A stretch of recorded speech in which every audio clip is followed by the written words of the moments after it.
Can you guys hear me? Yep.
All right, guys. Today looks like a really good day to get into that Tesla short.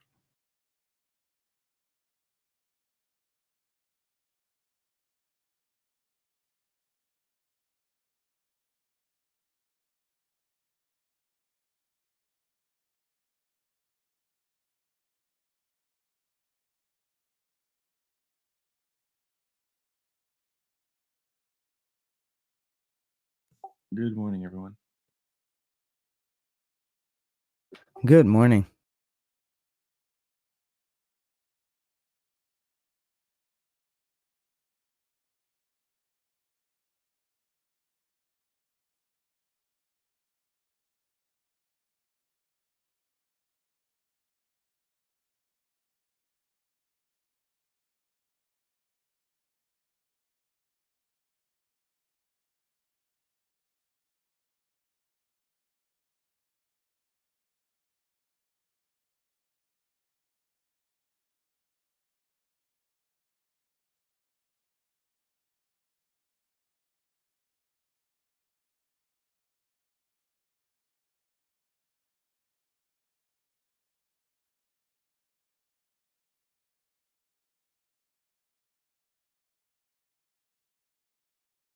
Watch Big C over here too. CRM, you already know, guys. I'm very bullish on CRM. I have been for a long time.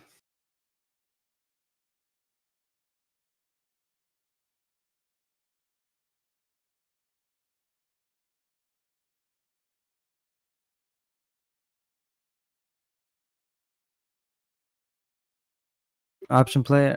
So I have the Tesla 1900, sorry, 1990 calls from yesterday.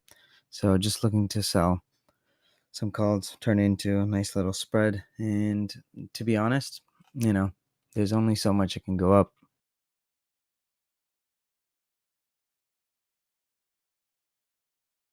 If it holds 2060, I'll stay long bias. But if it doesn't, I think it's a nice short opportunity.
Time JWNDPHC CWBR FLDM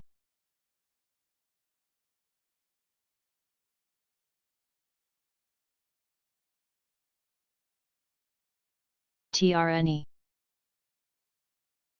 Plan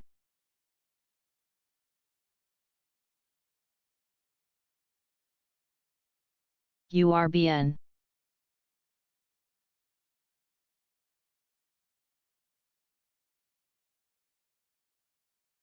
Works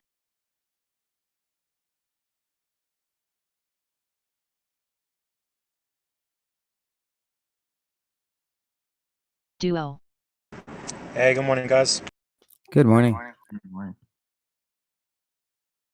GDX CCH NIRM CRM is CRM launching.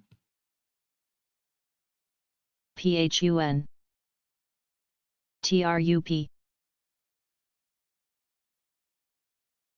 PLIN OTLK INTU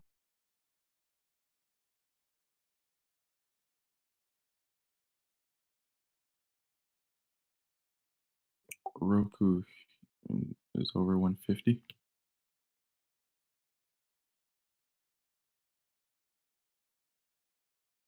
GDX CCH.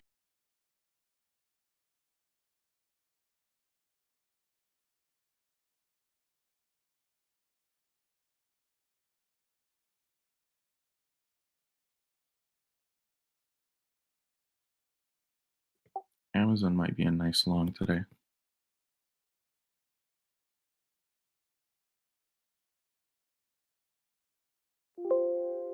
Lee.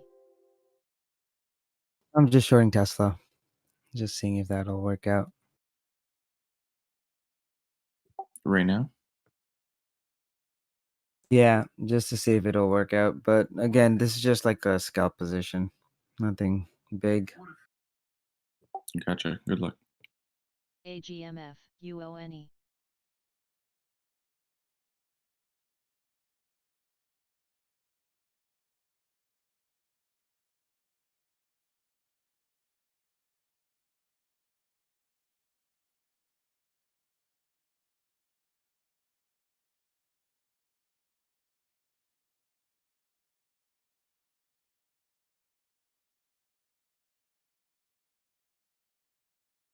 BKU.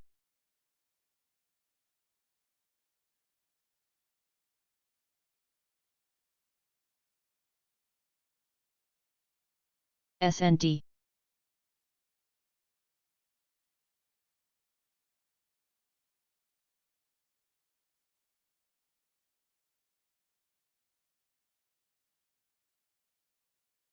Seoul. Come on, get me filled.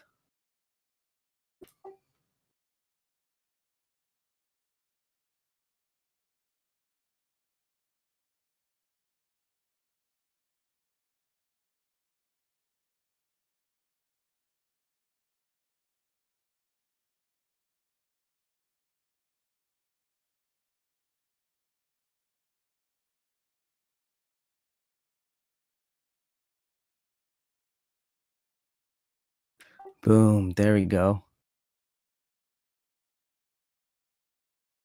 Nice one, TJ. Sohu. Thank you.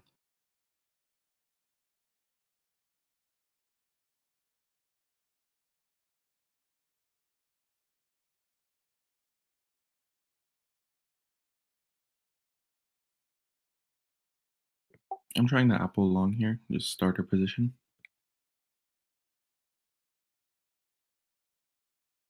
That was an easy, quick scalp.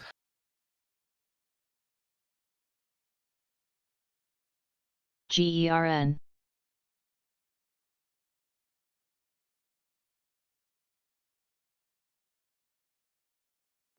DKS.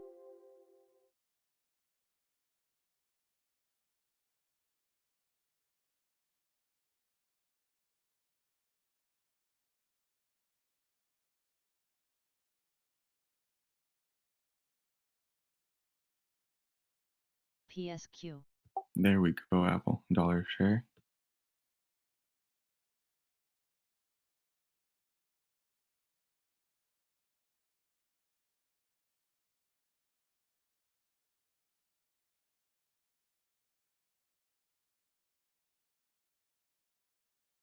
$2 a share. Bang, bang. Plan. Nicely done. By the way, guys, so Greedy Wind, he mentioned that Tesla long at 52-ish. It hit 106. PSTG.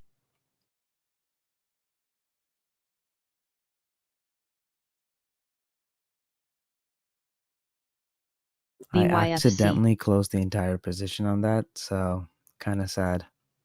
Guys, it's $3 a share in 2 minutes. Nice work. Never selling. And keep an eye on Big C as well, because I can see this ripping as well. You just got to hold that 110 area. Time. Clue.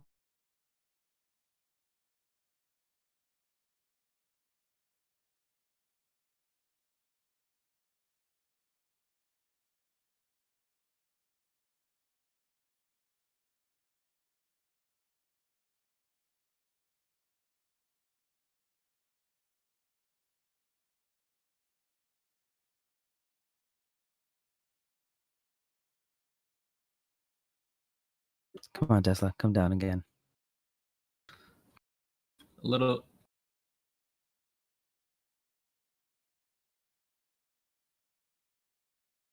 It's pretty strong today.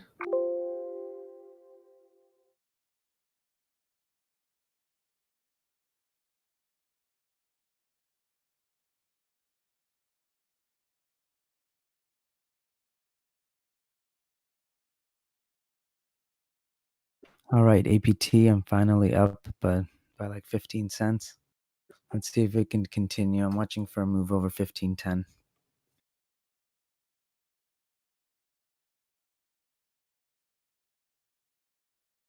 Scaled some out here on Apple. That's almost $4 a share in like 3 minutes, guys. Nicely done. Adco. All right, I'm finally up on ZI. ZI I mentioned yesterday as a dip buy opportunity. My average is still at GLIN.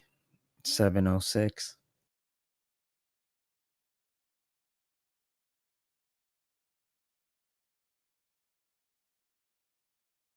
And AYX. I think AYX got downgraded today, didn't it? Not sure why it's up.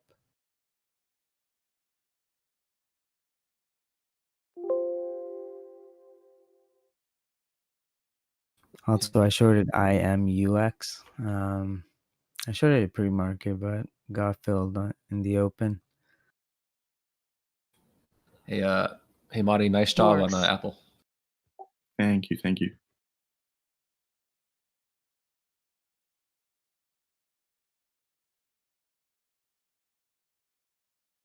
It's a free trade now, so I just have my CNSP. stop set. Yeah. HCAC.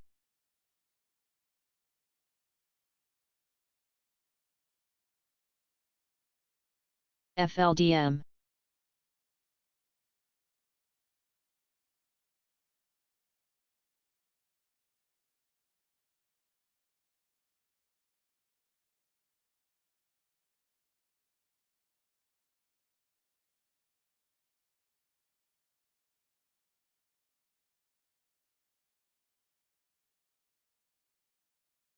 Roku's at 155. Thanks for the alert, guys, in the chat. URBN. Candy soda.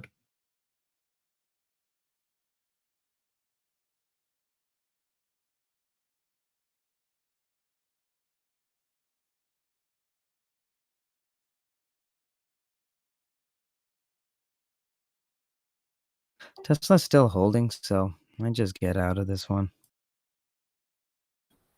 Small bull flag on CRM.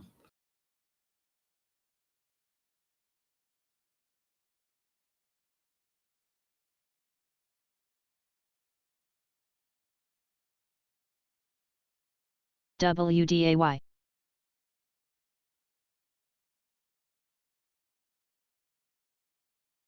GoCo.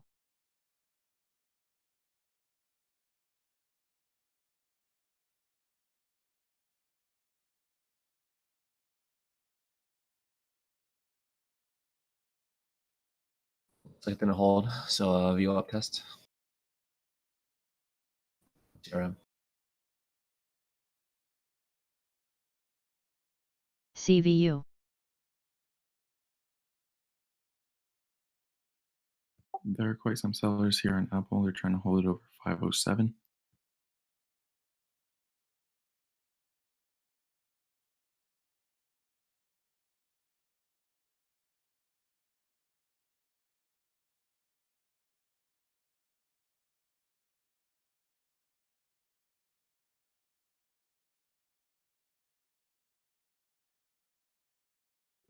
First close under, but opened over.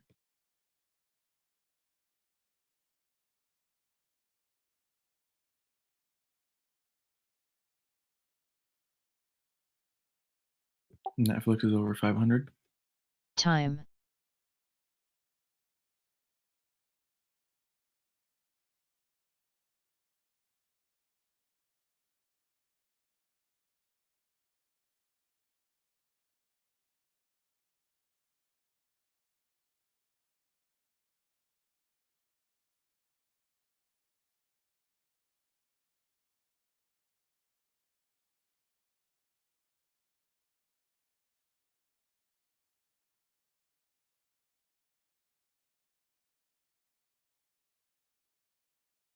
Any. TRNE.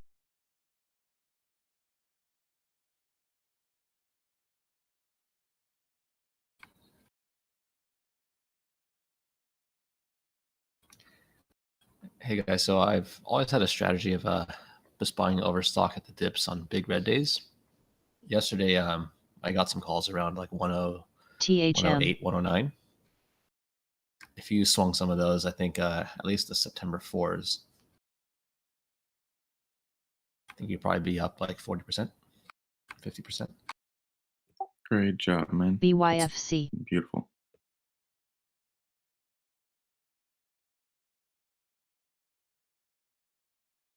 VIOT.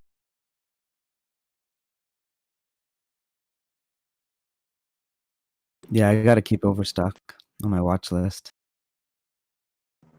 I like that strategy. Also, Tesla's coming down here. MYT. All right, new low. Yeah, I can see Not Apple here. coming down too.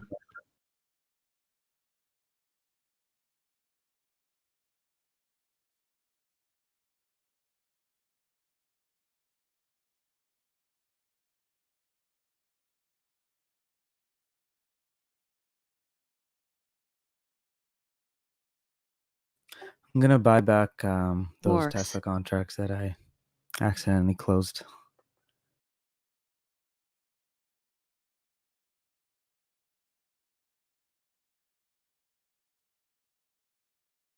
Were you going short with puts? Yeah, Or sold calls? the 2090 calls on Tesla. They're doing pretty good. And what I did in the morning was I sold the 1990 calls that I bought yesterday. So who? But I shouldn't have sold it. Looking at it, actually, yeah, it was a good sell. It's down another like $5. So now I'm just looking to take that position again. And there's Apple back at VWAP.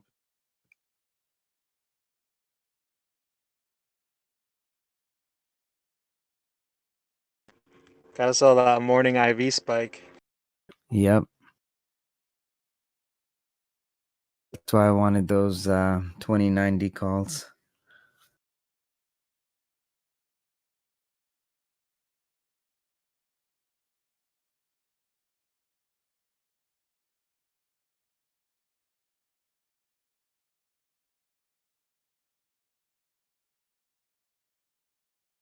I can even get just like the 2050s actually.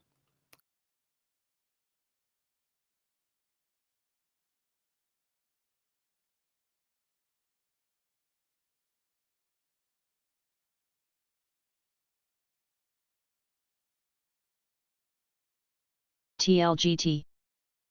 PSTG. Wow, of course the spread just went up right when I was about to get it.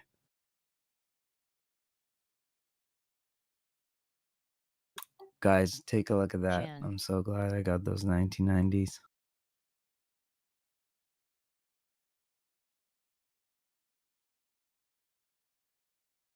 Wow, huge spike on Tesla.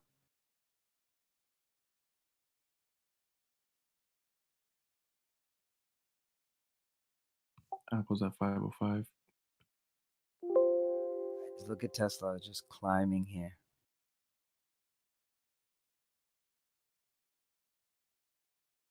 And I missed that 1950s though. That sucks.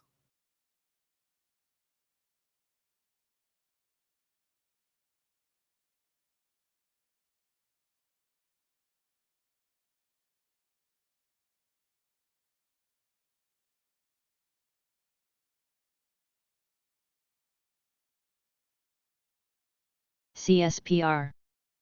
NAK.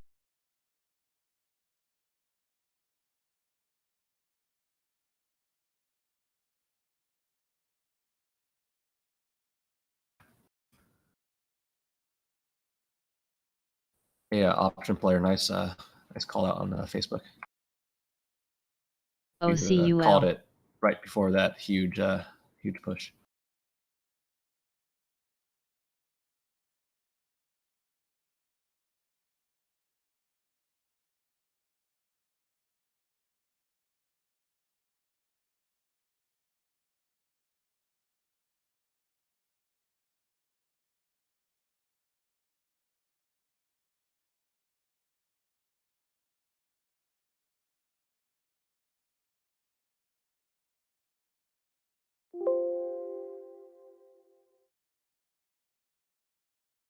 Tesla's climbing, guys. FPAC.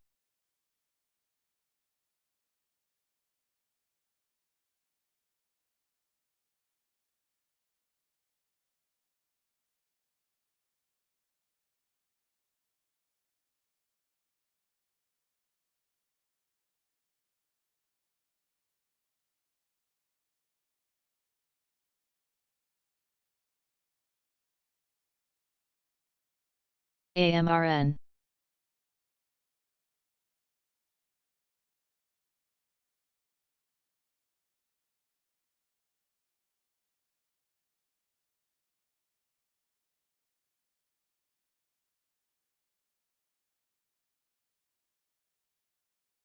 Got the 2090 CHS. calls. Well, sold the 2090 calls again.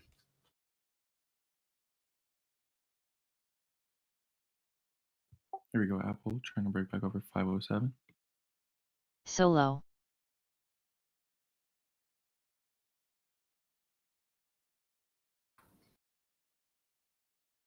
So CRM bounced off of Works. VWAP I mentioned earlier. So hopefully we can see a OTLK. break here. High day. PLIN.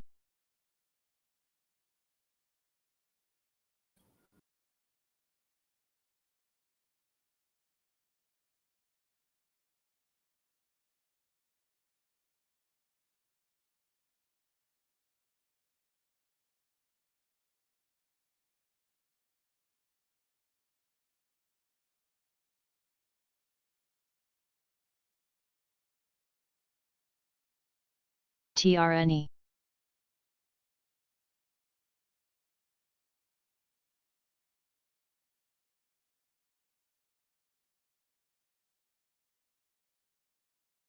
Time. CRM.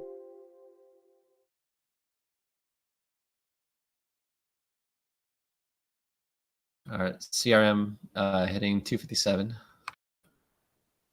If we FLDM. can break this,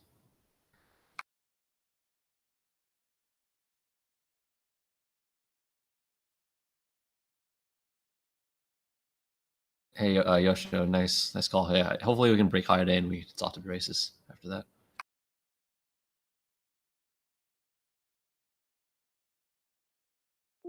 IMMU. Oh yeah, CRM 258 now.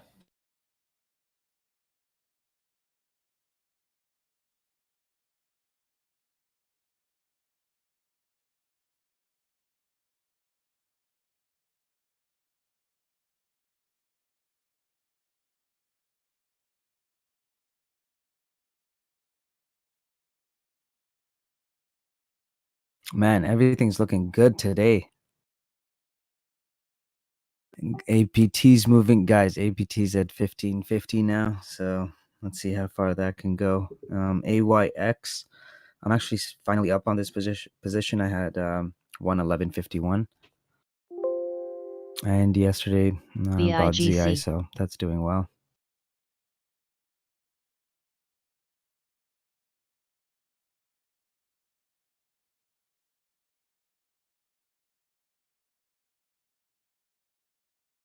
Not comfortable with this Tesla 2090 calls that I wrote. So as soon as it comes down here a bit, I'm just going to take some profits out.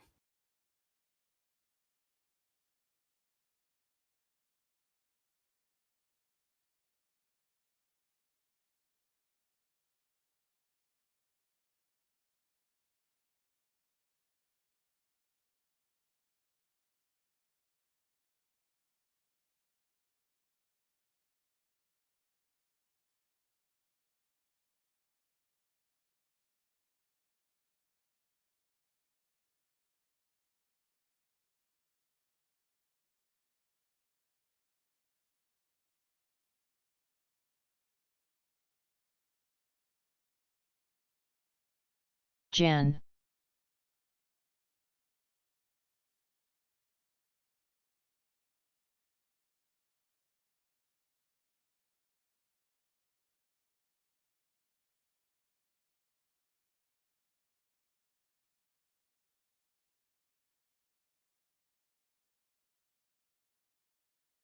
Lee. Boom. There we go. All right. Taking some profits out on those 2090 calls that I wrote. Might just close the entire thing, actually.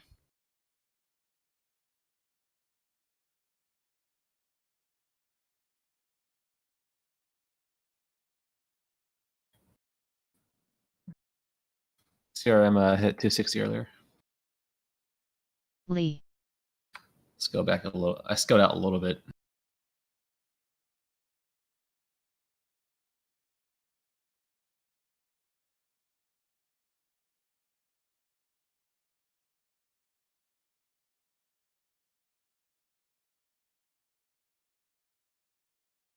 STKL.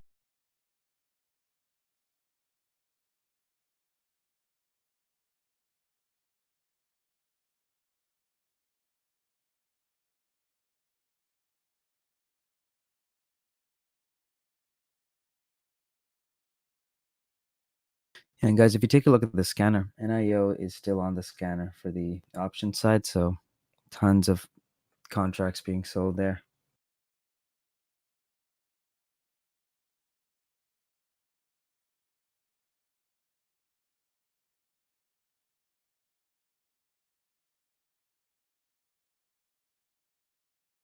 And Q is coming down pretty hard. So keep an eye on your stocks, guys.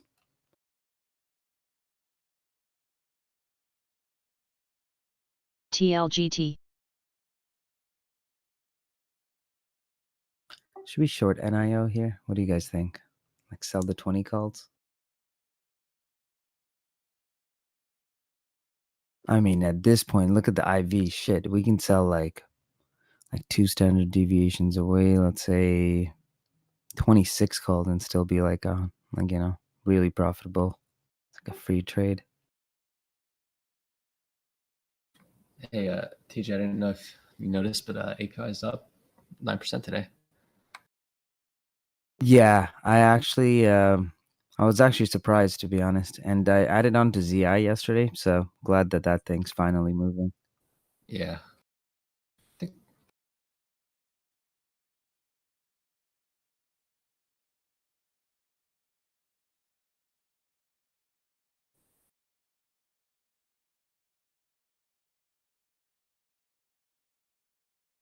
AMRN. Time.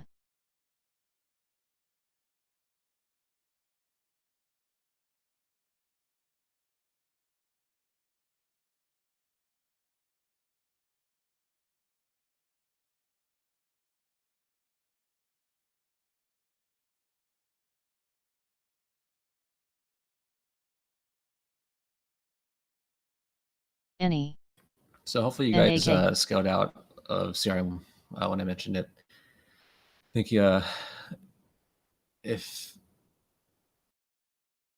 if we fail this retest at 260, then probably scale a little more. New.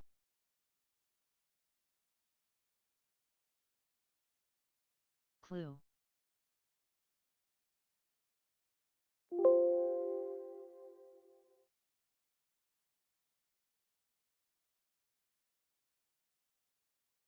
Watch Big C rating PLIN. 115s. Let's see how if it can break out here.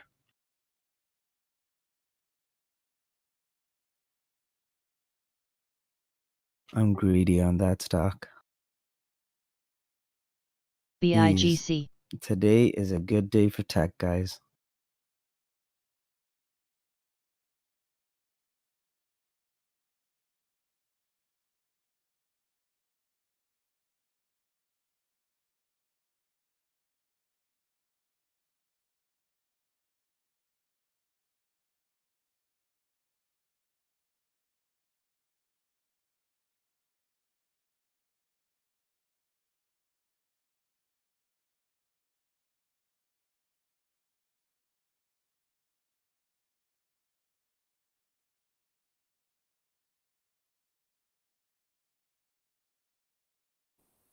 Big C is at 115 now.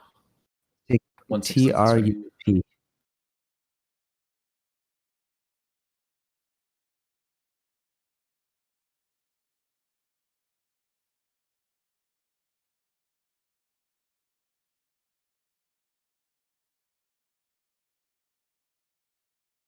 Wow, TJ, nice call, man.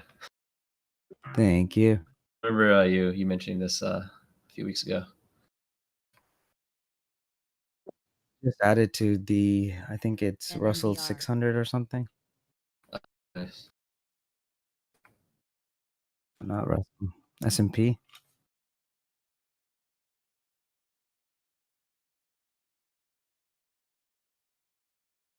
Yeah, S&P 600 small caps. Right on. So I I held some of my calls since that 1970 call out on Tesla. So I'll probably scale out some of them soon.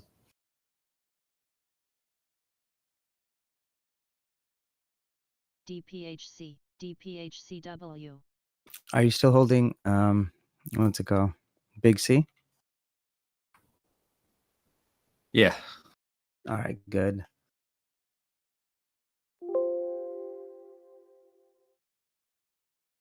I did a little bit of DPHC. mistake. I FOMO'd in on that one. I usually don't do that, but the strength was just too strong, as you mentioned. Yeah, and the float is locked up, and most shares are just locked up until February. That's crazy. Like as soon as I saw that, I thought it was gonna be like a small lockup, but damn, till February, it's gonna be Right. trading at like 9 million floats. That is ridiculous. CLMT.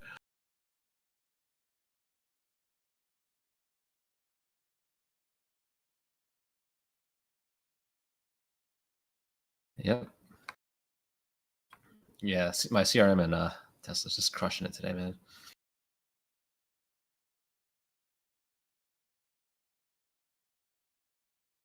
OCUL.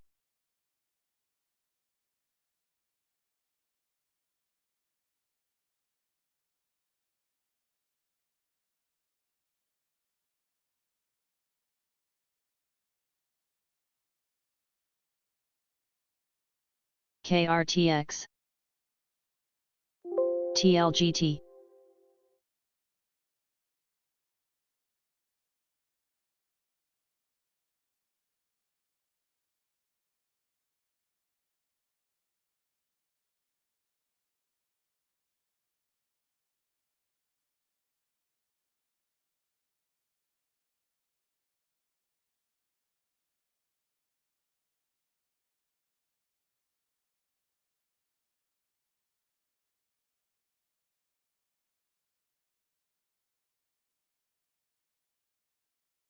Time. NAK.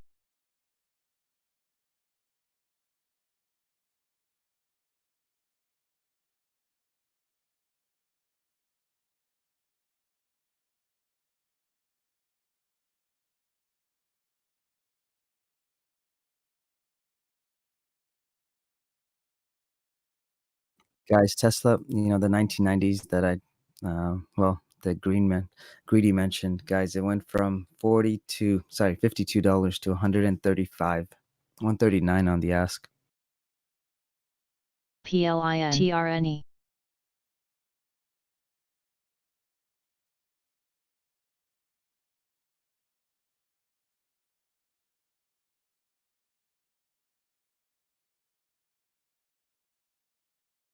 Grant, it was just on the news.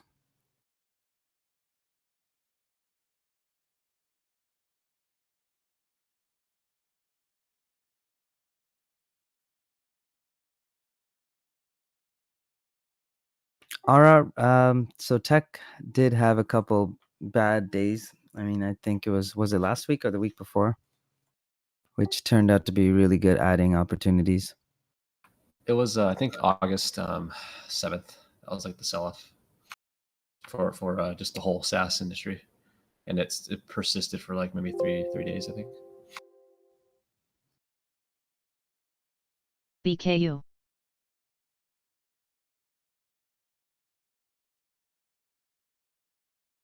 Now that earnings is done, all we have to do is just hold on until next earnings.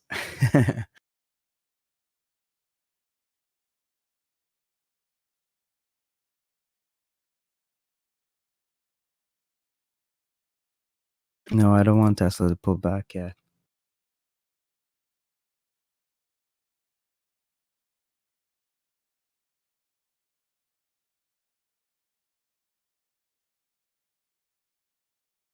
CYRX.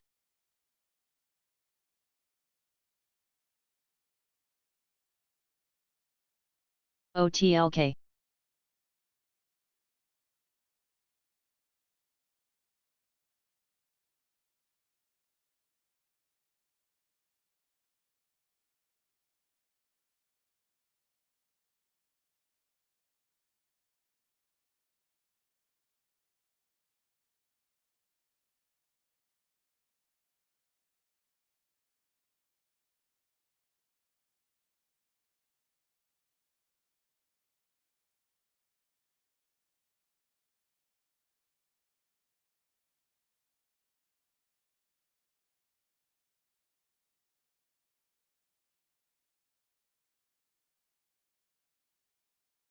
Guys, take a look at Big C.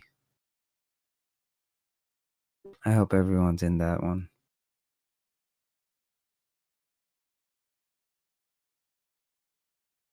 APT is a value pick for me, so it's gonna take some time. I haven't taken a single share off because I want a lot more profits on this.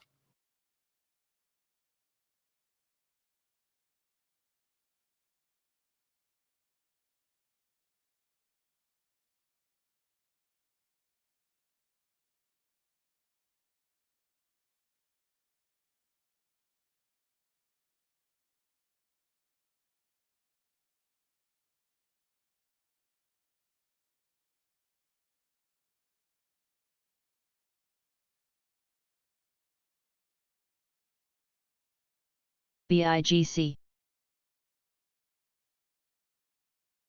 There we go. Big C still ripping.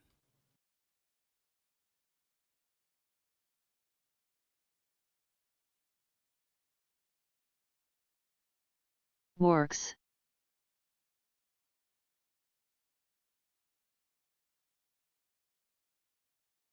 Man, I feel like taking some off on Big C, but then what if it goes to like 300 bucks?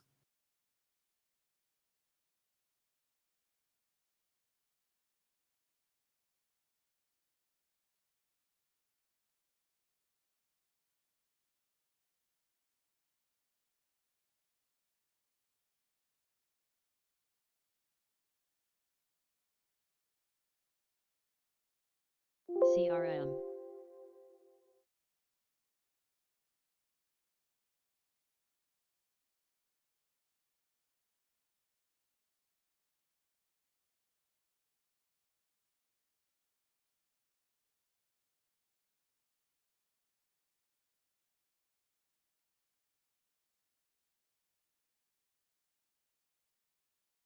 OCUL.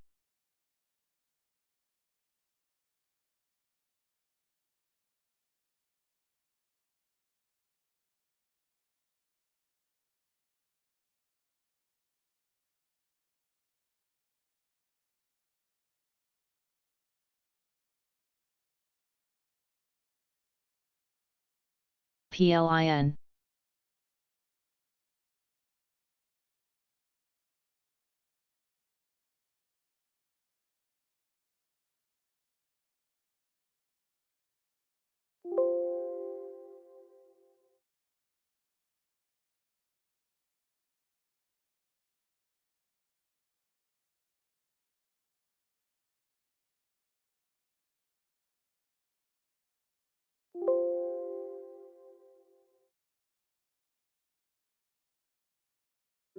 AYX, I'm up like $4 a share. So if it doesn't crack the 116s, I'm just gonna start scaling out.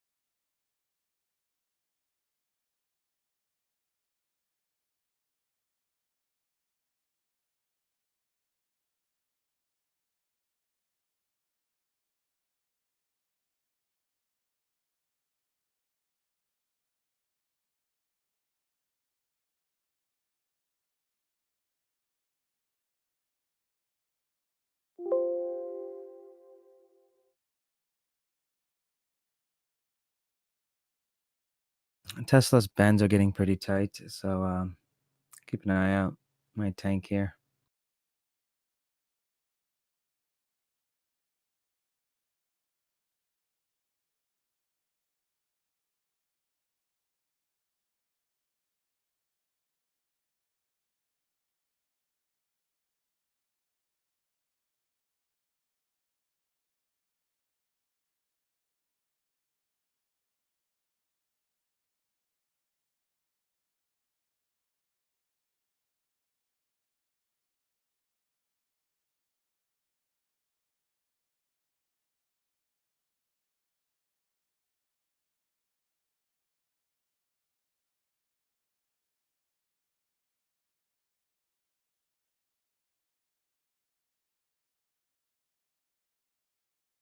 Time.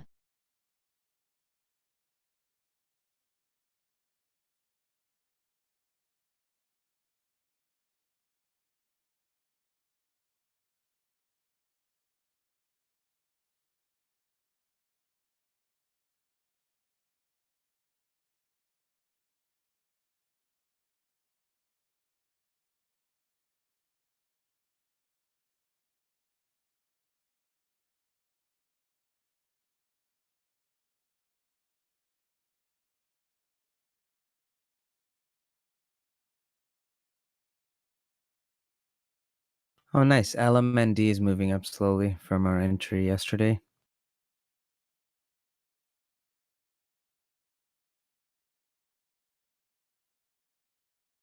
Jan.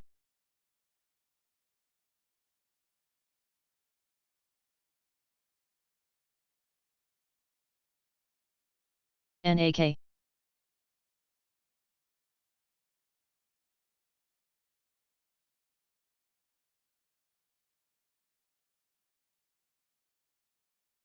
IPDN.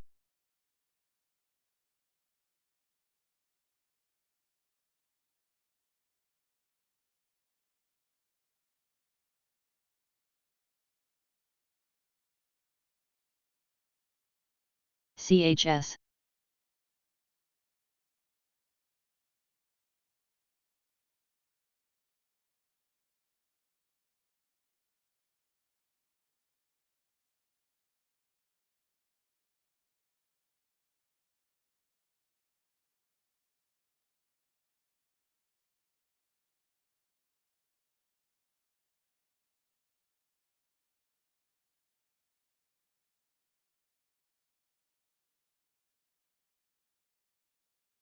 GBR.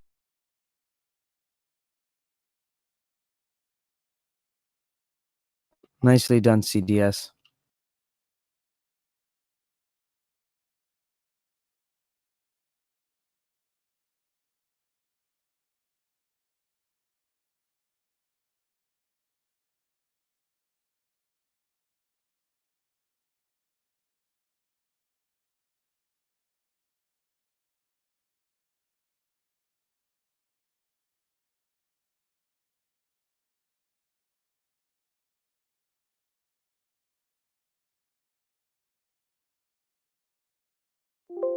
Wait, is anyone else talking on voice chat?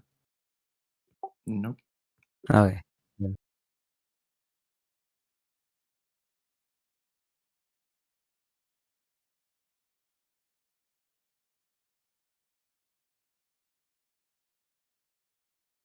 Way to start my morning. -6.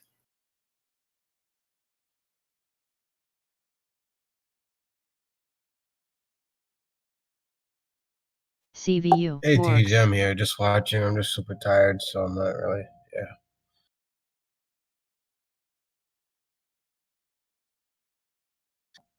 I'm keeping an eye on AMD here, though.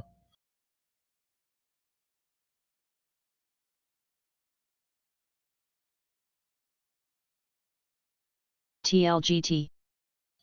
Currently only holding APT, MPW, and TDoc for now.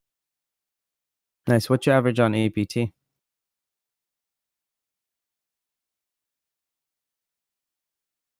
APT average is 1569. Not the greatest, but yeah.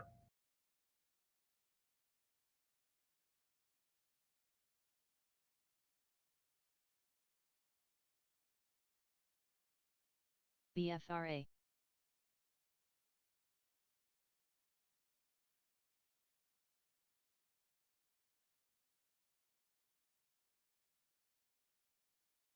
I did add into APT on the dips with some of my profits, so it was higher before though.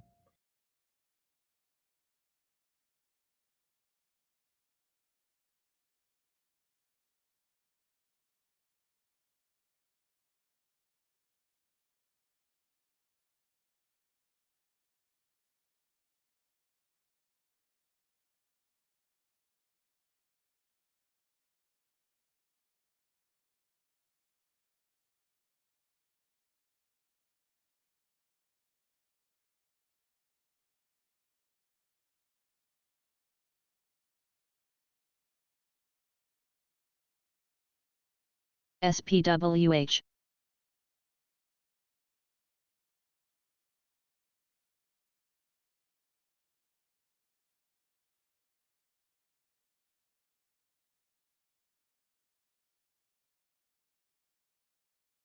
Tesla 2100 calls have a ton of volume.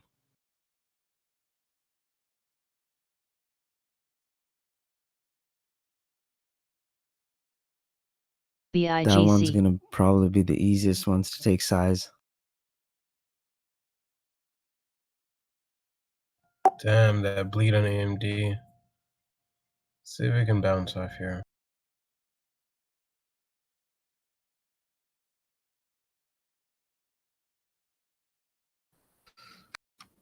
I'm eyeing TDoc. It's needs to hold this NYT. 208 level on both the intraday and also the daily. Yeah, I'm looking at that too.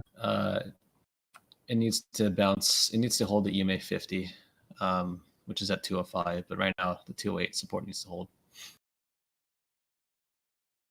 NAK.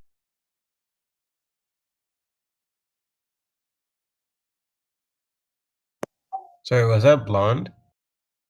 IPDN. No, it was a greedy one. Ah, thank you. Hopefully, hopefully my voice sounds differentiated enough. Sorry, no, just me, low sleep today, you know, I can't tell who's who today. No worries, no worries. I'm glad we're both looking at the same thing though, because I added to TDoc at 208. Let's first swing play. Yeah, I have some jam leaps on that one. Oh, beautiful.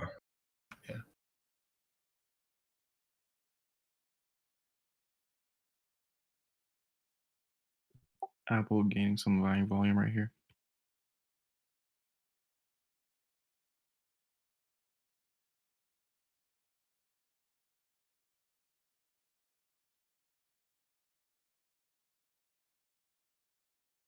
Broke its mini downtrend that has been happening.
What do you guys think? Should I sell the 2100 calls?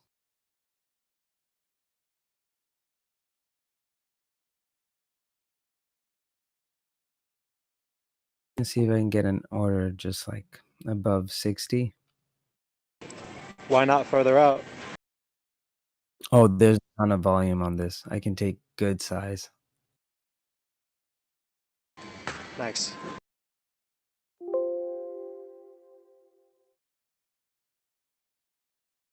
Clue.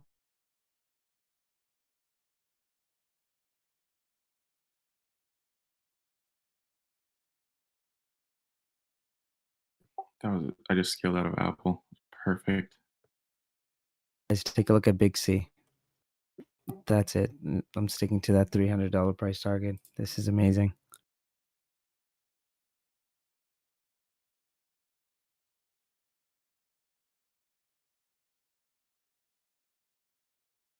Greedy win. Nice call on T-Doc. Oh damn, T-Dog. Yes, guys. Yes. Lagaho Good job, Greedy. RTX. Can work. I just needed confirmation earlier.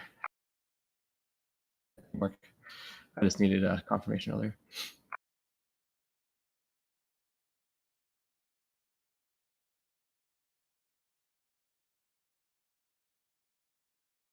Man, what a good day. We got API, even SMAR, which I was down for a little bit.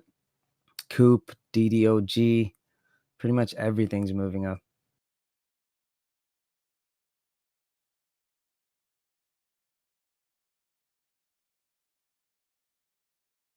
PLIN. Hey, John Gotti, I just checked and saw that you're in the Apple long. What's your average? I got in at 502.80 around there. That's where I got filled at.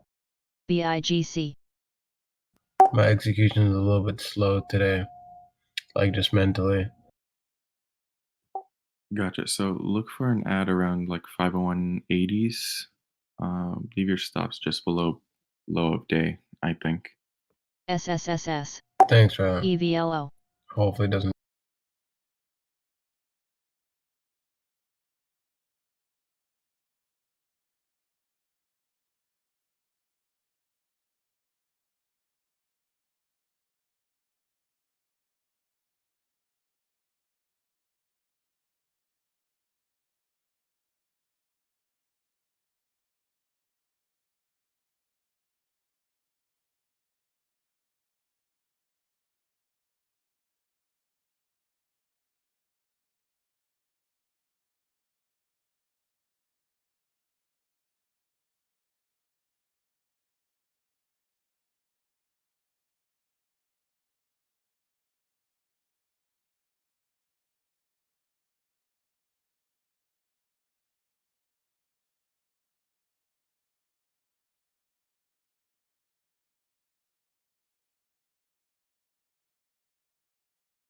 Wow, look at Big C go.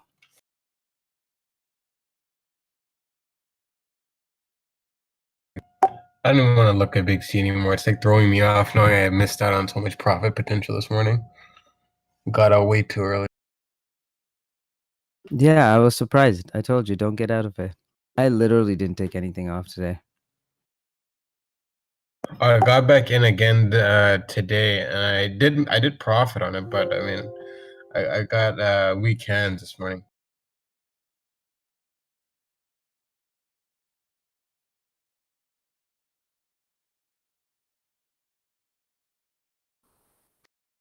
Microsoft, I think, hit 219.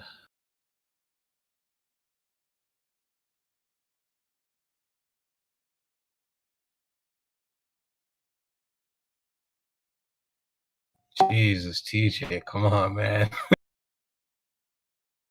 You just gotta hold, man. That's all it is.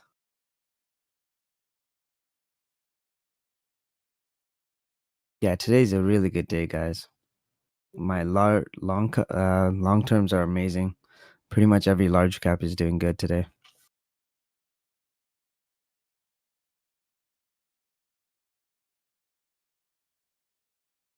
I'm glad that T-Doc is making a little recovery here.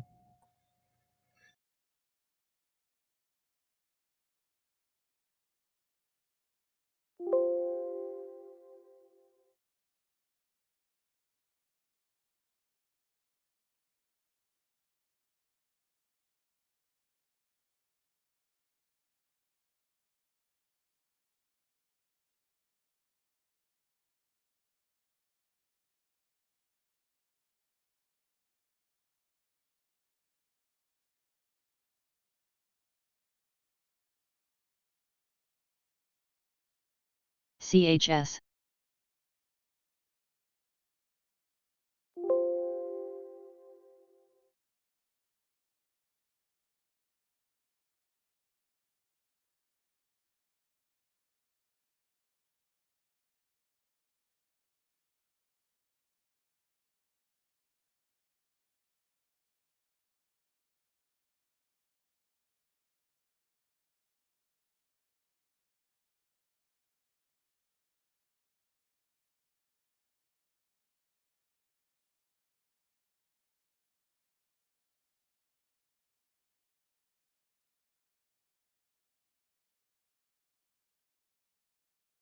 Go go.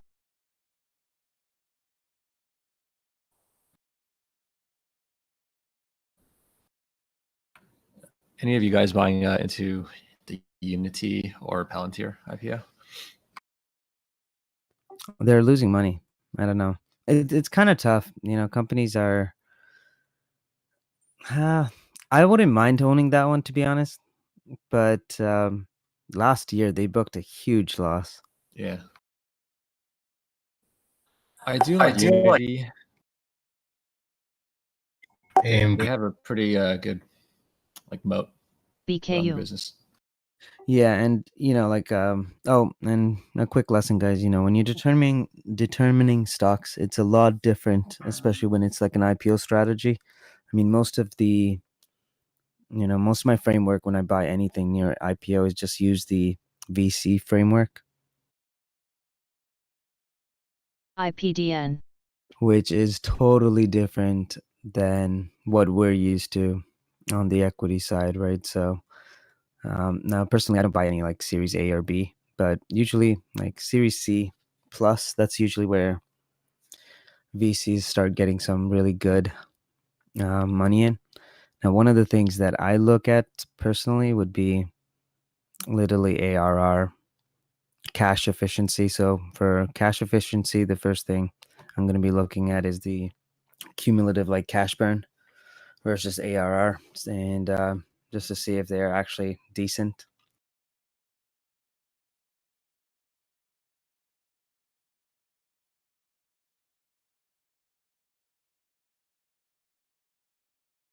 Was the S1 already released for that one?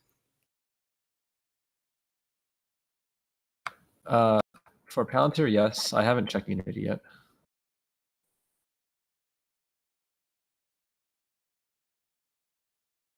The Snowflake one is out too, I think. All right, some more DD for the weekend.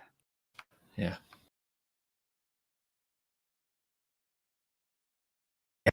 At AMD, it's looking good. TLGT.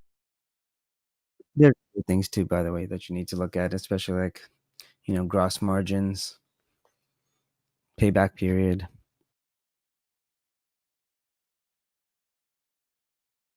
And then the net retention rates. What else? I think that's pretty much my biggest criteria.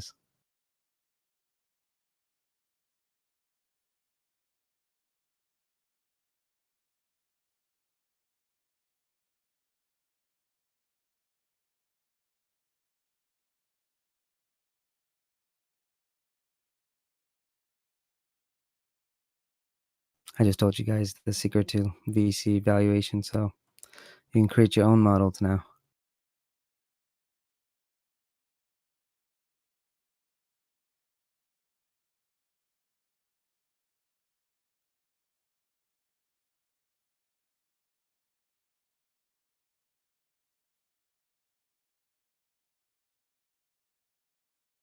Let's see if Apple can bounce, Lower wicks forming on the last 5 minutes.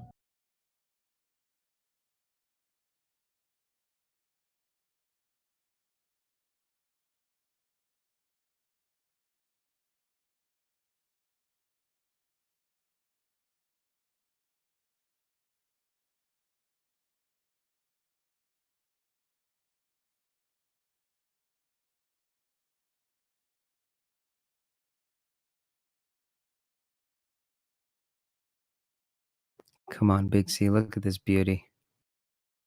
All right, Tesla. I'm gonna look to get those. Well, sell the 2100 calls. There we Also, go. looking a little bit weaker here. It has to hold that 130. If it doesn't, guys, just take some profits out. It does look a little bit weak here. If it doesn't hold that 130, I can see it coming down to like 122, 123. TRNE.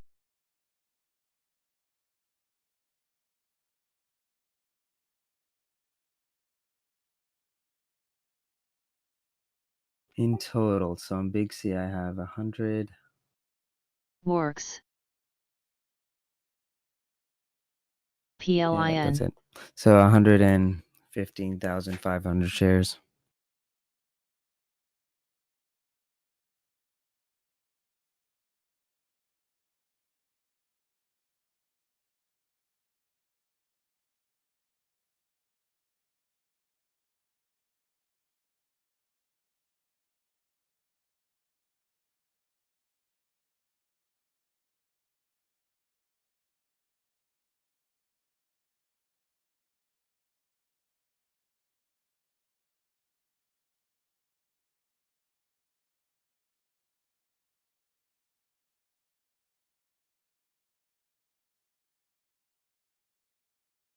Oh, there's Tesla. There we go. Let's see if I can get full fill here.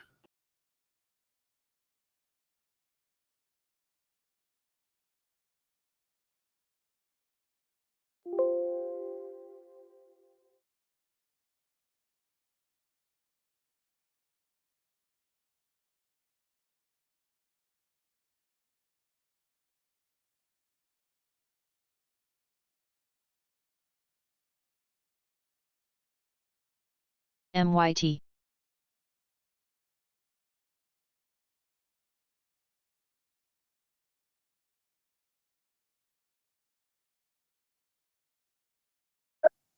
That AMD entry still working very nice. Let's see if Apple can bounce off this.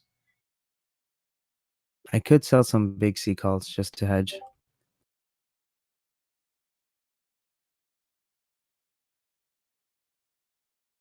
Go. And not a lot of volume though.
NAK.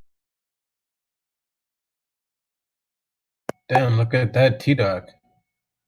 Shit. So I should have VWAP. I should have held on for a little bit.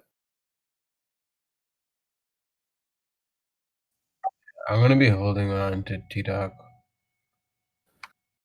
All right, T-Doc.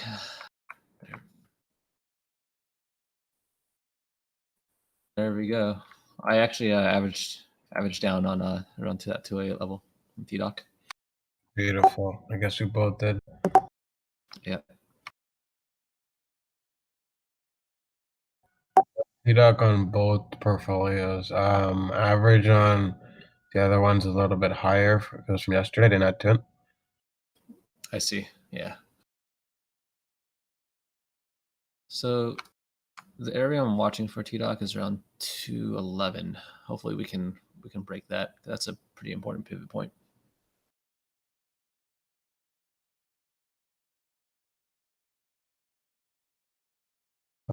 Okay, I see that.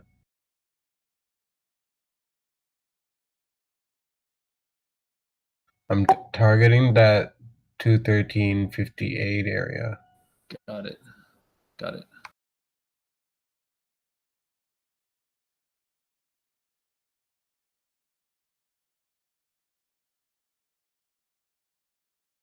Man, if Apple can just move already from here, it's just sitting here.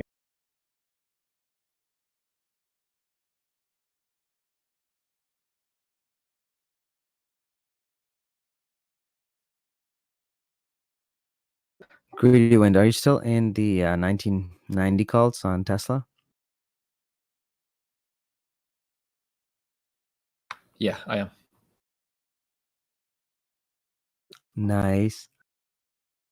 I had a I had two, but I scaled out one of them earlier today. Probably gonna just swing the other one. See where we go. I do feel it is a little bit high right now.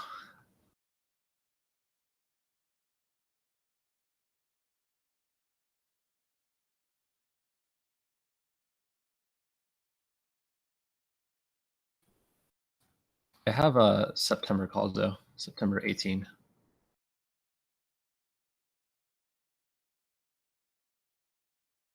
Finally, Apple's turn to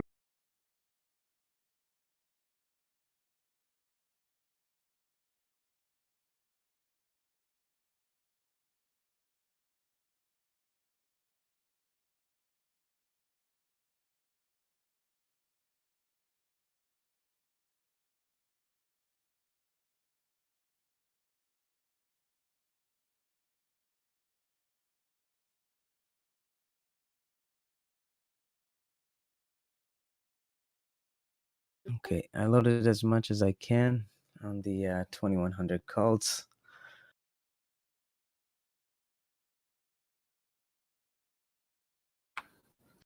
Nice, yeah. I just posted my position. We have one call left.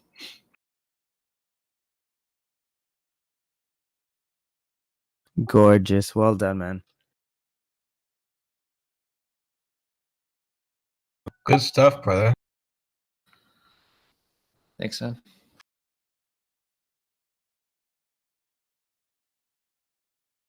Yeah, today's a beautiful day for SaaS and tech. Time. Let me Just see if wait Apple, till Tesla comes down here. This is going to be amazing. trying to see if Apple can break that 503.58 area.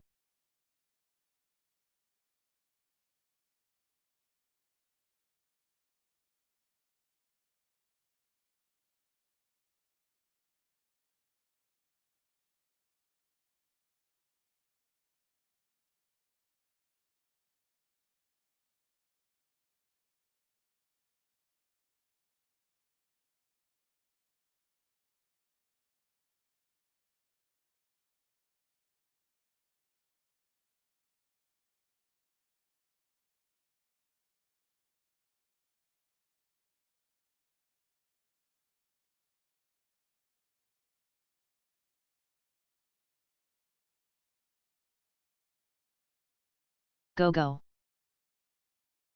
Sorry, 5. Nice. What were you? What did you do on Tesla? Was it shares or options? His eyes on T-Doc. 211.69. And good work, Greedy Wind. Looks like we're both banking on this today. You said the area you wanted was over 211, right? Yeah, that's right. Sweet. Works. Guys, take a look at that Tesla melt. This is beautiful.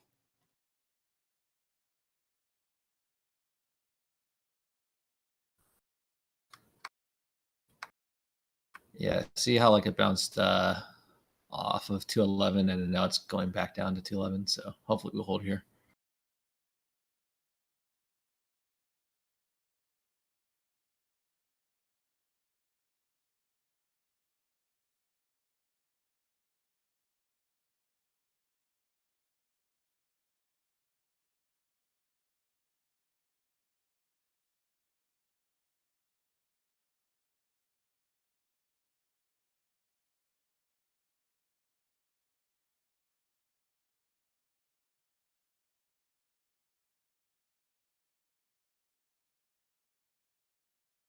TRN GS80.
Clue.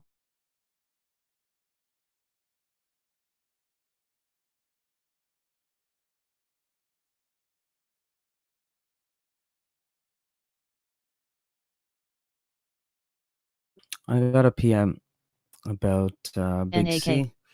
If I'm selling any, honestly, I have a smaller position in IB, so it's down to 14,800. So BIGC. I just keep that position there to scale out whenever I feel that itch to scale out. And then on toss, I'm just holding the entire position. Now the toss position, I've had it since that IPO. We went all the way up to $100. And then after that, it came back down. So then kept adding on to Big C. So I have about 100K shares on that one. And that one, I haven't scaled out any yet. I want to see how far I can go. Now, keep in mind, it's a lot easier because we've made money on Big C from the IPO day. We pretty much banked on it the first 2 days. So for me, I'm just taking it like, hey, what's the worst that can happen? I just get stopped out at break even. Fine. That's a acceptable risk to try and make, go from $69 on toss, I think. I think it's 69. Let me double check. ACCD. Yeah, $69. So going from that to about 300, that would be ideal.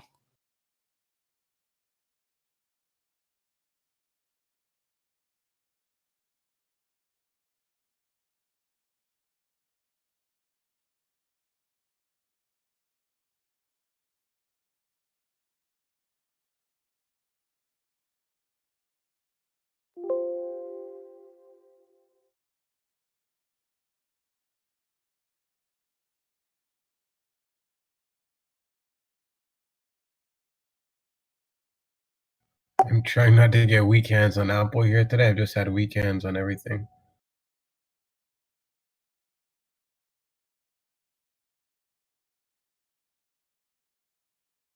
ADB. Guys, take a look at Netflix. Netflix, we alerted at 4:55-ish. It's at 5:16 now. Well, almost 5:8, 5:17.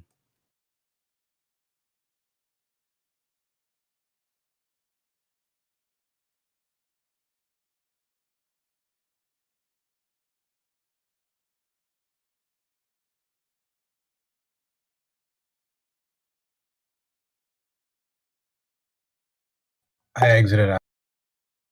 Oh, good timing, actually. That Apple calls.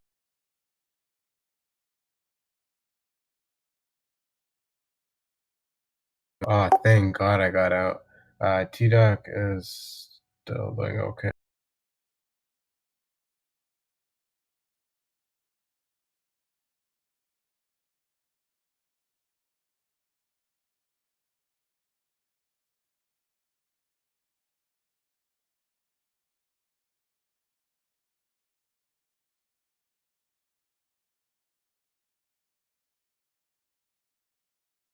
Time.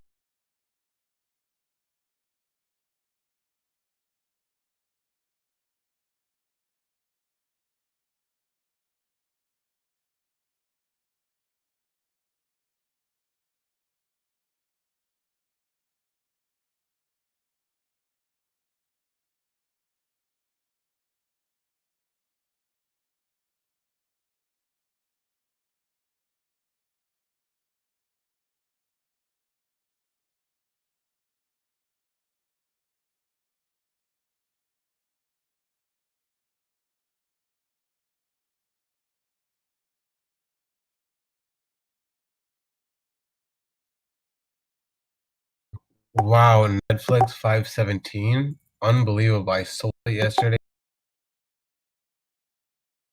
You gotta stop selling these large caps.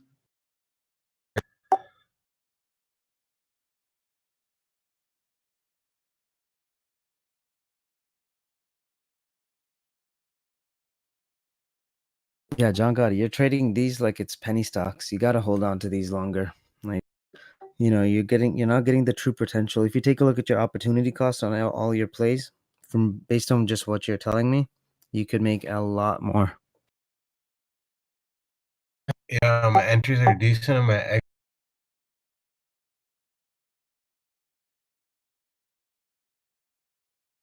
And guys, look at AYX. Can't believe it's up at these prices.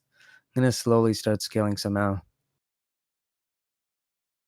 I was down on this position, so get to take some off.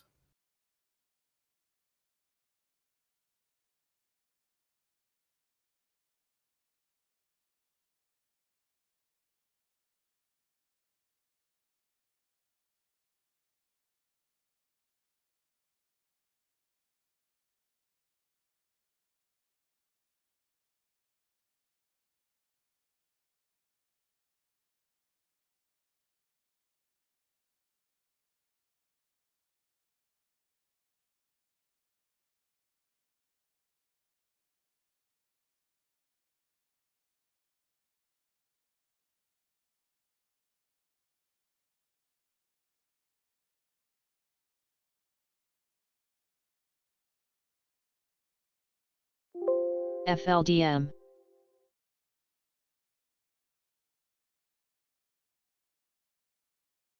Come on, Tesla.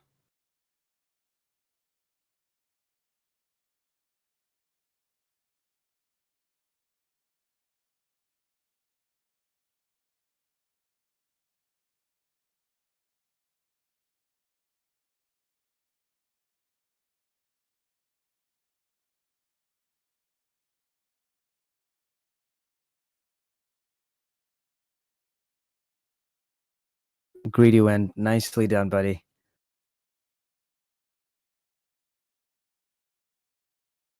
Thank you. Thank you. Did you ever think it was possible to make like 30K in a day? No. I know, it's crazy. Sometimes I just look at how much we're bringing home and I'm like, this is ridiculous. You can't spend that much in a day. Yeah. Well, this is the day change, but I realized about 10 of it. I'm probably gonna sell a lot today.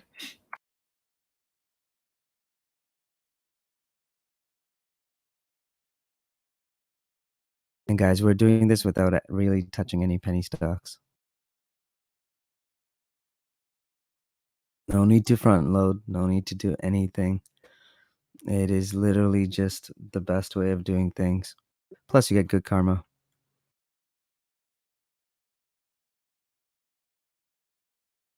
Andrew, I love that comment. Who didn't?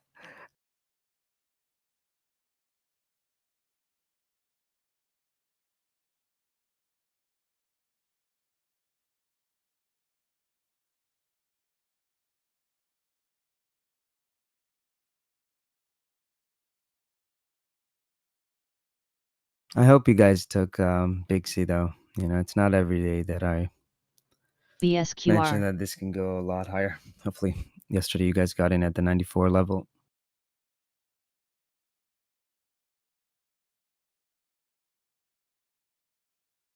All right, here's a question now.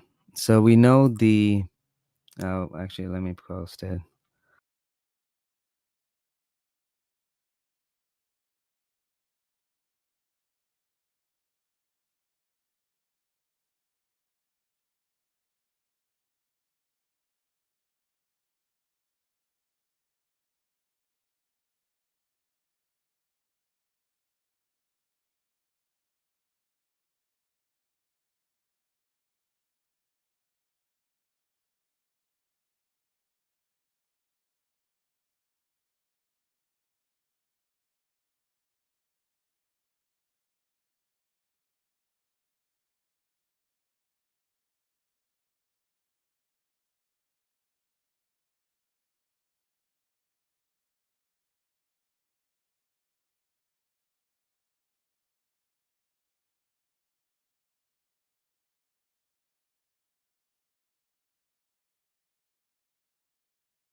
Fideco.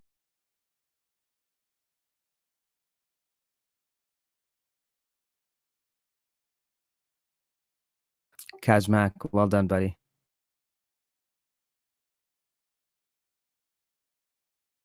Oh wait, that's overall year to date. My bad.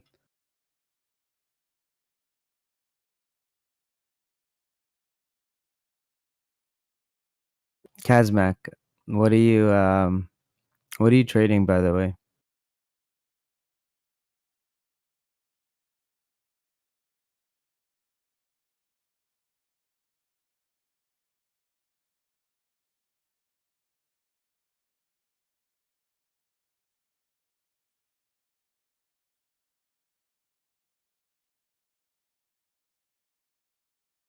Guys, oh man, my Tesla profits. I'm happy. TLGT. This is getting too easy.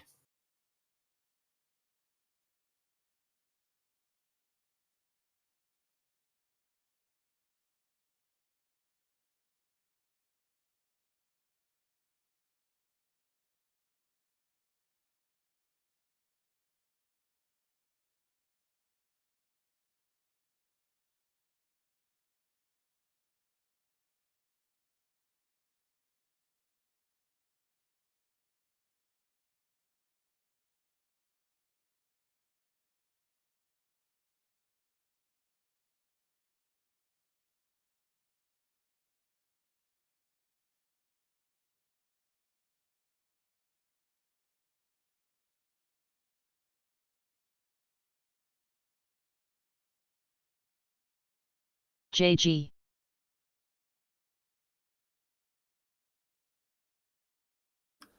So I'm looking at Nvidia, the daily chart.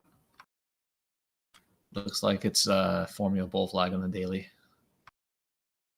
Only concern is the volume's been dying out a little bit past 2 days, but Nvidia already had earnings, right? yeah, they reported I think on the 19th. Oh, now I remember. Yep. Yeah, the thing with that one though is I think the earnings run up was already priced in, so even though they beat by a little, it didn't really moon. So it's just kind of been flat today. So I remember their year-over-year stats were amazing. yeah, I think didn't they say like Q3 would be like 100 mil or 300 million higher revenue versus Yeah. Q2? Yeah. And I think they beat on every single segment. It's crazy. Oh yeah.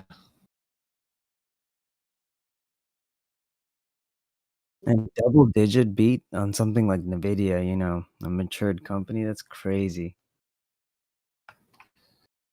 Can you imagine like a Nvidia and like Unity merger? That'd be crazy. I don't even think that would be allowed.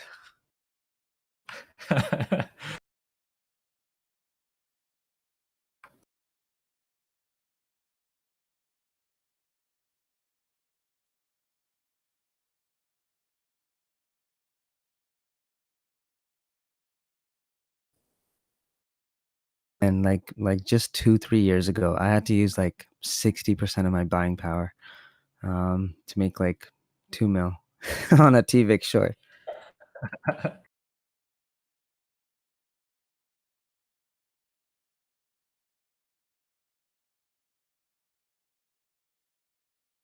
So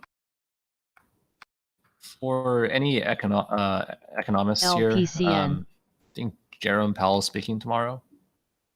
He's going to probably talk about inflation, so I think the market could see some volatility.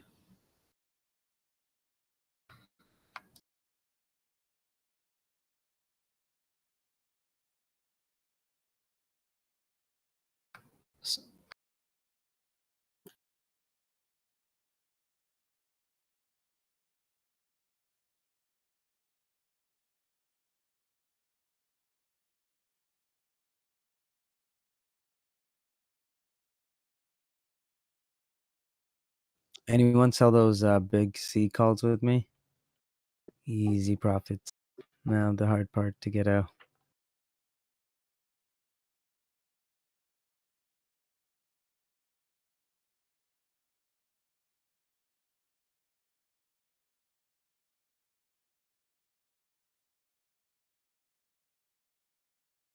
Honestly, I don't know if the Fed can do anything at this point. I think they've done everything they possibly could. You think he's going to go on the same spiel of we're just going to use all tools available to Pretty support much. that? Yeah. Endless QE. Last time when he spoke, which was I think was 3 weeks ago or 4 weeks ago, the market tanked and then recovered on the same day. So yeah, I think you and K-Bigs are probably right. Oh, and guys, Big C, we mentioned that if it doesn't hold that 130, it's coming down to that 122 range. So it could bounce over here, 125. We do have some support and also some good volume if you look at the volume profile. So let's see if it can retrace over here. Ideally, if you guys haven't got in or if you're scalping this, long over 124 would be the idea.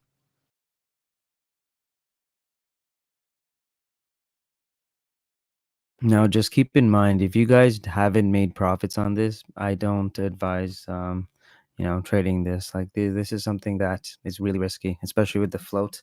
If you're a new trader, if you're using too much size, this could literally destroy your day.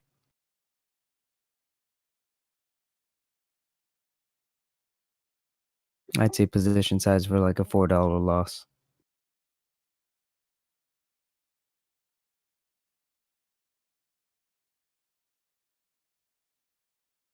Yep, see, it came down here, so let's see. Yeah, I'd buy it around here, to be honest. I'd probably cover my calls that I row. Man, the spreads are stupid though. $2.50 spread.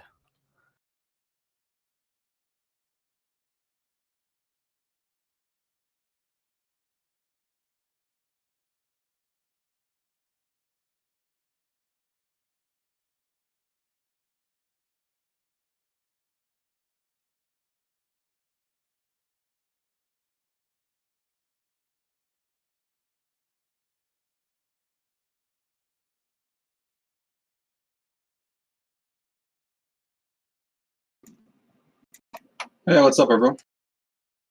Hey, Johnny. Killing it, buddy. Hey, TJ, check message when you have some.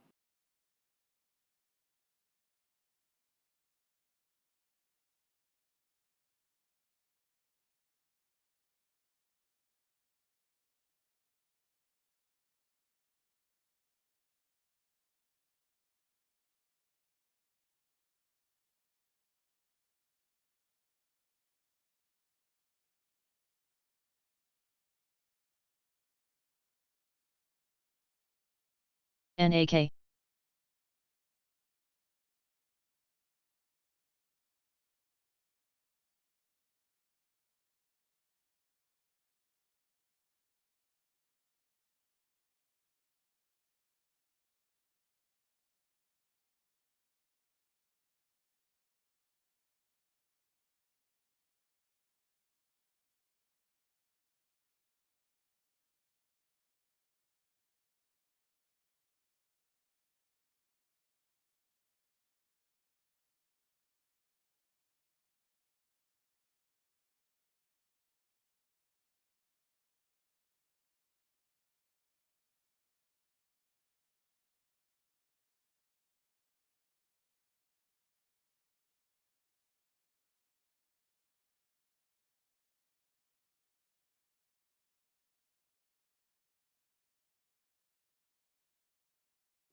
Whoever caught my Netflix alert in the morning, it's already up $23 a share.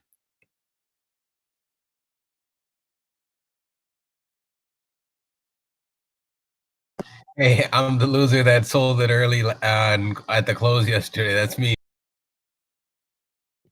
Dang. Were you I hope down? that down in your trading journal. And one of the VIOT. things that our dream team does is they write like detailed analysis on the stuff that they did. And by the time you write it, like the 10th time, it's gonna Works. stick to your head not to do it again. I actually got a trading journal as a birthday gift. I'm gonna be putting in everything into that today, and TLGT. I think my biggest thing is that I take too many trades. They're profitable, and then I get greedy because I'm like, oh, I don't want to lose the profits from the previous trades. And I had a really good day yesterday, so I was like, oh, I don't want to risk it. What if it dumps in the morning? Should I hold? And then I sell it early before the close, I guess.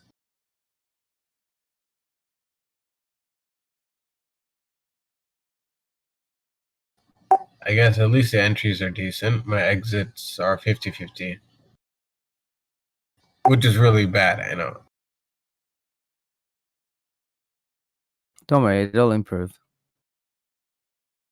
Thank I mean, you, you TJ. guys started being like profitable like a couple months ago, right? So again, it's gonna improve. It just takes time. CRM. That's true. Thank you, TJ. Came a long way when I started UT with you guys, so appreciate all your guidance. You, Johnny, Blonde, all you guys. Yeah, and I have homework for you. So I want you to go through all of your trades in the last month or so and see what your results would have been if you didn't sell it.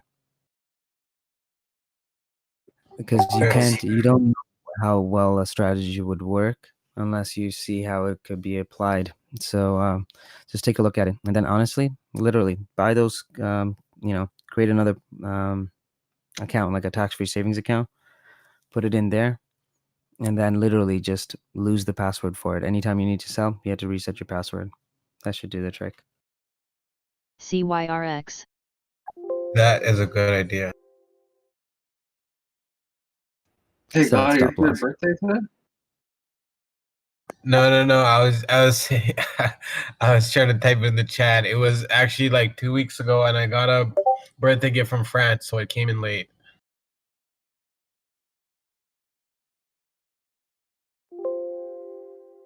All right, there we go, guys. Big C alerted the long over 125, and it hit almost 129 there. Easy money, and Tesla's coming down. If it breaks this 2107, it looks good for continuation. If it doesn't, I'm going to start scaling out of those calls that I wrote.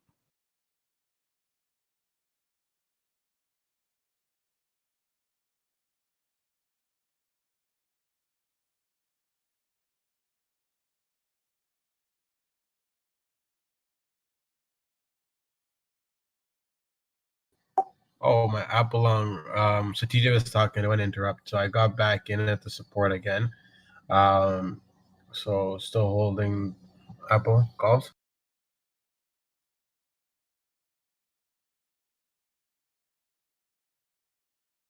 I got in close to 501.75. Learning to hold and not be weekends. Amazon's going for high day. Just broke high day. Boom. There we go, guys. Look at that Tesla melt.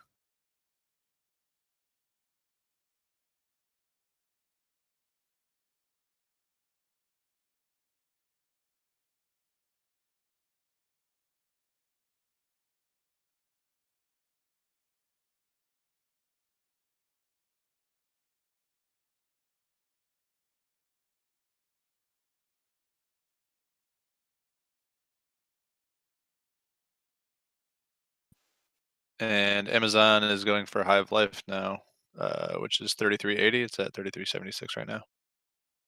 Yeah, and if you guys are on Amazon, please make sure to hold until Prime Day. I think it's October 11th or the 14th, something around there. It's 4 days this year, or 5 Vox. days. I think it's October 4th to October 8th, or something like that.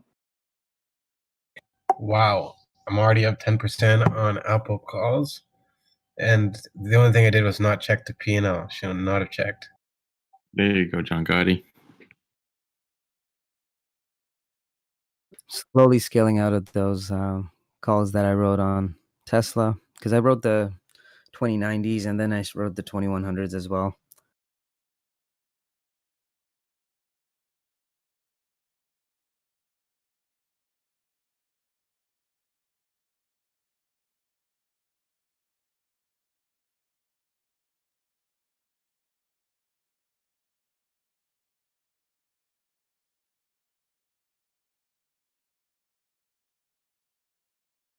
Slowly locking in profits as we go.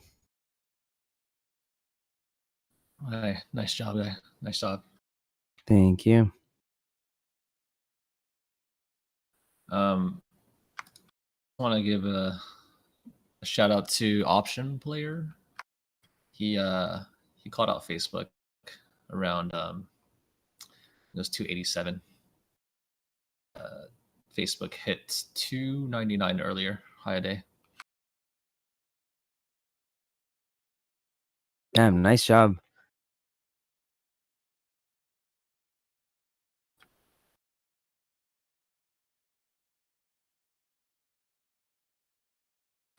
Ah, should I take off my entire Tesla trade? I don't know. Oh, an option play. I'm promoting you, by the way. I've been meaning to do that for a while. Thank you so much for contributing, UT. Really appreciate the hard work, guys.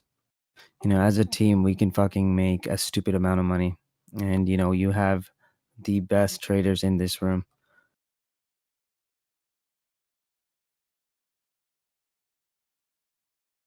Congrats, Option Player. Good stuff.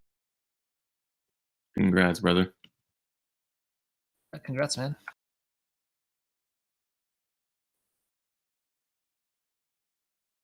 So, Option Player, I had some 828 Facebook calls that I was bag holding. It was a lotto, so I was ready to accept loss. But then they just happened to moon today, and thanks to you, I held them, kept some faith.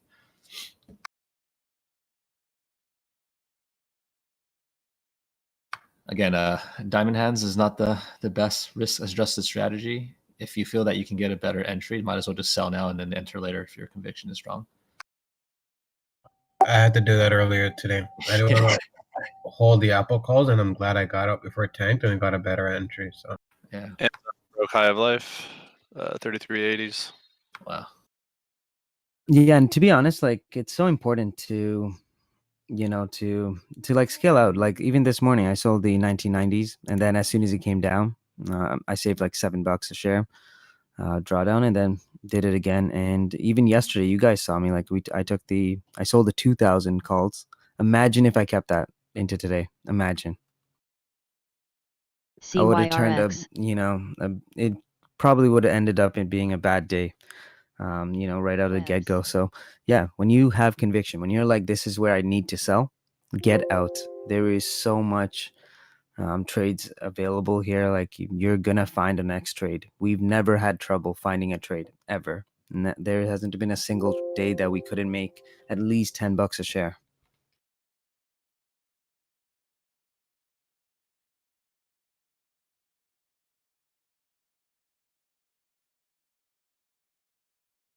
some of the TJ always would remind me early on when I would hold on to stupid plays just out of greed, and he'd be like, "Look, you can always re-enter and get back in that trade." And when I kept telling myself that over and over again for a while, that's when I start to exit out of plays and get back. And now I just exit early, which is even stupid. But before I was holding losses, now I'm just cutting profits early, which I think is a better problem. It is. Like cutting profits off early, that's a good problem to have.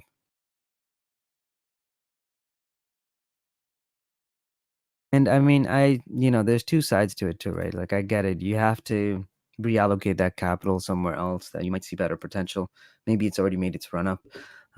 Just, you know, be cautious. Like when it's something like large caps, just keep a couple shares, guys. Like I'm not asking you to keep 50% of your position. Like start with 5%, keep 5%, keep 10% in, and then move the rest of the money. Believe me, you will make so much money. And like within 6 months, you're going to be surprised at your results.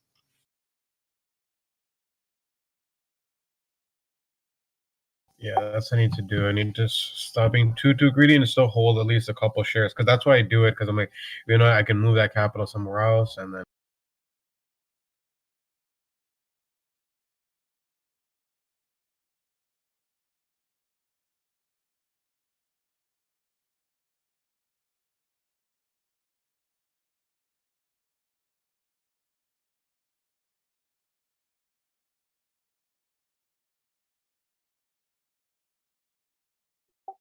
All right, guys, I think I'm done for the day. That Apple trade in the morning really set my day pretty well. Congrats to whoever caught that play. That was $4.50 a share almost. And I'll catch you guys either later today before close or tomorrow. Have a good one, brother. Later, broski. Thank you. Thank you. Enjoy. Have lobster tonight. No, no lobster for me. Steak. Hey, my man.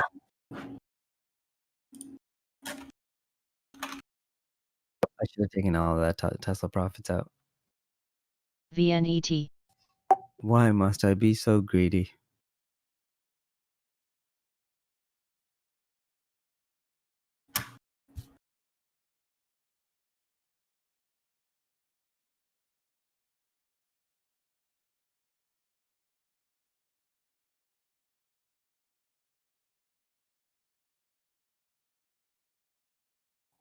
I didn't really like how Apple was moving, so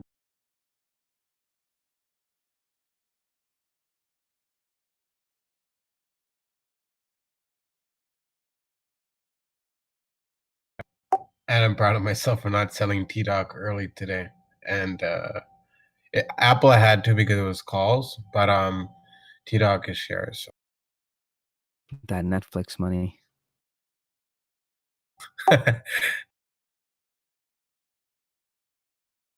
Netflix was honestly a lesson to like hold on to my good trades. That was a big slap on the face. And Facebook. And Facebook, how could I forget? Fuck. Thank you, TJ, man. I really do appreciate you keeping me in check and letting me know when I fuck up, and appreciate it. No, I fuck up to it on a daily basis, but it's important to like keep that in, like I like to like live in that pain, so then you don't repeat it again. That's true. You know what? I'm gonna actually journal right now and just take a mini break. And I'm glad I took that exit on Apple because it's tanking right now. I didn't like the upper wicks forming on there, and I should have exited a little bit earlier, but I gave it some time, and I'm glad I got out of it. I would have been in a loss right now. I locked in about I think it was about 7% on it. And I did take some profits earlier as well on the.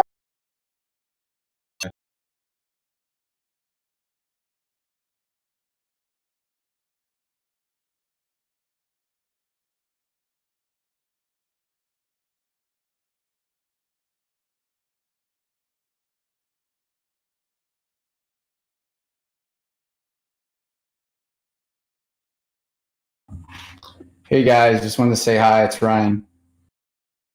Hey, Ryan. What's up, Ryan? Not much. Just took the week off. I haven't traded at all. Been watching and listening to you guys. Appreciate you all. Just wanted to say that I got rocked with Tesla FLNT. last Friday or whatever, and some other stupid plays. So I put myself in jail. I just needed to take a refresher, and it's been good. So maybe give it another week or so.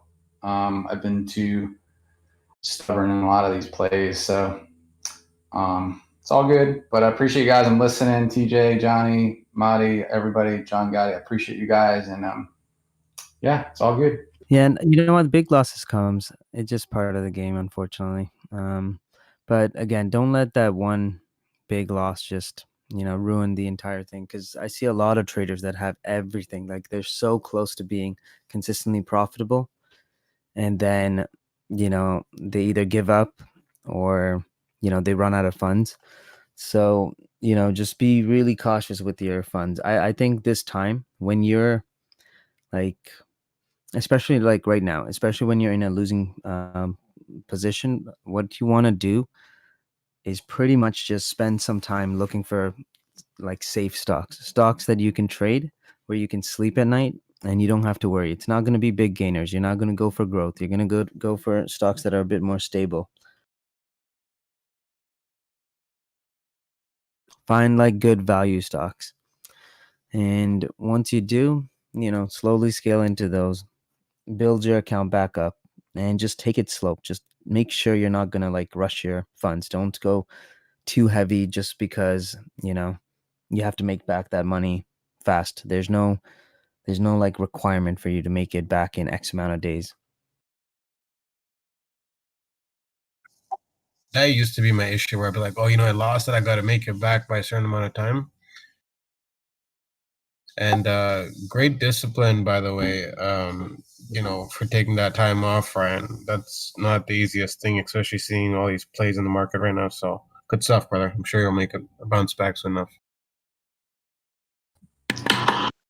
There's a value in taking a step back, especially when something had an emotional impact on you, because until it's part of your past, TLGT. as much as you want to try to control it, that emotion will kind of control you for a short amount of time. So it's good to step away when you need to. Yeah, noted all those points. Thanks, guys. Yeah, I've been trading for probably about 6 years, the last year and a half full time. And I've had setbacks. I've blown up my account on Tesla, shorting it at 330, believe it or not, way whenever that was. And it's one that I never touched. And I definitely had a revenge mentality on this one. CYRX. And I was actually only trying to get 20 bucks out of it, but that thing, I went in too heavy. My expirations were too tight. I mean, I know what I did wrong. It was just like I hear Johnny all the time saying 3 trades red, I'm out. And that's kind of what taught me this, take a week or 2 off. And, TJ, it's interesting, the value trade. I've been looking at that, but so much is up right now. I feel like I got to be careful too with that. You want to look for the ones that haven't, gone up. Those are the ones that you want to be keeping an eye on. Apple, I want to see if they can hold this area. Oh, I guess you can't. By the way, someone asked if VIX is a good buy. Honestly, it probably is. I completely lost it on that hedge.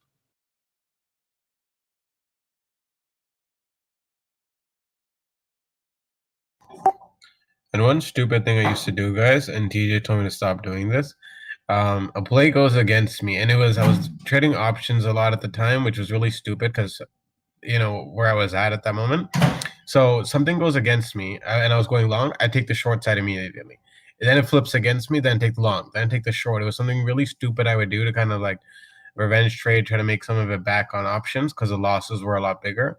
And then I moved back to shares, and I did start to dabble in options now, but only if I feel really comfortable with the play and very tight stop loss. So just want to share that with you guys.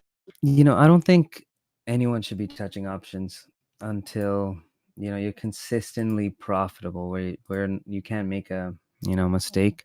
Now, when I mean anyone, it's like there's few people that understand options, but most people don't actually understand how it works, like what a 10% difference in IV is versus if the IV goes up 10% or down 10%. There's a huge difference in the model itself. I don't think everyone should necessarily, you don't need to know the model, but you do need to know how it's getting applied on a intraday basis or on a swing trade basis. And a lot of people don't look at the key factors that determine option pricing. Everyone looks at IV and they're like, oh, this is too high, or look at the IV rank or IV percentiles. But realistically, there's a lot more that goes into options, and there's also time frames where IV is higher than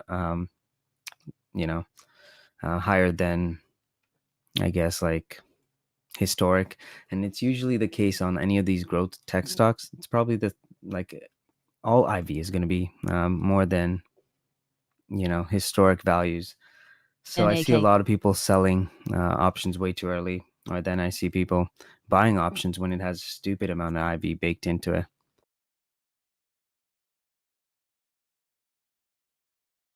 And then some people underestimate theta. Theta kills you. It destroys you. If you're in an option trade and you don't time entries, guys, you can get destroyed. That's why timing entries is so important, and taking profits. Most of the time I take larger sizes knowing that I'm going to take profits the moment I start making profits. Like on Tesla, $5 to $10, I'm taking profits. No way am I going to just stay in that trade without taking profits, because I know the risk could be I can lose 10 to $15 in literally 2-3 minutes. Yeah, that's what happened to me. And I usually do that on SPY puts and stuff. You guys know how I trade that.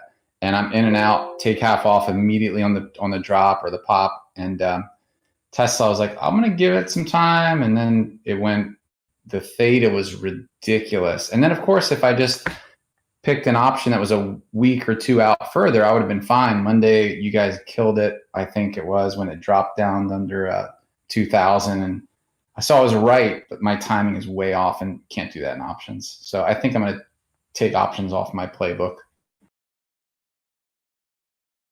Thank you. Or hedge it, have your long-term picks, sell puts, sell calls on them. You have literally nothing to lose once you're up. But first, I think everyone should start with the fundamental, like long terms. If I ever needed money, if I ever fucked up on any trade, I can literally sell any of my other positions and then add into the ones that I fucked up on, right? Having that like oh shit capital at your disposal, that's huge. That's gonna keep you from doing stupid shit and blowing up accounts, believe me. And it's also a way to like stop yourself from doing stupid shit. I do stupid shit all the time. Look at Gene.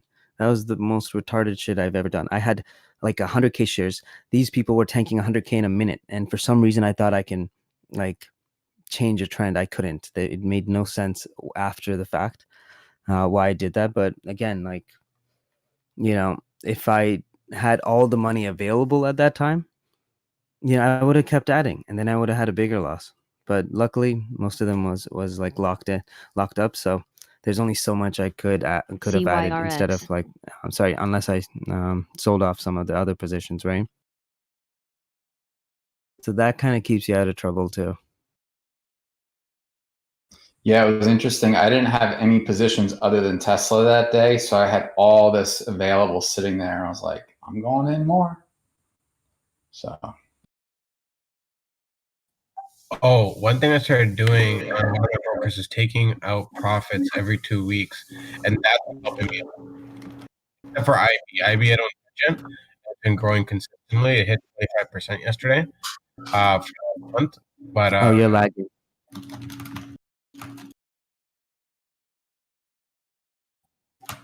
I don't know what that is. The background noise isn't me though. But yeah, so on one of my brokers, what I do is I take out profits every 2 weeks now, and that helps me stay level-headed. It's a very small account. I've moved almost everything over to IB, and I'm just slowly taking money out of that account until it's like there's nothing left in it.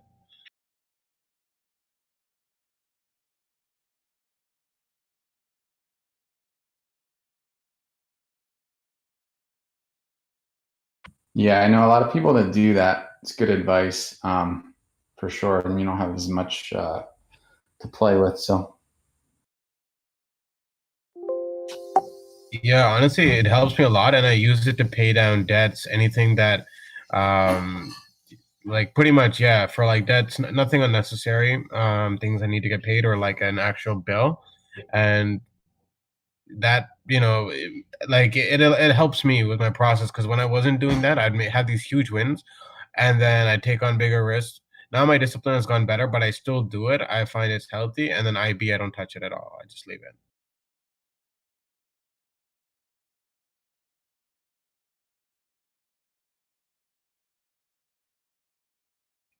I'm watching AMD here, just watching a lot of these lower wicks forming, and just want to see if this can bounce back here or not. Just watching the volume.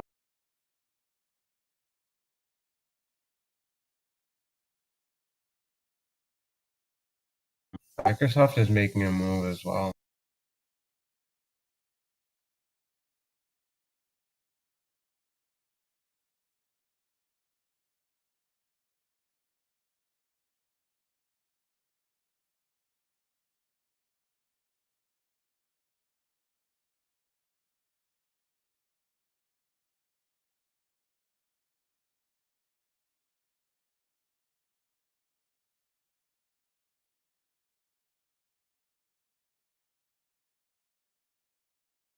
Oh, I took.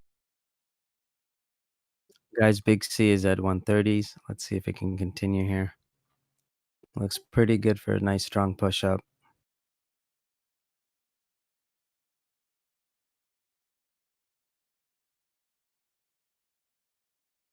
Oh, and guys, time your entries, like look at Big C. When we mentioned buy it over the 125, 124 stops, you wouldn't have even got stopped out in this entire move.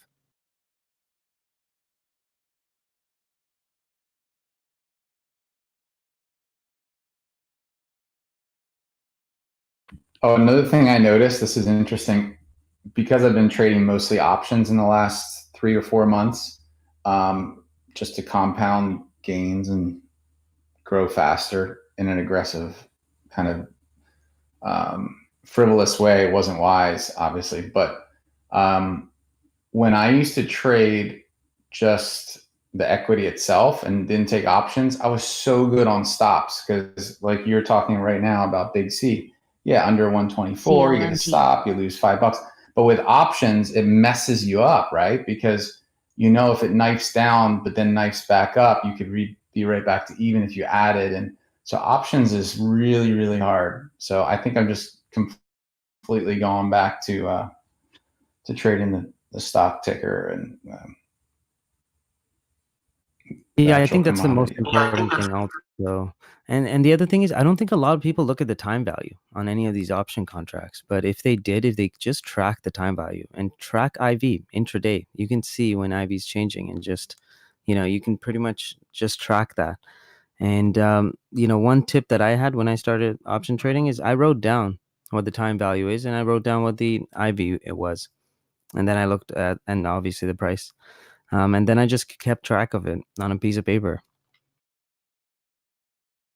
That's how I did it when I started. And then you kind of see, you'll get like the kind of gist of how it starts moving when the pricing, like when you have to scale out, like when you have a stock that's just channeling in an area and then it just tanks, that little tank, that's the one that you can really profit the most on. Majority of your trade is going to be based on that one tank when it just breaks a consolidation point. So wait for those opportunities. As soon as you see a break coming, get into it. As soon as it starts going in your direction, you can have like, the buy limit orders set up, right? Like, sorry, stop limit buys. Wait, limit buys. I forgot what it's called. Let me check. Man, is anyone watching Netflix rip right now? This is insane.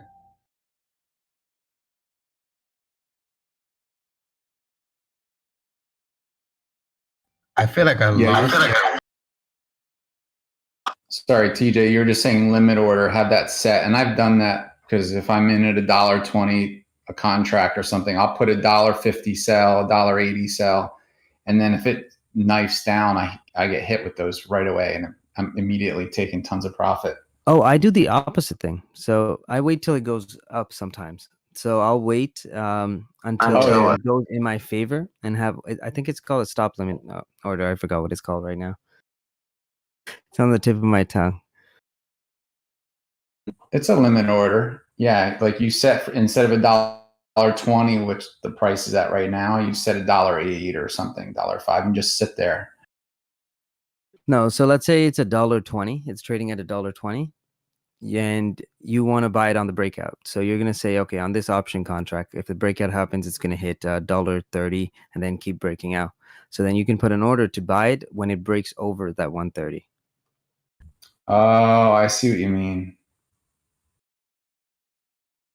Yeah, because we were talking about this like 2 weeks ago, and Johnny was like, "You don't want to sit on that bid." There we go. Okay, I gotcha.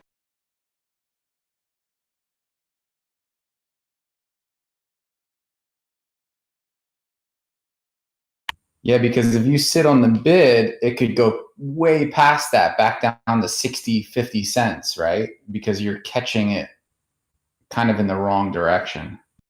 Yeah, and once I get filled, then what I do is I put an additional order right where the support is, just in case it whiplashes back down, so I can change my average and get it into the middle of that range, and then at least break even on that trade.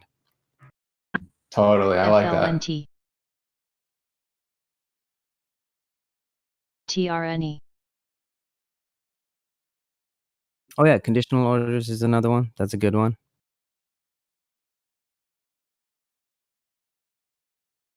There's so many options, and that's why I love options. Like, there's so much possibilities.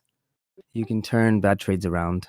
It just takes a lot of like time, right? So again, like if you can buy more time, you're gonna be better off. And that's why I always suggest, if you plan on holding for a week, buy at least 2 weeks out. If you're planning on holding for 2 weeks, 4 weeks out. That's been like my golden rule, and it's always helped me stay consistent.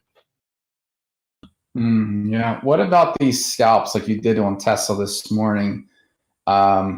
At like Oh, whatever. this is just because it's so high. Like IV is so high that for me, it's like as long as I can get the move right and the entry right, all I have to do is just pretty much just hold on to it, right? Just like leveraging my money. And I already had the 1990 called. Today I sold it and then I bought it back in 96. So I sold it at like 102, I think, and then bought it back at 106, and pretty much just gonna rinse and repeat. Like now that I have that position, what I've been doing was just selling calls. So just turning it into a spread. Because eventually, like it's when Tesla tops out, I have to get rid of those 1990 calls. As soon as I get rid of those 1990 calls, that's when I'm gonna start scaling more into those 2100 calls.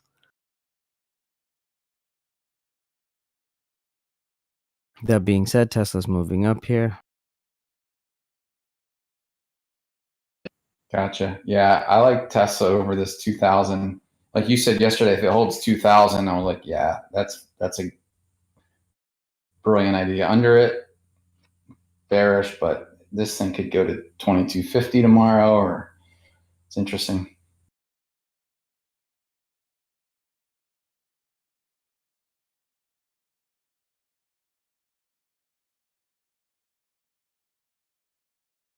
And yeah, you can scalp the same one again and again. Like you'll notice with my PNL that I've locked in profits more than what I have open.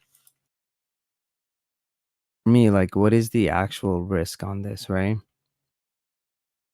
It's way lower. Plus, I have Tesla shares, so selling is a little bit easier.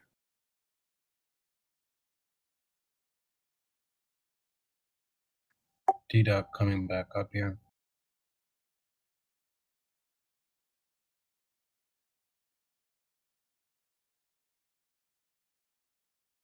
Guys, look at AYX. It's at 118s now. LADR.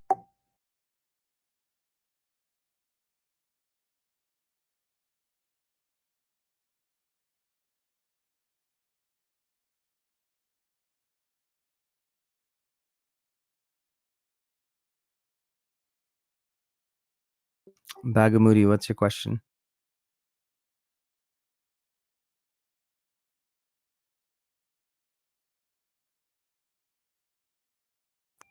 A $19,000 question.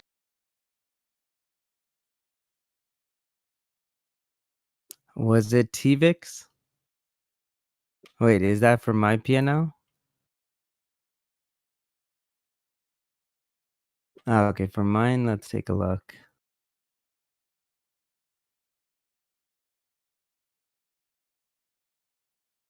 Was that on my long term or was that on the swing trade position? Oh, I think I see it. I think it's Zen, ZEN.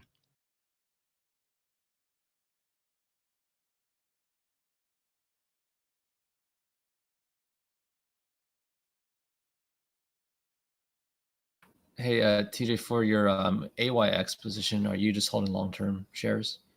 Because I know they got destroyed on earnings, and then they crashed from like 175 to like 118 or 110-ish. Yeah, so NAK. I didn't go heavy into it. I got 41,800 shares, and that one I have 111 average. It did go against me, so I added on to it, and I don't know. I'm not too confident on it. I think it's a really good retracement. I think the pricing is fine. I think it went down way too much. Like even at 118, it's a solid valuation. Yep. As a long term, I don't know. Yeah, because I remember they're not really true SaaS. Yeah, and see that's my problem too. Like, I could allocate that capital to somewhere else where it's more like a definitive, direction, right?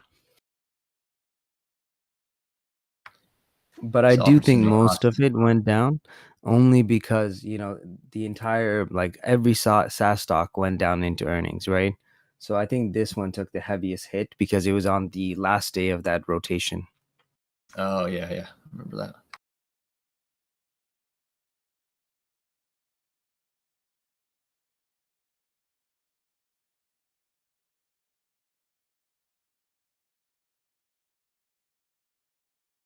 And when I look at stocks, I always look at what were people pricing in before, right? I mean, we were trading literally at 26x EV to sales before this whole thing happened and it tanked.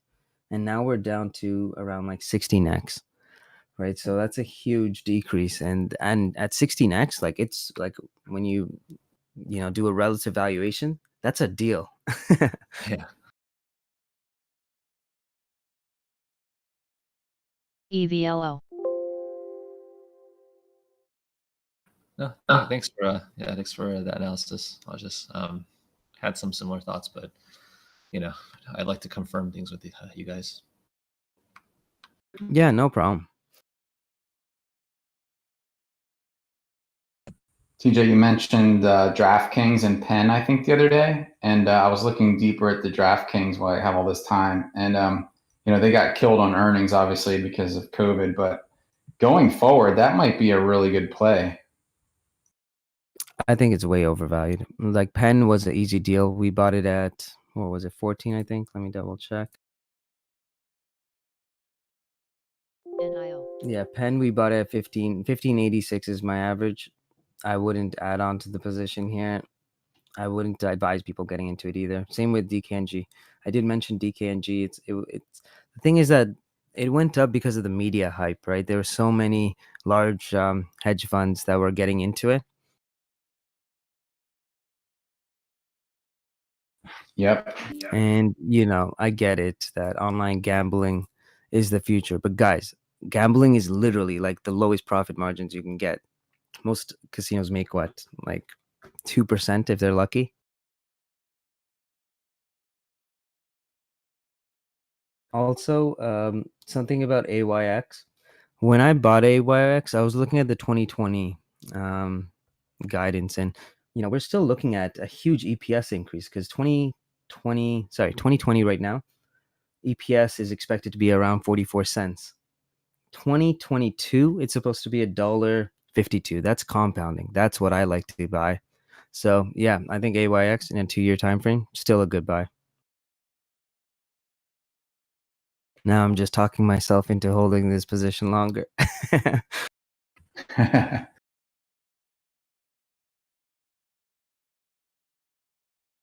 Netflix, Mike, that's one of those stocks you just hold on to, like long forever, just like Jay-Z says. Like we have a really good dip buy. You're up 8%. Hold on to it. BB. 500 is a decent price. In 2 years, you're just going to be laughing. I like buying companies that's going to just double their revenue, double their growth. 2 years is reasonable. 1 year, those are those extreme companies. And those companies that, they can double up their revenue year over year, those are the companies that we're trading at stupid multiples. So the next thing better than that, well, not better, but, close to it, would be buying companies that can double their revenue in 2 years. Those are solid buys. Because if they're doubling their revenue, we're doubling our side too, right? More like tripling, like knowing the market's effect.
Nice job, Algois.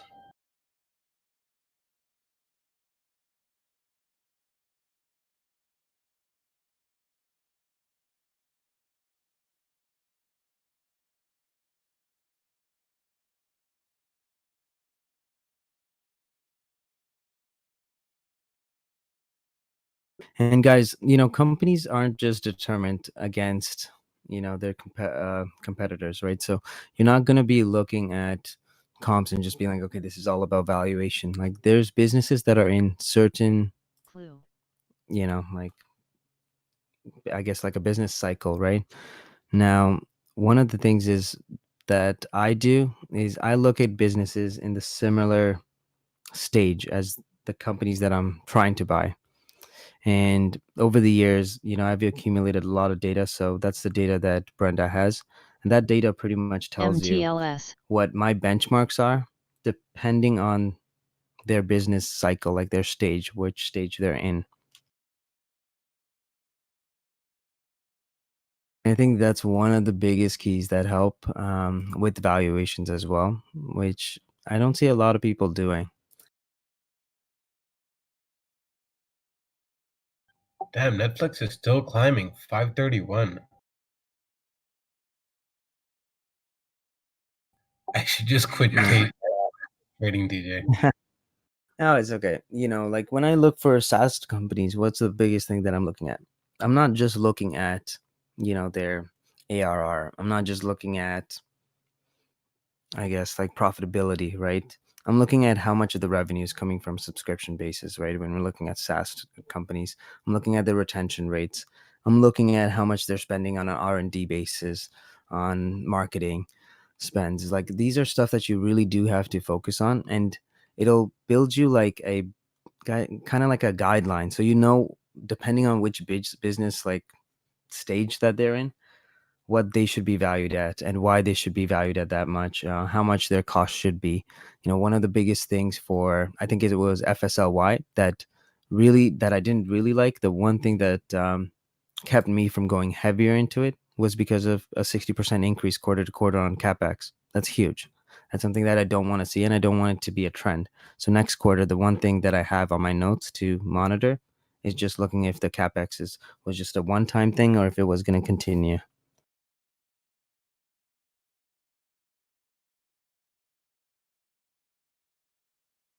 Oh, and there's so many things that I missed out, of course.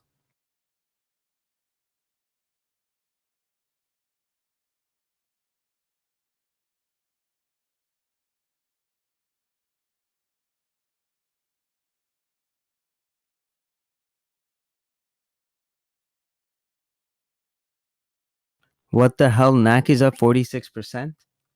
I looked at it yesterday. I'm like, yes, I'm so glad I sold. And how is that stock back up again? Come on, TJ, you pulled up Prashant.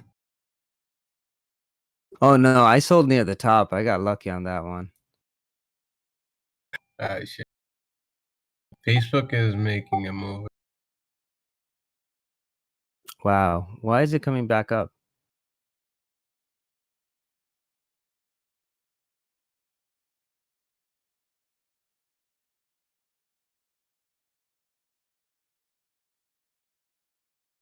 Because of Jay? Yeah, CapEx is, yeah, pretty much. There you go.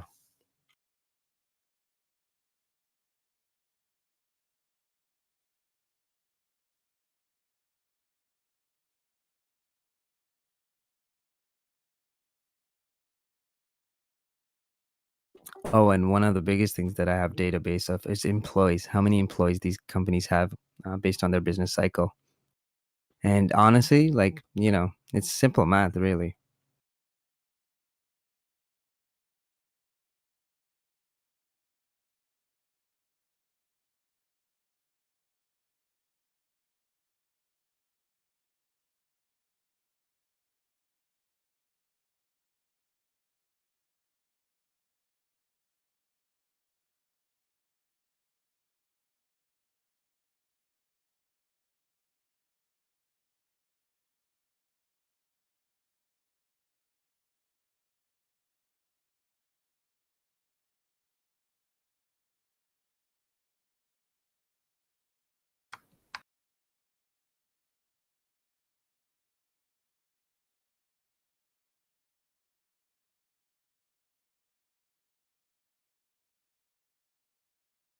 So guys, I just posted an Amazon chart.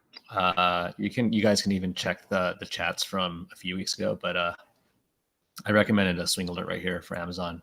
It was consolidating. Plans. You'll see basically the red line is a resistance, the green line support, and then that diagonal red line was a trend line. I took some swings there and just made some pretty good money. So hopefully you guys took that alert back then. But yeah, you can literally double check the chat from a few weeks ago. I wish I can buy more Amazon, but I have 229 contracts and way too many shares. that's a lot. I only have like I think like 3 or 4, or like 30 Gs.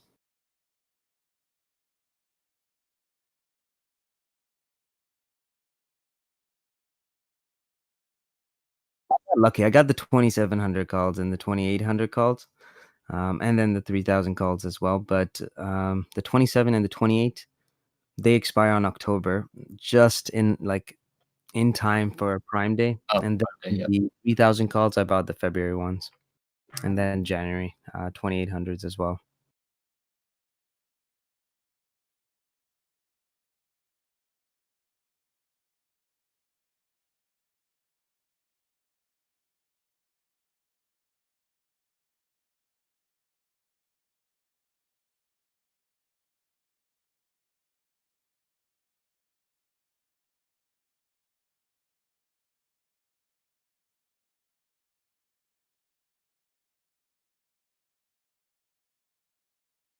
Okay, Biggs, have you done a relative valuation against its peers?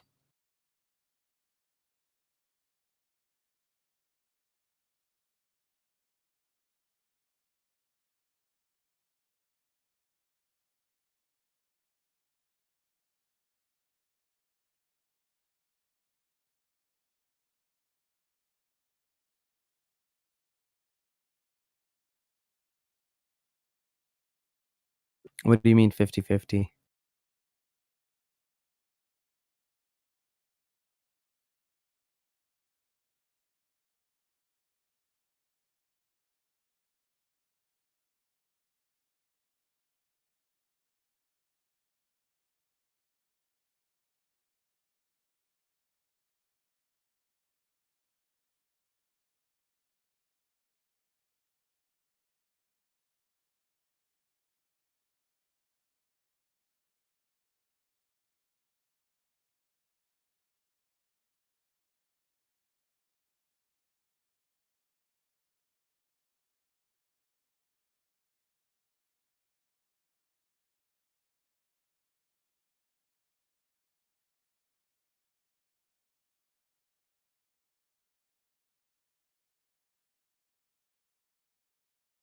Finally, Netflix is tanking. I'm so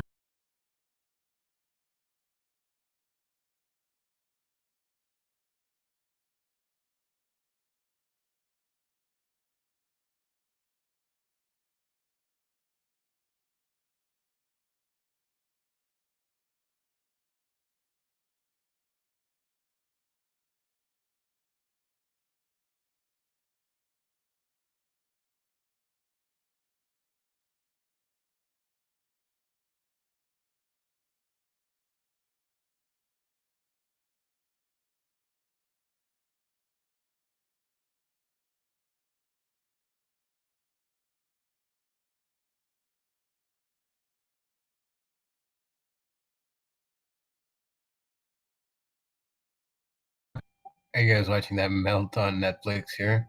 I'm a very happy person.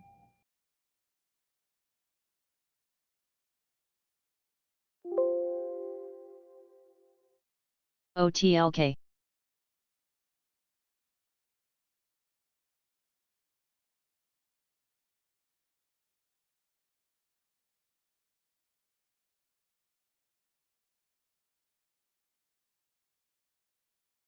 Slowly scaling out of those Tesla calls, the 2,100s that I wrote.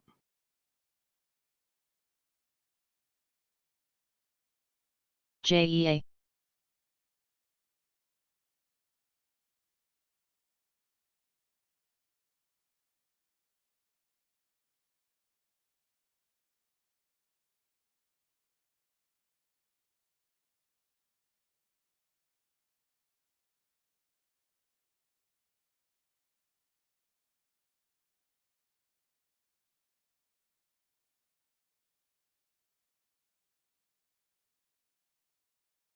Oh, and Big C's back down to 125, so just keep an eye on it. We need to hold this area for a nice continuation.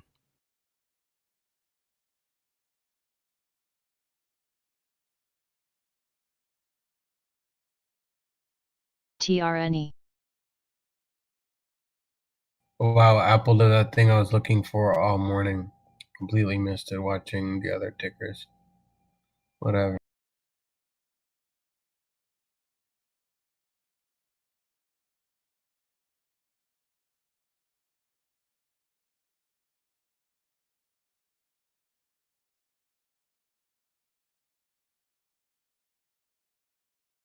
Man, I can't get any fills on Big C. I'm trying to get the 155 calls, but no fills.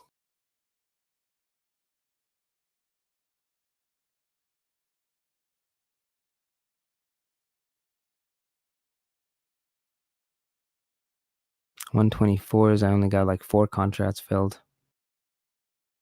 But the spread is so much. Actually, 124 spread's not too bad. 125s, I mean.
Hey, take a look at pins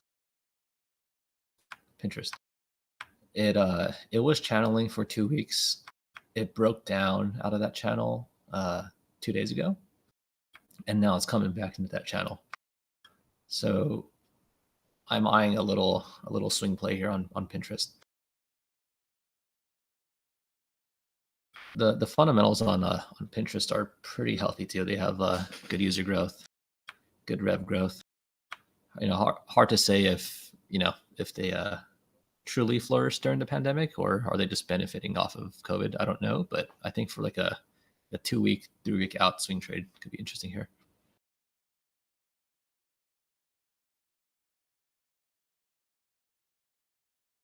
Yeah, I actually like Pin. Pin is probably a really easy one. Yeah, the daily, I like the daily chart so far.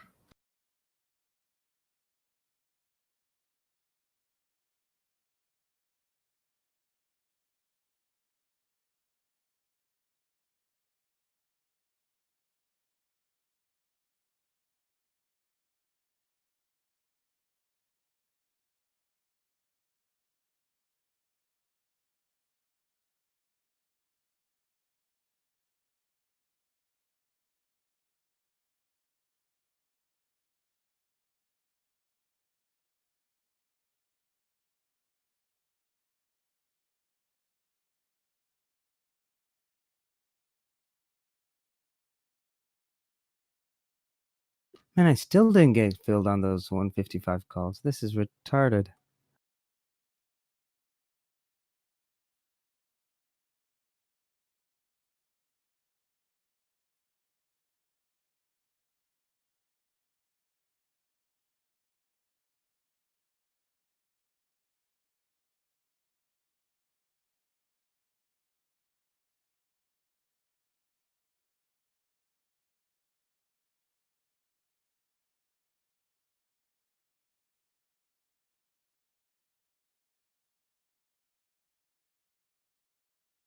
Leave.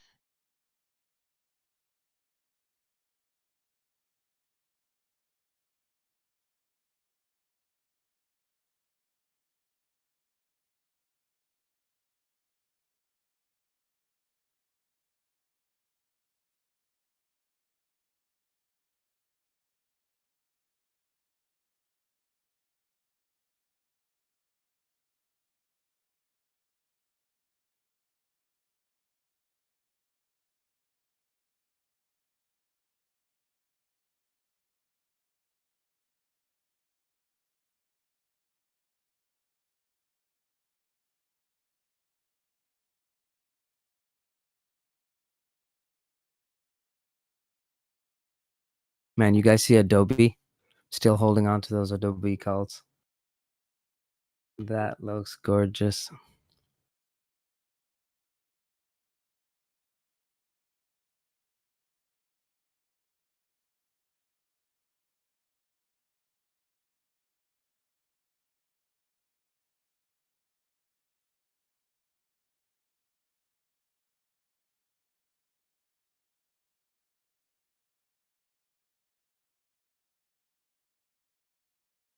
Apple here, guys, for anyone watching. I'm not in the trade, but yeah.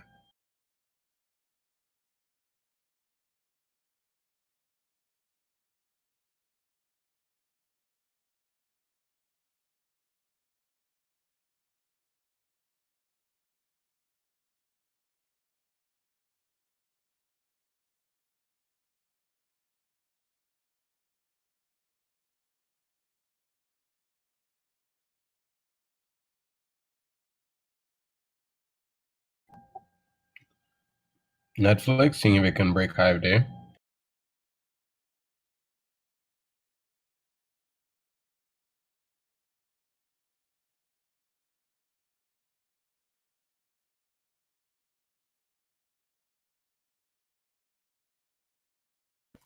Ooh, RKT is moving a little bit.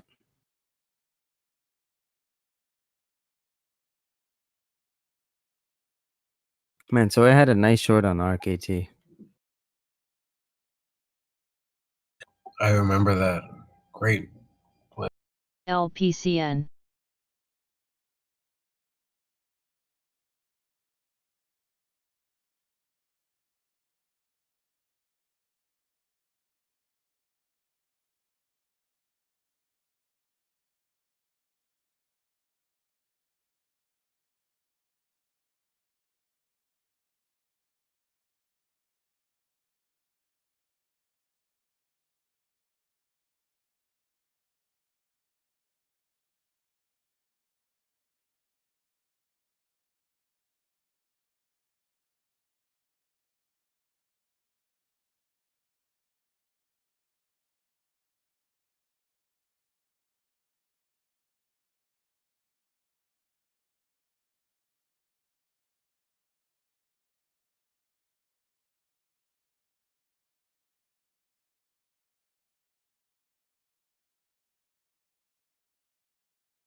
Guys, look at Facebook. I think Flaming Wrist called it out.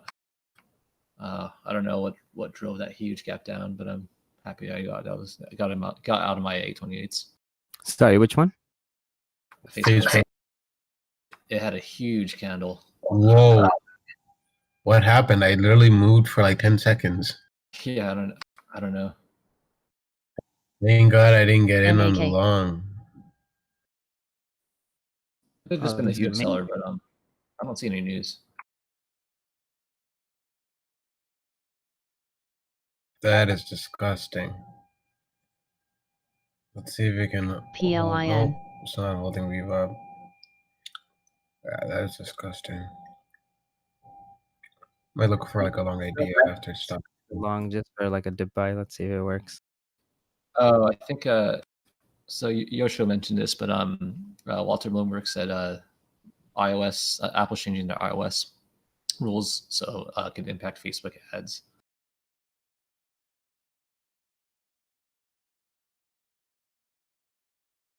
There you go. Yeah. Yoshio just posted the tweet. Thank you.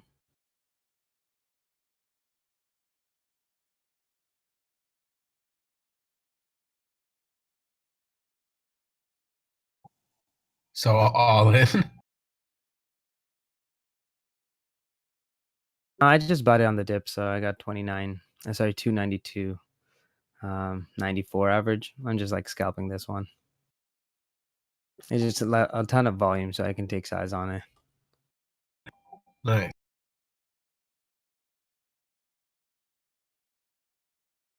See if I can get like 294. 294.50s would be ideal.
Clue.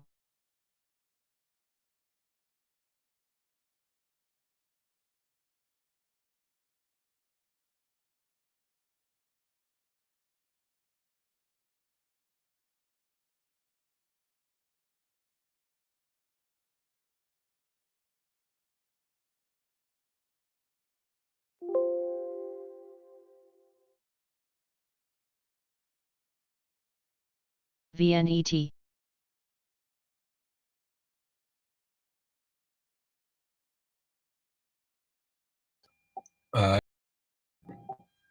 What time do you want to do the thing? Oh yeah, we'll have a quick meeting. What do you think, like closer to 1 or?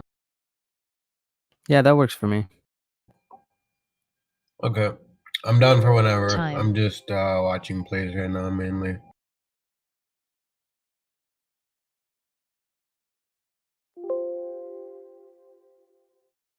All right, took some off on Facebook there. Maybe I should take it all off. Who knows? I took half off, but let's see.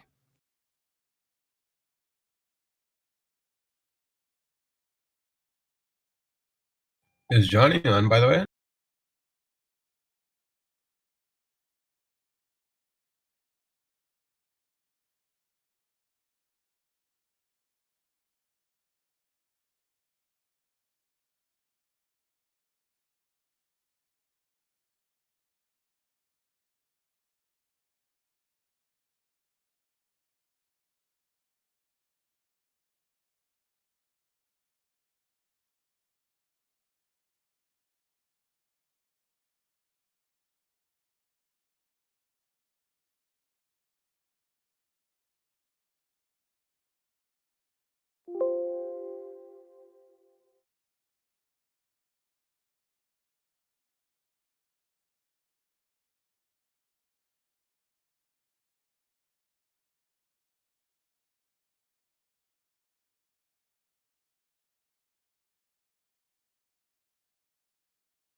AMD finally starting to pick up again.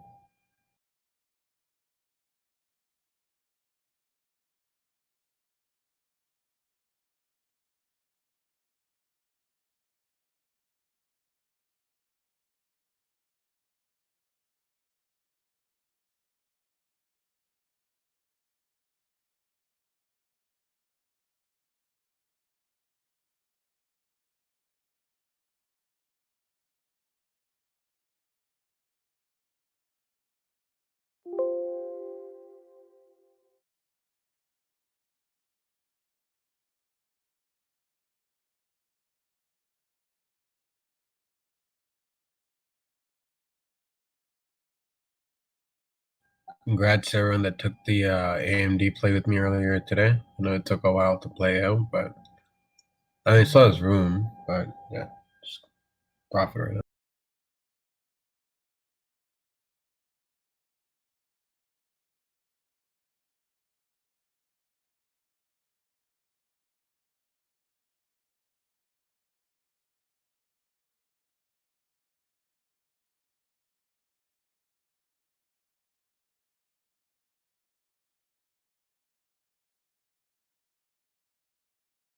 I took some more off on Facebook.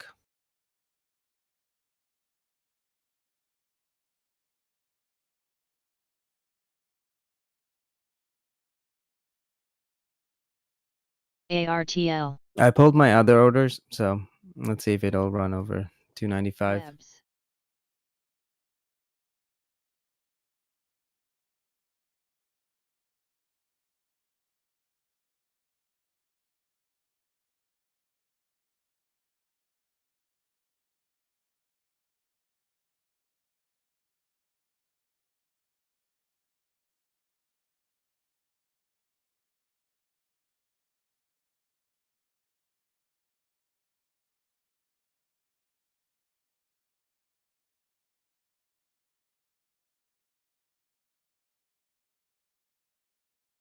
I got 25% left. I'm just gonna leave a hard stop just under my entry, and then yeah, take a break.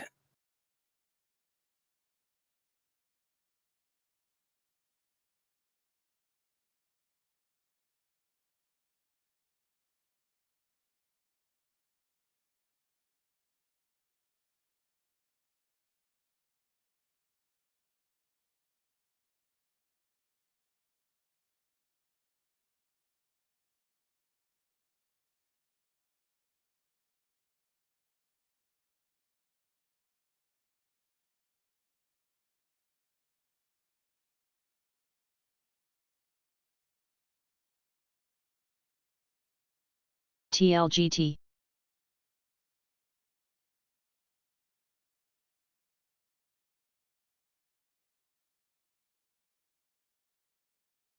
All right, so I got this PM. Just want to quickly address it on voice chat. Okay, so here's the thing. You shouldn't be trading calls or like options. Options is the easiest way to lose money, guys. If you don't know what you're doing, don't do it. Right? And, again, like why risk it? You need this money to make money. You can't make money without money. So if you're going to risk all your money right now in the beginning, you're not a good investment. I wouldn't invest in you, right? Think of yourself as a company. If you have a huge burn rate, you can't keep your expenses in control. You can't, be consistently profitable. It's going to be hard. Remember, like we invest in companies that grow at what, 100% a year, right? Sometimes 50% a year revenue growth. Some of you guys are trying to make 300% growth, but you're not being realistic. There's going to be days that you're going to have 150%, like literally decline if you sold an option contract. You're going to have those days where, like any options that I'm selling, I already know that I'm going to lose at least like 300%. That's like my risk tolerance on it. Any options I buy, I know I'm going to lose 100%. I don't touch it without knowing that. And if I still like it, knowing that I can lose 100% on the long side and then on the short side lose 300%, I'll take it. If I don't like, if it isn't worth it for me, I just don't take that trade, right? Second thing, mental stops, like that's the bad rational like rationale for just like not having a like a hard stop. Most people can't stick to their mental stops. Most FLDM. people can't. Sometimes I don't either. I'm not gonna lie. I would say you have to have, your hard stops ordered in. Now you have to be reasonable. If you know market makers are going to be taking out stops, they're not going to take out your 100 shares. They're not looking for your 100 shares or 200 shares or even 1,000 shares. They're looking for 5, 6, 7 to like maybe even like 10 to 20K shares. So unless you're trading CYRX. large sizes, what the market makers do, you don't have to worry about that. They're not after you. Second thing that you have to remember too is that you want to have your stops at a place where people don't have their stops, right? So on something like Big C, I bought into it because I was like, okay, long over 124. If I put a hard stop in there, I would have been stopped for no reason. Instead, as soon as it tanked, I actually just added onto it. I didn't want to, but I was like, you know what, might as well support the trend. And you want to be reasonable. Like if 124 is support, we bounced off that level before, you're going to know the entire day people are going to have stops at that level. The moment that breaks, it means the trend is changing. So the last thing you want to do is put a stop right at a level where everyone's going to get stopped out. Look at those market makers. What did they do? They just literally bought up all that liquidity from everyone getting stopped out because their stops were too tight. So just be reasonable. And I don't like hard stops, but I follow my ARTL. stops. Yesterday I had to stop out, and that was on those 2,000 calls. Imagine if I didn't. You know how much I'd have to add on to a position like that? That'd be retarded. And plus, there's no volume on those 2,000 calls today because everyone's trading the 2100s. So I would have been screwed both ways. So yeah, you do have to like follow your stops. One of the biggest things that a good trader has is honoring their stops. And if you need to trick yourself, trick yourself. Think about it. It's like if you don't honor your stop loss, you're literally telling yourself that you can't come up with a good stop. So remember that. Just change the narrative a bit. And if you honor your stops, you're saying to yourself that, hey, I trust my own instincts. And if you can't even honor your stops, trading is not going to be fun. Next thing, position size. Please don't go heavy into anything.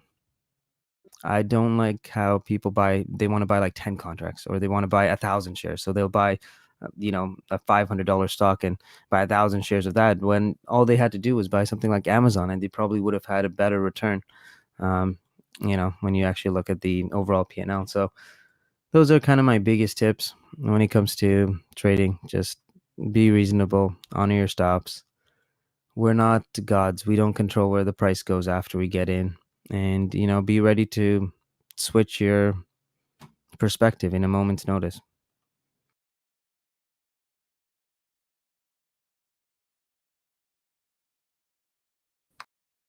So someone mentioned Shop earlier.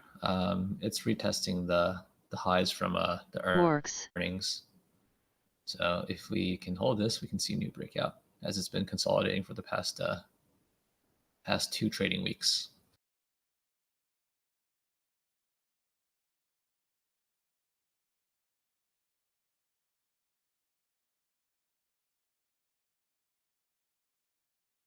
Yeah, Shopify is a lifetime hold.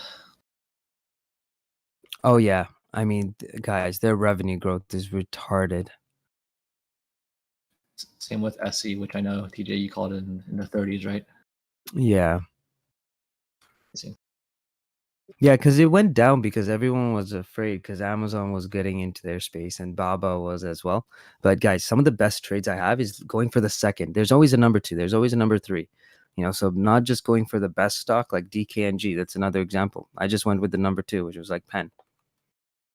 Right. So there's still opportunities where people miss because people, the first thing that they're going to do, like when Amazon like gets into anything, they're a disruptor. They're literally just going to like undercut their pricing and just run you out of business. So that fear is still instilled in every investor. So the moment something like, so a company like Shopify or, Amazon gets into a space of a company that has low revenue or lower revenue, lower market cap, the first thing people are going to do is sell that, buy Amazon.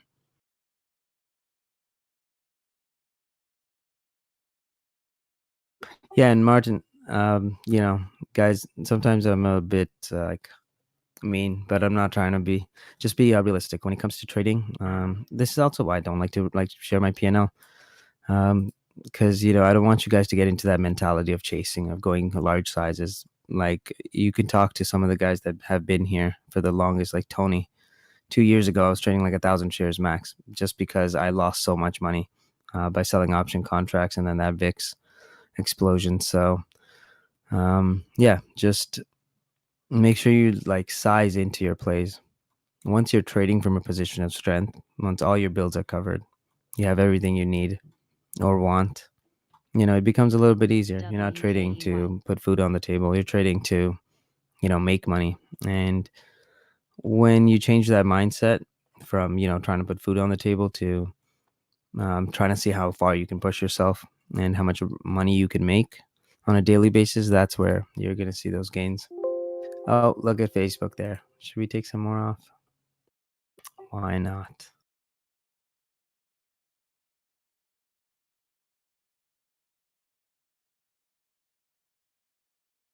Damn it. Should have had my sell order ready.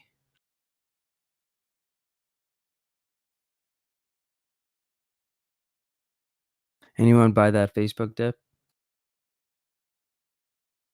Nope, unfortunately not. Focusing on AMD here. I don't hedge it all the time. If you do, you're never going to make money. Some of the times, like most of the time, I make money on my hedge, but this time I complete write-off when I bought the VIX calls. They're pretty much worthless, so I got rid of them. Hey, guys. So I mentioned Nvidia earlier today. It was a bull flag on a daily, and it's finally breaking out. Great. It just went parabolic in like the past 20 minutes. It also passed the pre-market high.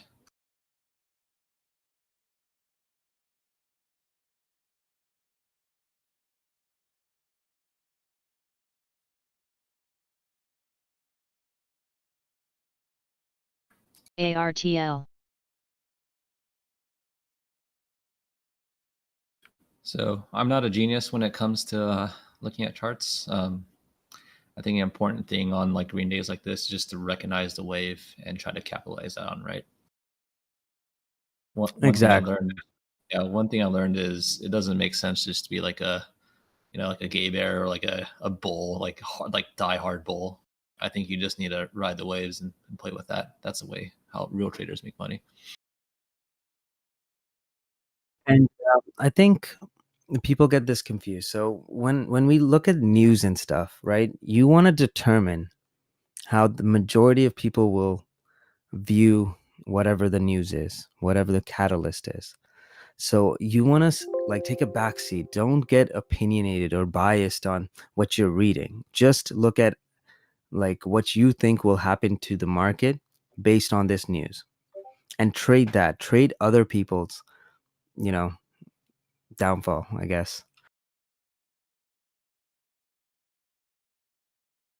Because think of it as chess, right? So you got to be ahead. If you're not ahead, by at least like through 2 or 3 steps, you're pretty much behind.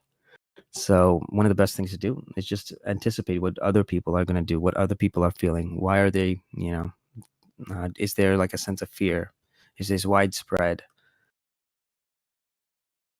The first thing when Facebook tanked, you guys mentioned it was off a tweet. So obviously we get a nice reaction there, but I don't see it on my news feed, which brought me to be, well, I didn't see it at that time, but, which brought me to believe that, hey, you know what, it can quickly retrace and probably come right back down. Boycotting really doesn't do anything. We mentioned that last time too, that it wasn't a big deal. It's just better for them. Like smaller companies now get their, ad space. So that's a good thing. Good thing for smaller companies competing with these companies that are boycotting them. So see, this is the problem with, like our system here. Everyone wants capitalism, freedom of speech, but then when Facebook does something like this, it's like, oh no, we don't support it. But it's your constitutional right.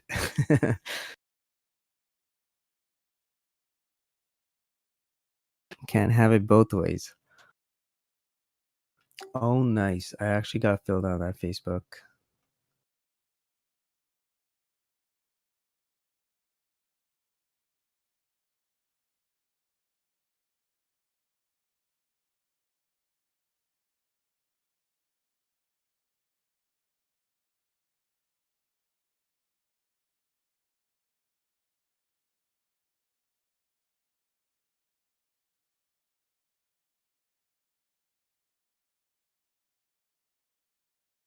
Now, as for the iPhones, like Samsung already has this feature, right?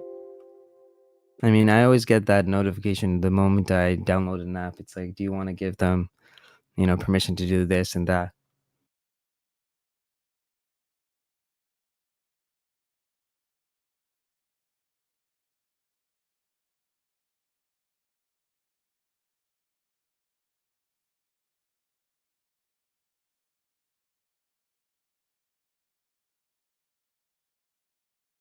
Yeah, thank you, Greedy. I did really good. I rolled over the contracts from last week into this week for Adobe. So yeah, maybe I should have gone with 2 or 3 weeks out. Well, looking at it today, I definitely should have. Yeah, I mean, Adobe is generally a solid company. It's Nice highly job, Yo. recurring. Yeah, profitable. Yeah, nice job, Yosho. Nice. I still have a position from 142.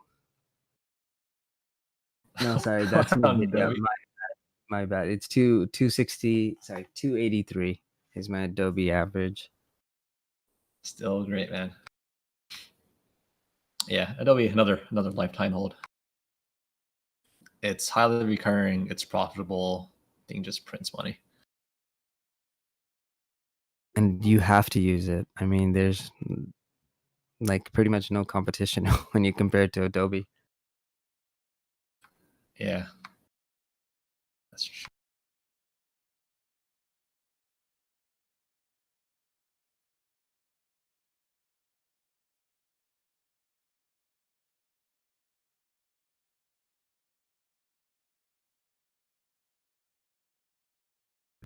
Apple continue to push here.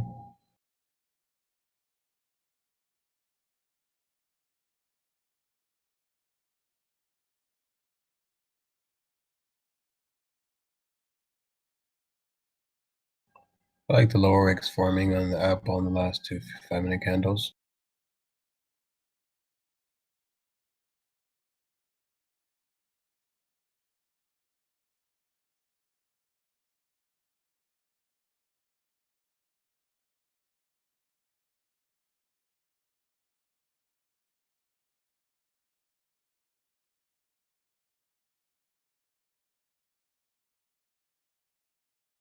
Oh, and I have a question for you guys. How many tickers do you have on your watch list?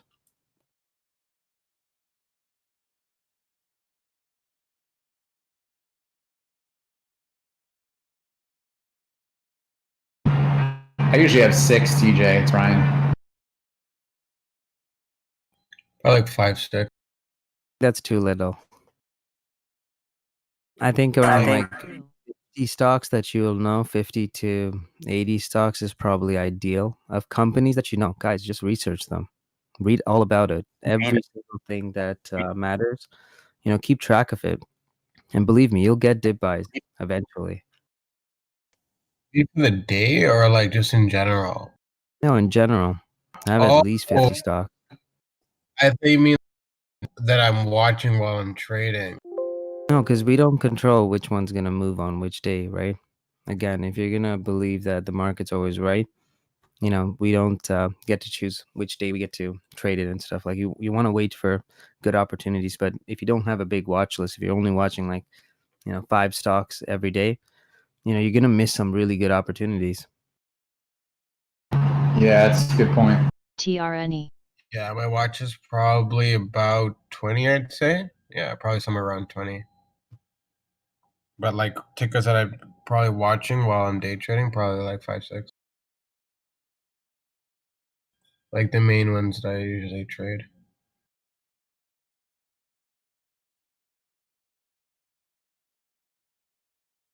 There's one that I always watch, TJ. It's Twilio, because I was in their trade show booth the day they IPO'd at a convention in Vegas. And I remember all these 20-year-olds were like just overjoyed with how much money they made that day. ARTL. And so Twilio is funny for me because it's something that I always pay attention to, regardless of my watch list. I like this advice that TJ gave a little bit back, and I've been implementing it into my strategies. But basically, trade the stocks that you like, and then you pretty much can't really bag hold. Yeah, like I've been the most profitable now because I stopped trading stupid shit that I thought I knew, but I actually didn't know anything about. Same. That helped me tremendously. Thank you for that, TJ. Yeah, thank you, TJ. That's why I give you guys the list. I share my, my portfolio because I want you guys to have it on the list. Find those deals where you can, add into those places.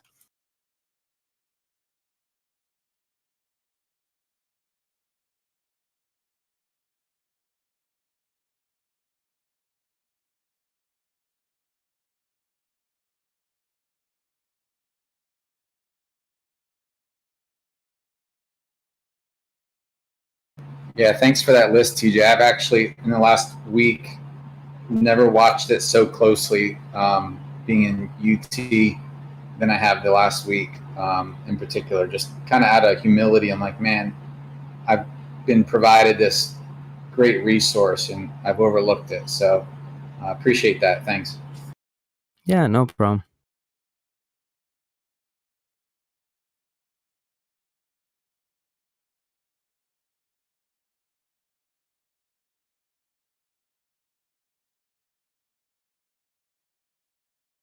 Look at Tesla go there. I'm gonna have to stop out of the rest of those calls soon.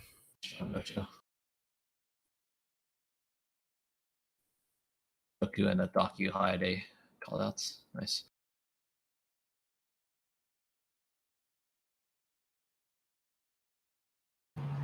Sorry, TJ, just so I can follow you. You're not follow you trading, but just methodology. You're short 2200 calls. Is that right? 2100s and the 2090s I'm short on, but the 2090s I have like the pricing is pretty good. The 2100s, it's getting close to my average, which is at 63. So I'm gonna start scaling out of those if we get closer. Like if I can see Tesla break over 2120, then I'll just get out of it. Gotcha. Yeah, it's flagging hard today, man.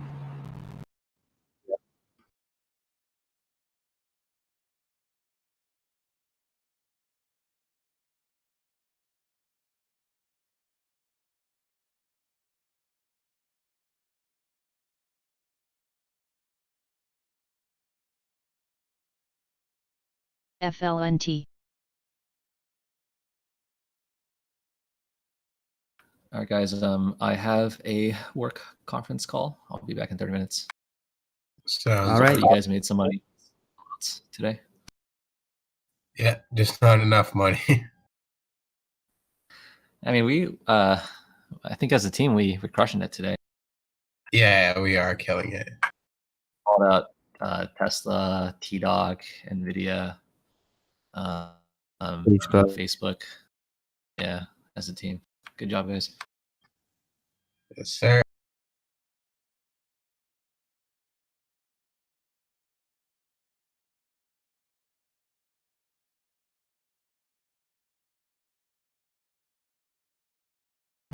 TJ, you mentioned UVXY earlier, or VIX maybe, and man, I would think, I mean, I'm not going to do it, but there was a part of me 2 days ago, I was looking at VIX further out calls to like $30 for end of September, maybe mid-October, because if we do get a correction, that thing might rip. Yeah, exactly. Especially with elections coming up, but we got like, close to 50 days left. So I'm going to wait a little bit longer. Yeah, I agree. I mean, the ones I was looking at went from $1.40, now they're $1. So I was just watching them. anyone else take? Sorry, did anyone else take Adobe?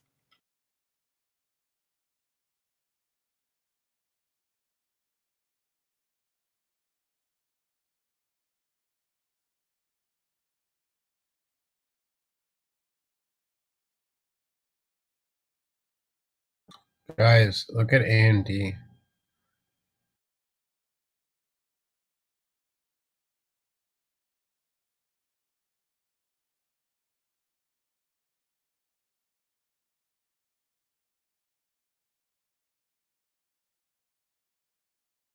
That lesson lets me stay in AMD today. I'm glad I didn't get weekend.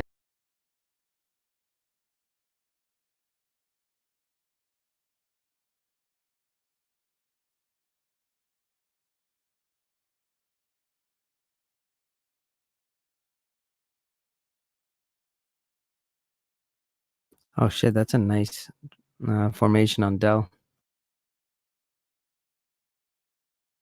TJ, for a second there, you're gonna say AMD. I was so happy. Oh, AMD, I still got those 85 calls. Jeez. Well, it went all the way back down and then went all the way back up and then down again. So I'll just hold on to it. Let's see if we can crack that 86.99. NAK.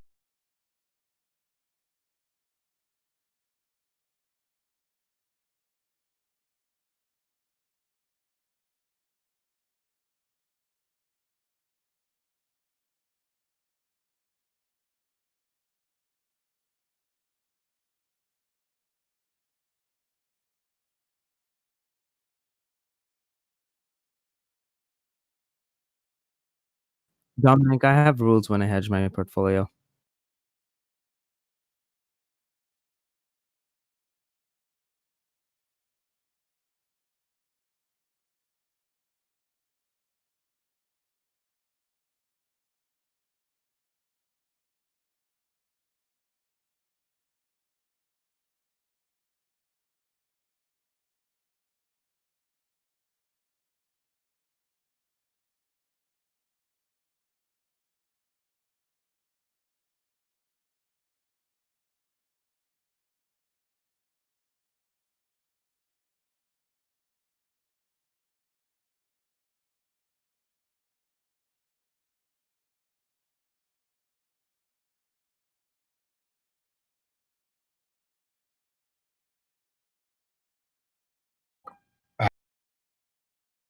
GRAFU.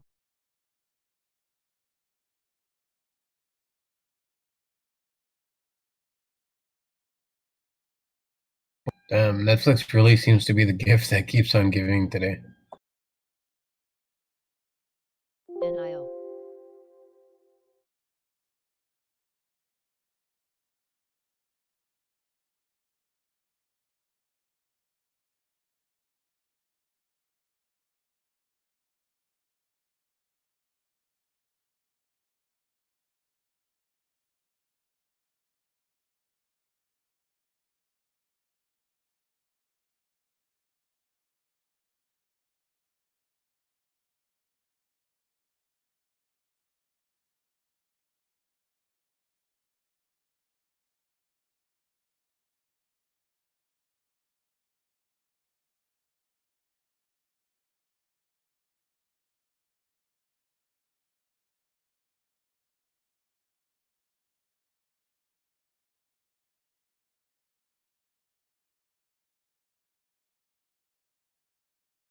So what's everyone up to? Watching AMD, Johnny. I have got past weekends this morning after my lesson on Netflix. Still holding it. Oh, nice. What's AMD doing? Is it back over 85? It is. It's at 86.69 right now. I'm seeing if we can break that 87 area. All right, cool. Are you watching SMH? No, I should be doing that. Thank you. No worries. All right, guys, Big C, I'm going to take some off. This is my scalp position just from the 124s. We're at 130s. 135 is like the target, but, you know, this is a good place to take some off. SMH is flying. Thank you, Johnny. You're welcome.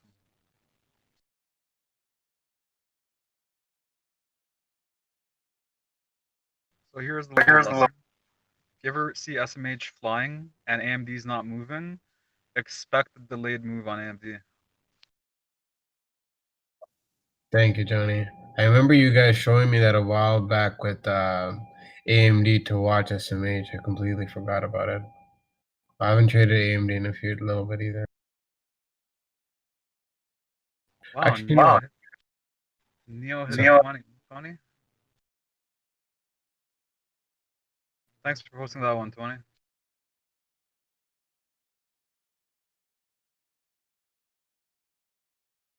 You know, I have traded AMD recently, but it was a quick scalp. I lied. This is the longest I've probably held AMD. in a while.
Congrats over.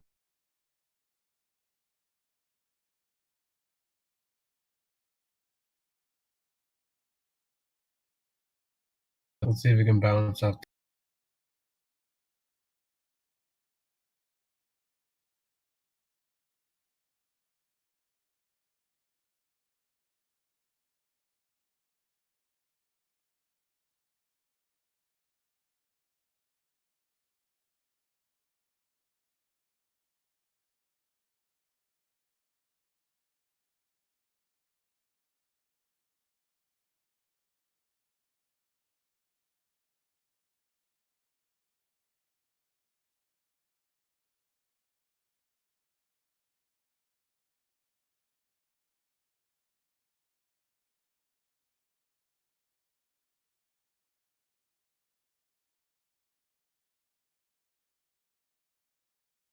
Webs.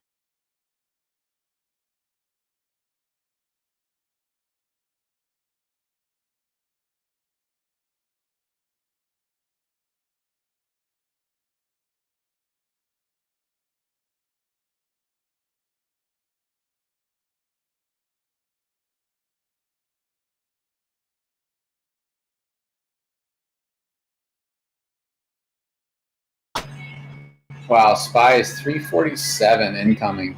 It's crazy. CEI.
SPY out of close under the 50 EMA just here.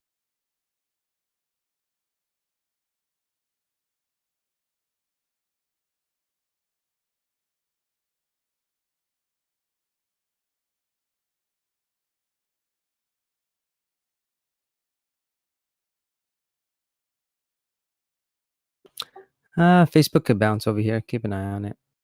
It's at like that VWAP area.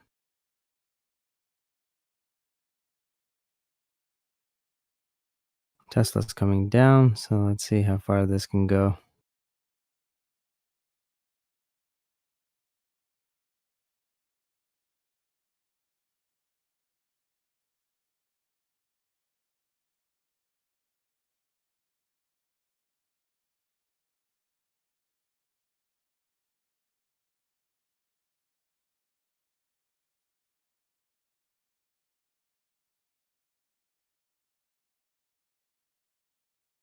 Oh, by the way, I just posted like a detailed analysis on TRUP, so make sure to read that one.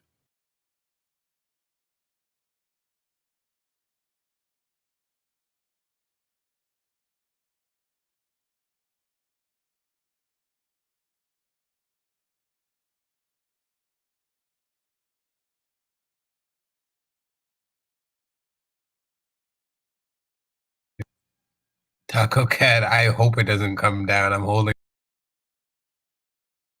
Sorry, I'm sure cut out. I'm holding AMD, so yeah, let's hope it doesn't come down as well.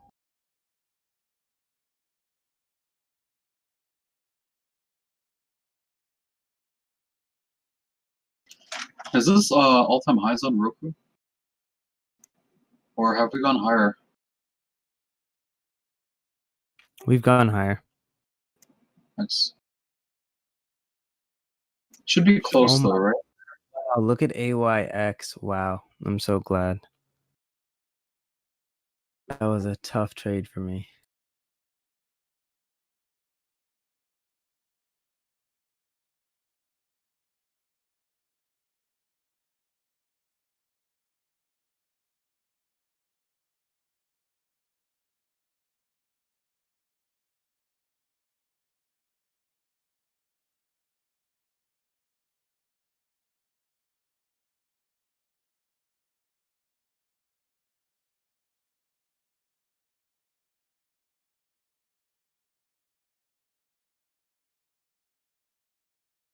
Guys, you see Netflix? Wow, what a nice trend today. From 455, I've been telling you guys, just hold it. Look at that beauty. Johnny, I'm the guy that sold yesterday at the end of day. It's all good. I think here we should be looking for Netflix consolidation up to like 534.50, and or down to 534.50 up to 537, and we'll just consolidate here for a bit. Apple here. I want to see if it can bounce off this area.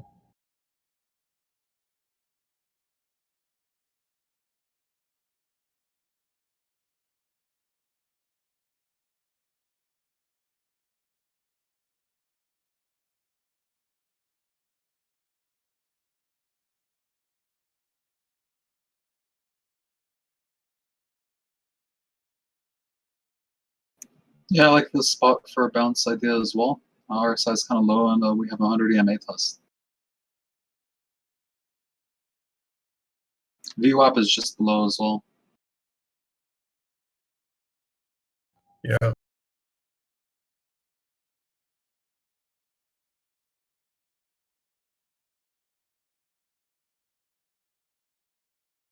GMO.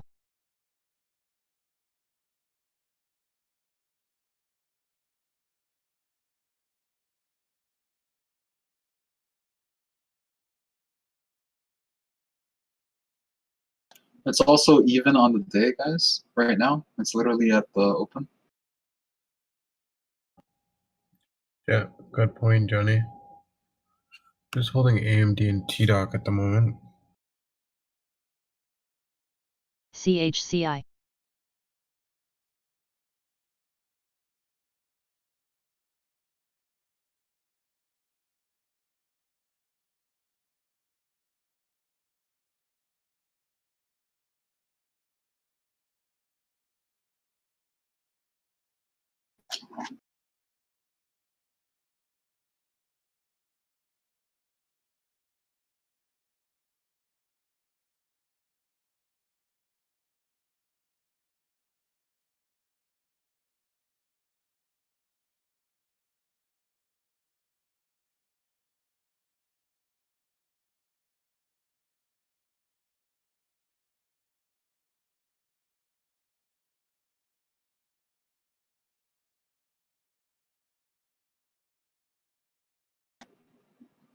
Tesla's looking a little weak here. Wow, such small spreads today on Tesla. 30 cents.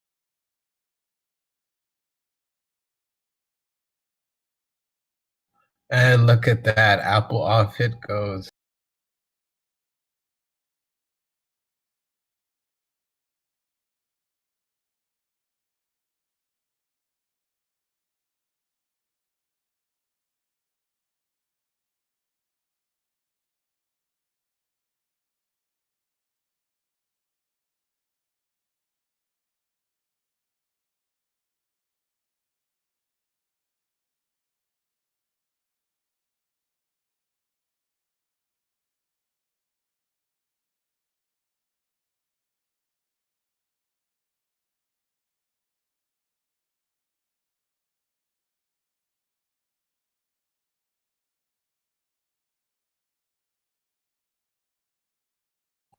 Disney?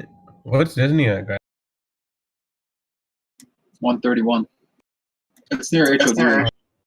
Oh, okay, guys. HOD.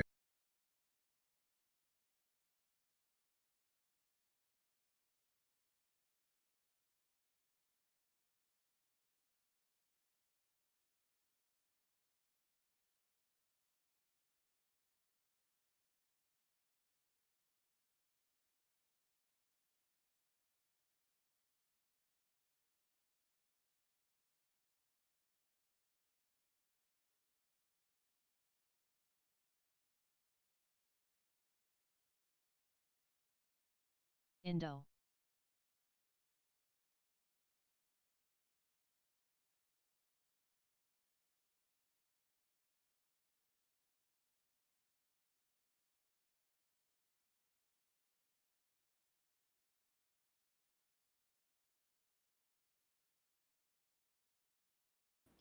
Still pushing.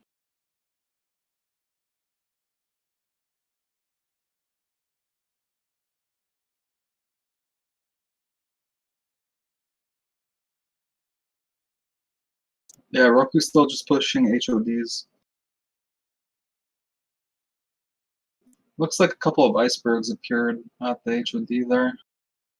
But yeah, something like this, guys, it's an easy don't fight the trend. We could see some selling pressure come in closer to 165. Just a mental resistance number. Hey, Marty. You still there? Oh, I think he went on a break. Yeah, he left earlier. He said he might be back near the end of the day. I was just saying our T-Doc call out worked out pretty well. So we called it around 208. It's 212. Trying to test out again. Yes, that is doing very well. I'm glad we're both in it. Yeah. Yes, Very nice work, guys. Yeah, I have to give him the credit. No need to give credit. You know, we just work together. Yes, sir.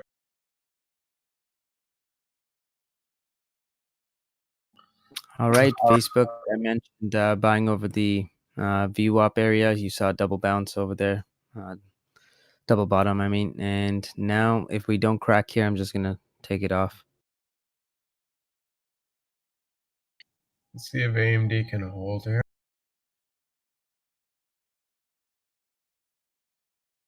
Yeah, it was.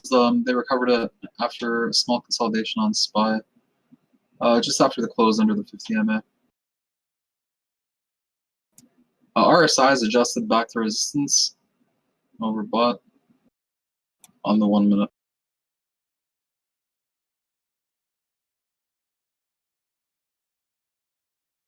GRAFU.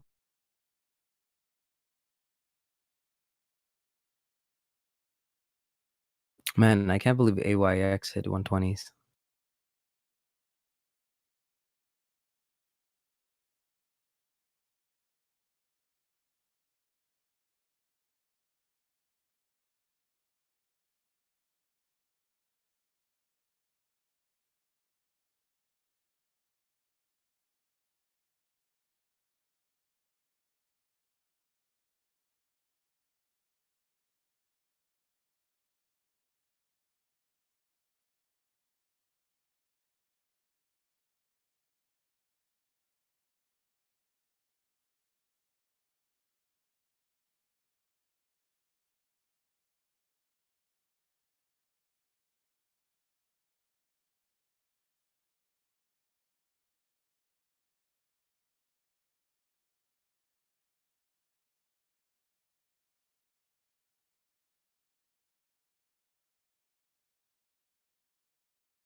Okay, Roku's approaching that 165. Big C is up $2 a share from the continuation idea.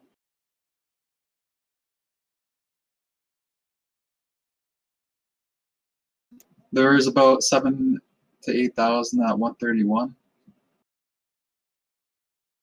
Most of it just got filled, and it just broke out.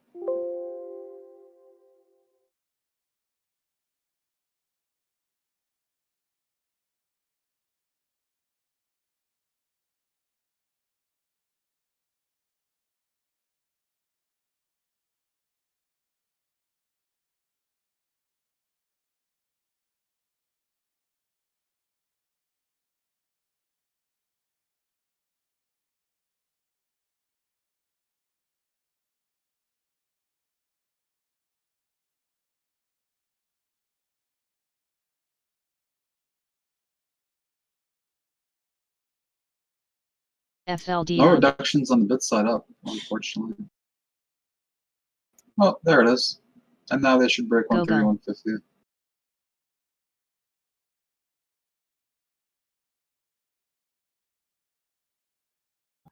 Let's see if Apple can retest.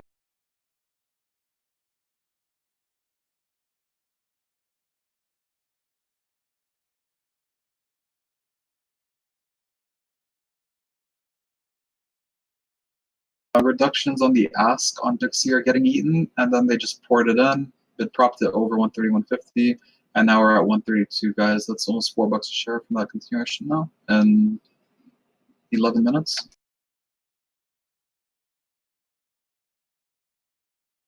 That's some pretty big movement, huh? Low is 104 today.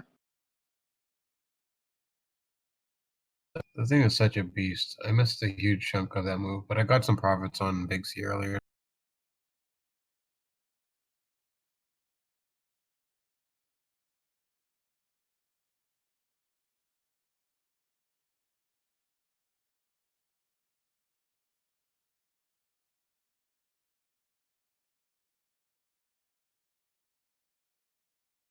ARTL.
Let's see if EVSI. Apple can hold this. I don't think it will, but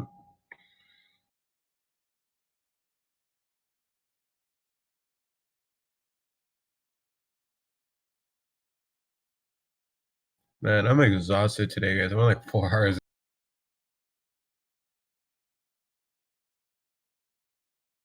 You need modafinil. Yeah, I definitely do. And I cannot afford a nap today. Yep. Just extra coffee. I actually do need some caffeine. I hit the gym early today, 30. See, that's what I don't like. I can't do that because like this is money on the line. I can't be tired. So if I ever go to the gym, it's literally just gonna be after working hours because the last thing you want is to be drained when you need all the protein for your brain. For me, I think it's like the only thing that gets me alert. Otherwise, I'm like groggy for like an hour. So I was like way more tired before. I had some pre-workout too with caffeine, so it helped a bit.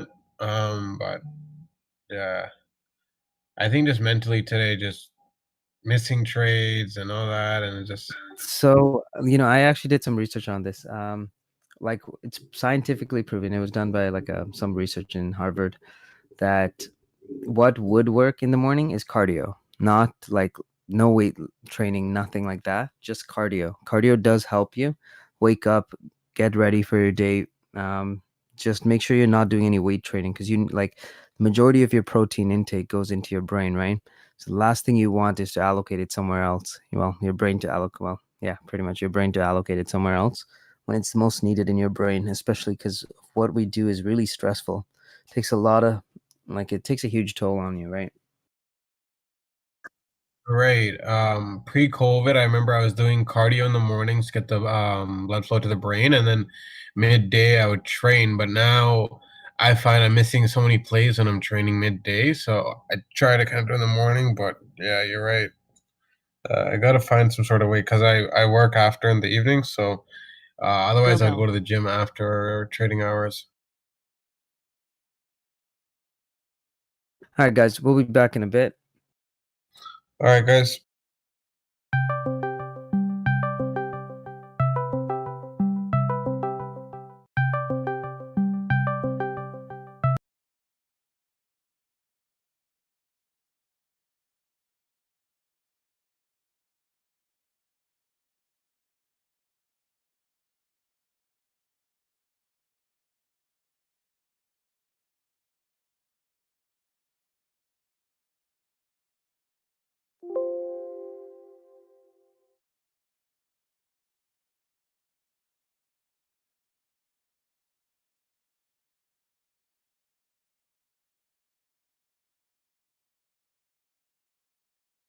Indo.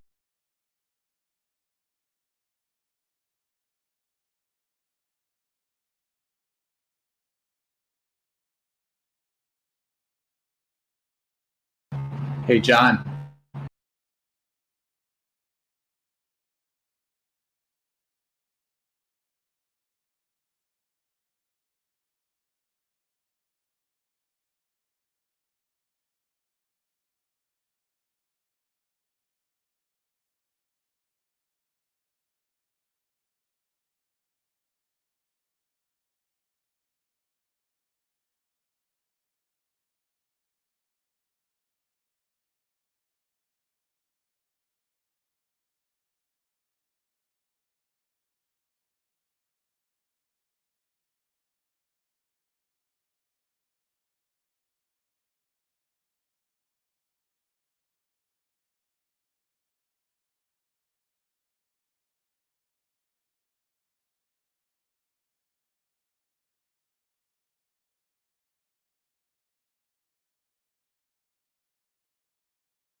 ARTL.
EVSI.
ENTX.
NIO.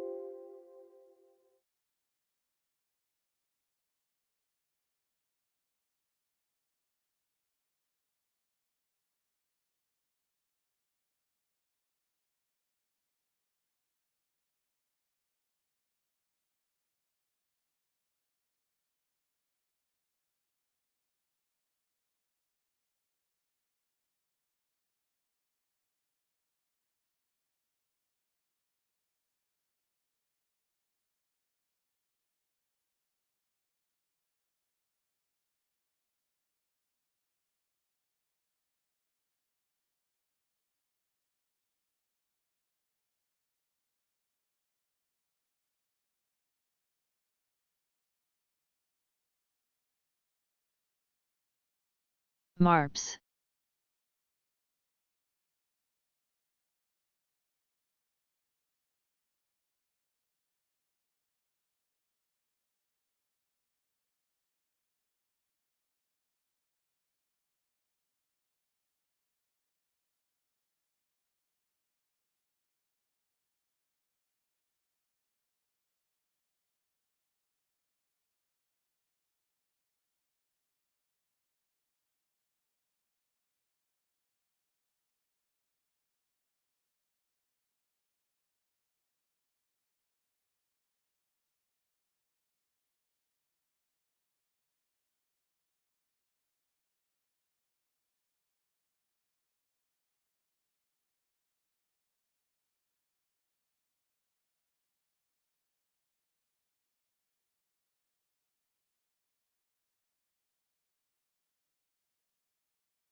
EVSI.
FLNT.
Webs.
NAK.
FLNT.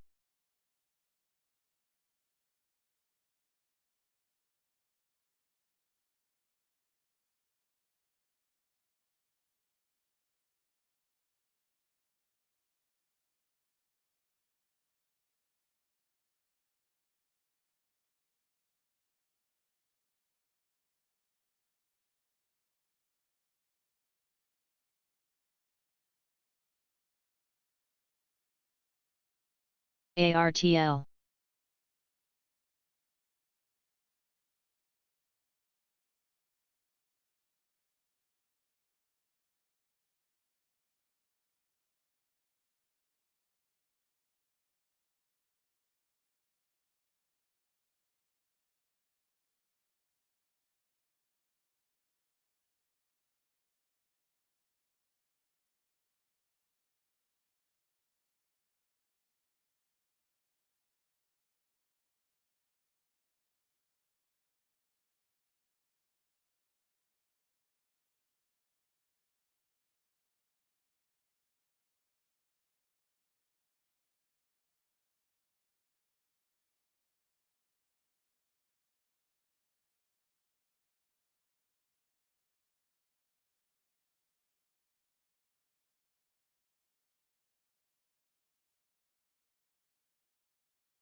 NAK.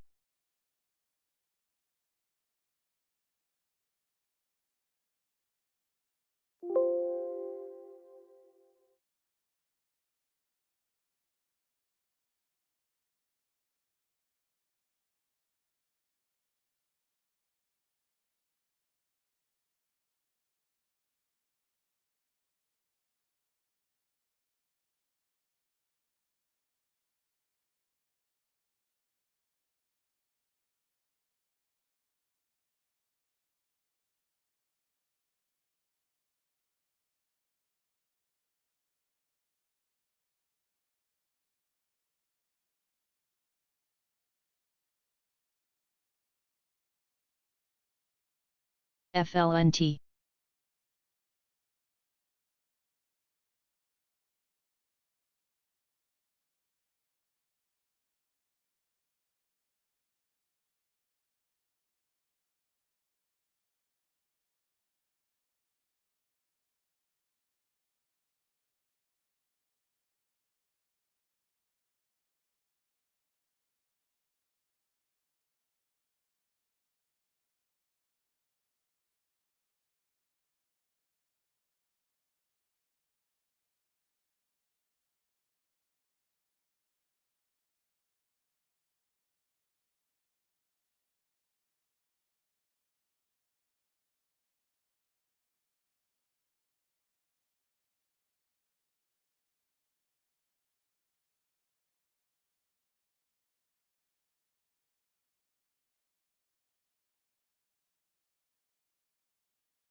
MNLO.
SSSS.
PPSI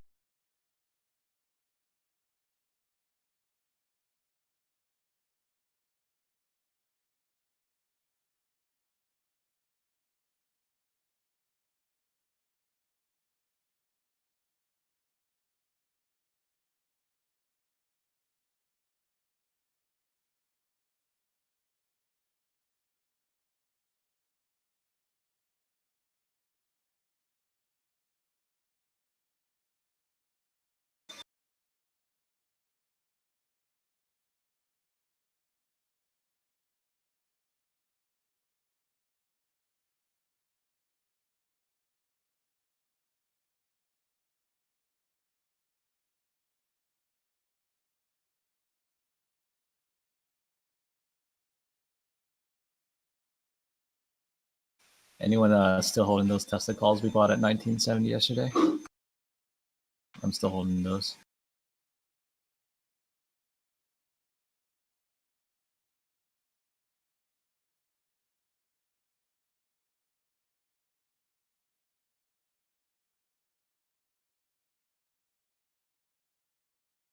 The thing to think about is it hit the high of from August 24th. So if you have multiple calls, stop from here. Just take profits on big red days, big green days.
Hola.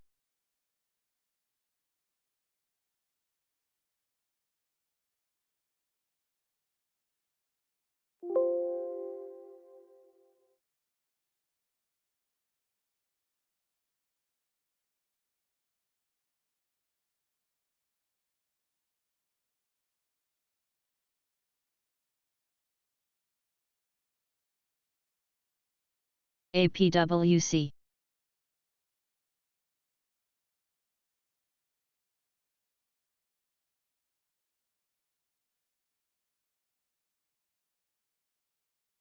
ARTL.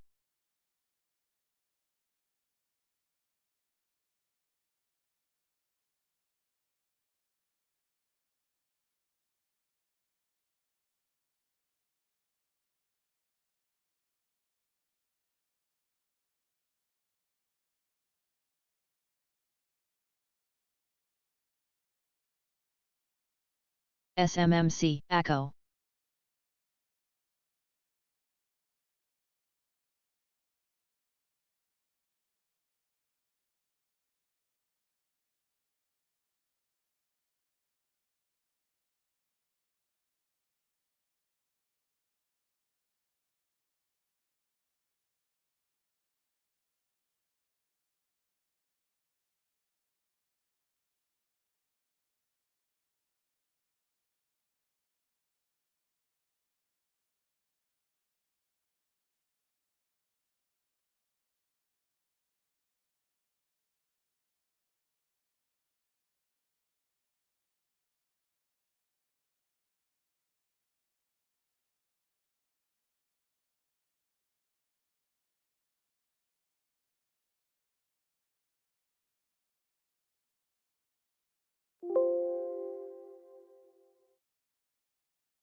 BIGC.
FLNT.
Webs.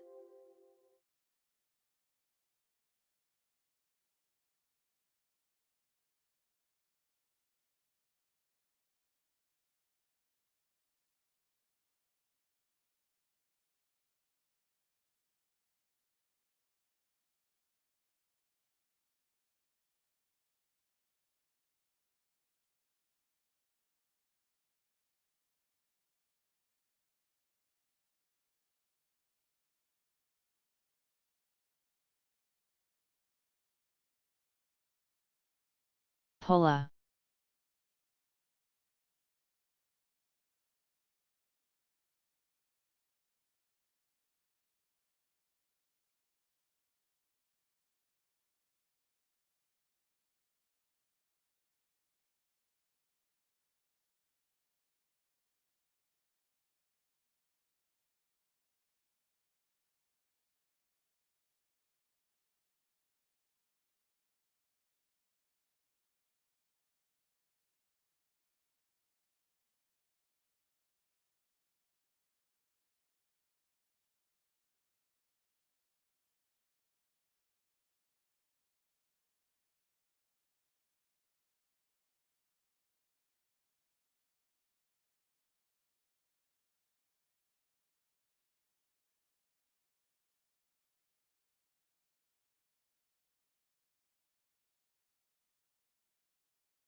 PPSI.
NIO.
Palm.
Pola.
FLNT.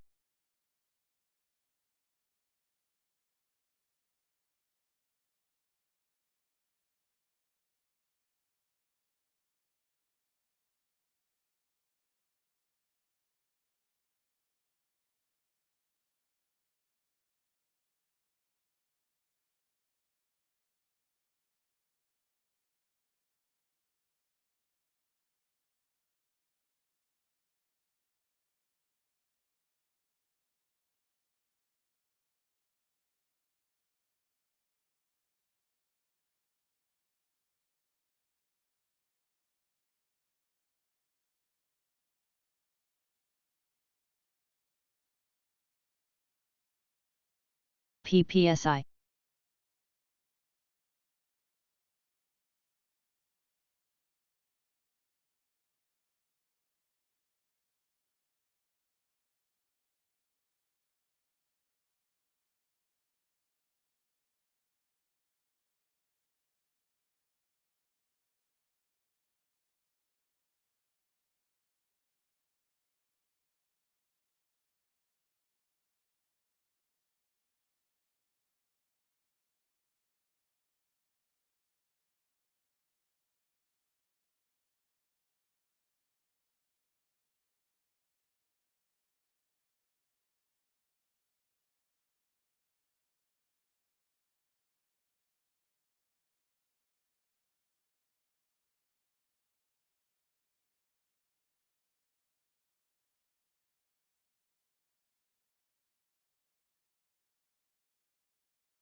BIGC.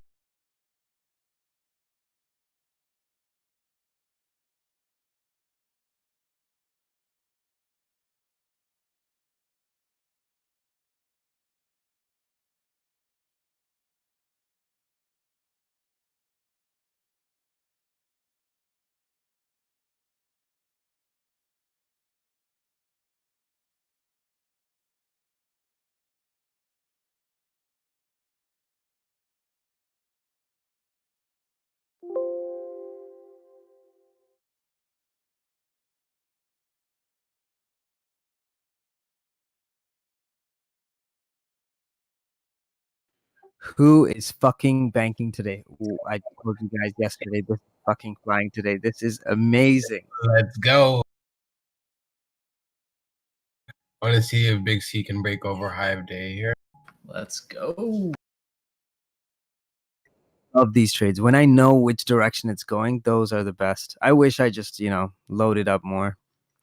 I only got one contract filled on Big C on the 55 calls, and then I got 4 contracts filled on the 125 calls. That's it, which sucks, but it's okay. TJ, Facebook hit 300.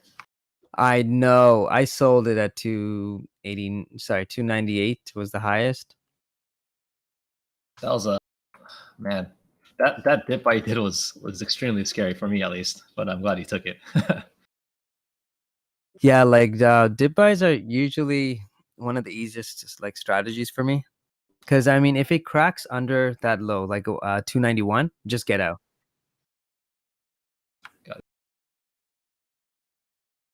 But by the time that you guys alerted, like we didn't even have to rush into this. We saw buying pressure coming back up. So if you look at the chart of where my entry was, the highest entry, that was my first entry, which was around like 293.50s, because I saw buyers just stepping up like crazy. Got it. Came down, and this is a technique that I use for this kind of strategy. As soon as I get in, I have huge orders sitting underneath just to buy it on the way down. And then as soon as so the order was actually placed at 10% lower. So let's see. Well, not 10%, but I think it was set around like 291. As soon as it came down, I just like moved my order up and then just got filled on all of them. Wow. Yeah, that's a great play.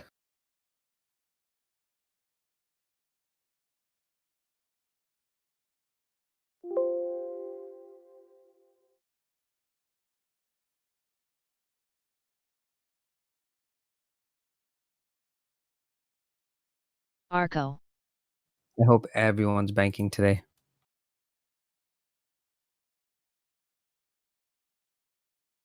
So my day change earlier was around 30. It's 44 now.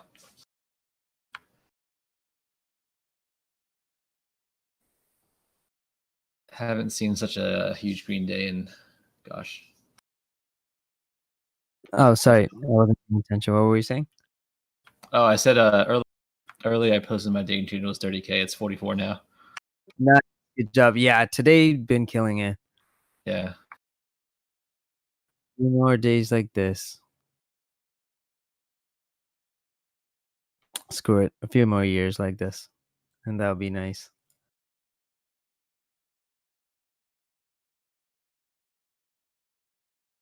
It's funny. Tan asked me, "What am I doing with all this money?" And I'm just like, I don't know. I just like looking at it. I'm dying.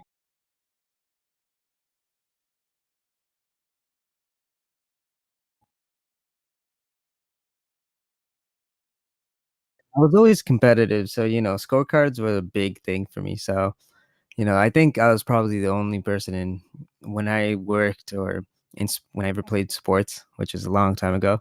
The one thing I was looking at is just the analytics of what I'm doing, see if I can improve. Oh, Mike Belts, I'm way over that now.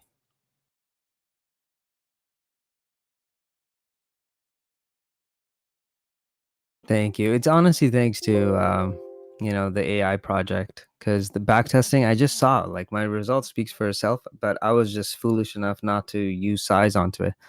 and I was always having like way too much cash in my account than necessary, and I wasn't taking those guaranteed wins. So there's those small, huge like breakouts, kind of like Big C. These are stuff that I should have been adding on to. I should have sized in, but I didn't. Right, so I did it on Tesla. I was just like a little bit more confident on it. Oh, by the way, I'm gonna try and scale into that. What's it called? Tesla calls. Let's see, which one should we sell? Yeah, I think he posted one of his P&Ls the other day, like 250 mil or something, right, TJ? And then the group chat. Oh yeah, like I've been killing it, and that's just like one portfolio. One broker, right? Literally just dominating, with the investments that we're trading. If you look at all of I keep track of it, of course, too. And if you look at every single alert for the last 2 years on StockTwits that were like swing trade alerts, 90% of them are up. Majority of them, like if you bought every single one of them, you'd probably be up way more than like 80% unrealized. And then, realized profits, we take profits along the way. So there's a ton of money that you can just reallocate.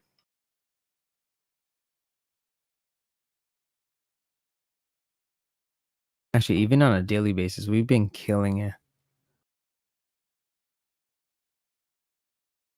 Guys, I always mention too, like I never thought this was possible. Like making $2-3 a share was okay with like I was ecstatic when I saw that. I was like, okay, this is amazing. But now we're making like hundreds of dollars pretty much. Well, on Tesla, hundreds. Yeah. I remember when you first told me like $2-3 a share. In my head, I was like, what the fuck? I don't even see $2-3 a share. Now I'm like, oh, okay, this is working. Okay, this is cool. Oh yeah, like some of the older members will remember, like we were scalping 10, 20, 30 cents. Now we're fucking just taking the entire trade.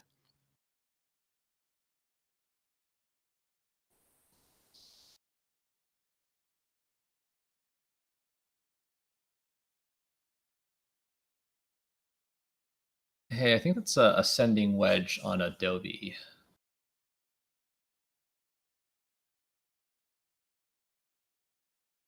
Man, I don't think I'm gonna sell Tesla yet. I think it can go up more. I'm waiting to see if we can break the 2165. There we go, Big C 150. Let's go with that big 150. Yep, halfway to my target, 300. TJ, this is where you shout all in. BIGC. I know, right?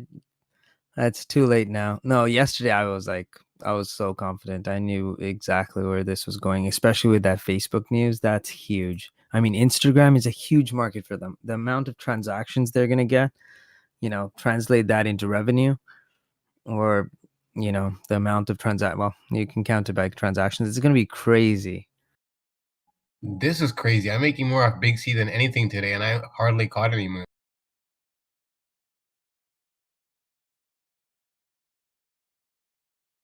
Too bad, Taco. You doubted it. You're going to have to eat a banana with ghost peppers on it. That should teach you.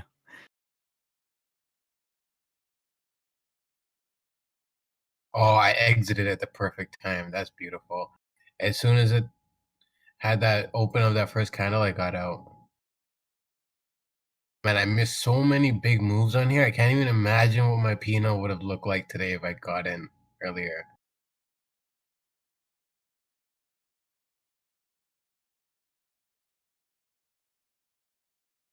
NIO. Let's see if we can bounce off this area here, off this 148.35 area.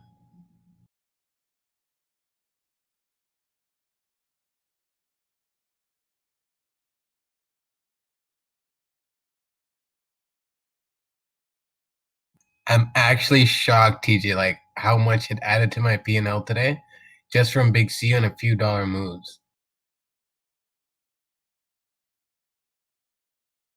Oh yeah, like, I mean, look at today's volume. In the last 3 days, volume is increasing. This is good. and the float is so small. Like we've rotated the float today easily. So, this is good. And then more people are going to be buying it. More people, buying those flag breakouts. More people are going to be holding. So it's going to become easier for this to move up to 300s. To be honest, like, I don't know, at the rate it's going, if we can keep this momentum up on the stock, it can probably actually continue into tomorrow. And then, by Friday, it can hit 300s. And then a halt fest. As soon as it halts several times, that's when we know we got to get out.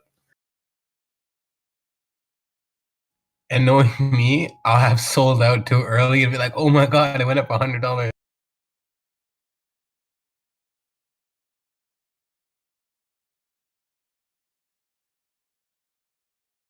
Damn, 15.7 mil. That's insane.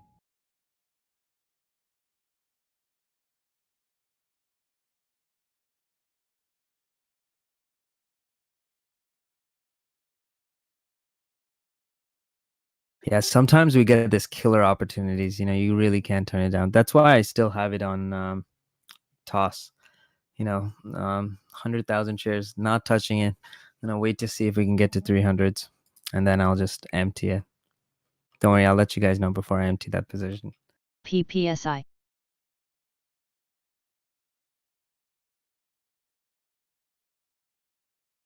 Well, Homa, like last week, we were just lucky, right? We had a sector rotation, so most of our stocks we just kept buying it because some of these stocks came down, and then earnings, of course, there wasn't much of a reaction because everything was kind of priced in on the run up to earnings. So I think we just had perfect. Again, it comes down to timing. You have to time these properly, and that's why we really emphasize on finding those really good themes that we can, invest on. Like most of the time, when you look at any professional shop, it's not just about like idea generation. It's just, being involved in those current trends.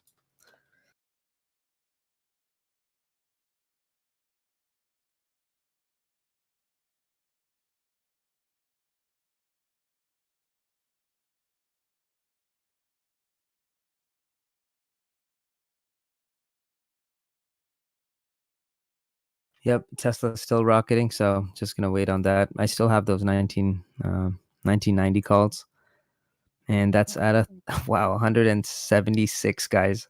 When Greedy alerted it, it was at $52. That's crazy.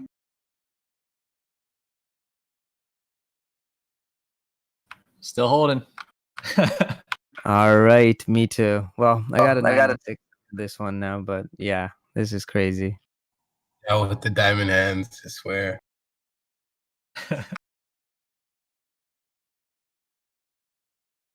Whatever, I scalped it. I made a little bit of money. I'm gonna try to make myself feel better about missing Netflix and Big C today. No, that's justifying it. It is. Hey, at least I went back and got something on Big C. Netflix, I got nothing after it today. No, I'm just kidding though, John Gotti. Realistically, what you're doing is really good. I wish I had me to tell me 4 years ago that all I had to do was just hold on to those fucking stocks. Probably would have like made way more by now. That's true. Thanks, CJ. No, I appreciate the tough love though. Trust me, because sometimes it does work when I get out and I re-enter, but then I forget to get back in again, and then it just runs. So like I miss like so much money on the table, like thousands. So yeah, I gotta stop doing that if I want to grow my P&L to where I want it to.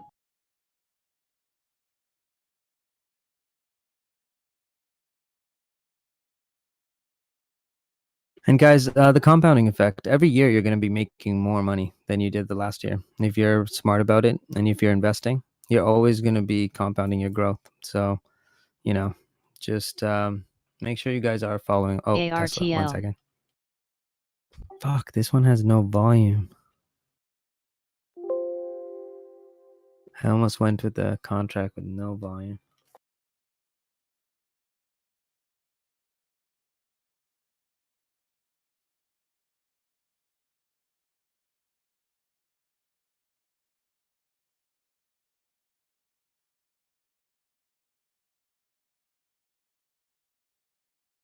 Works.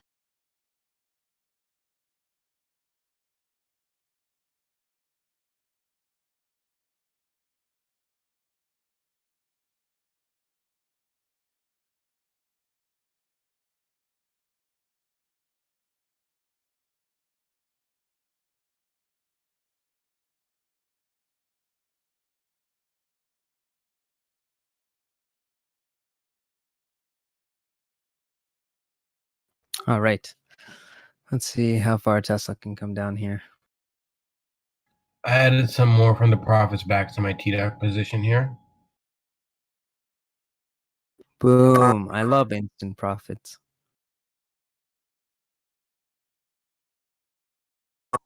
Take off a partial position at 214. Yeah, exactly at 214. It was. Now I've bought it back, so I got a lower average now actually.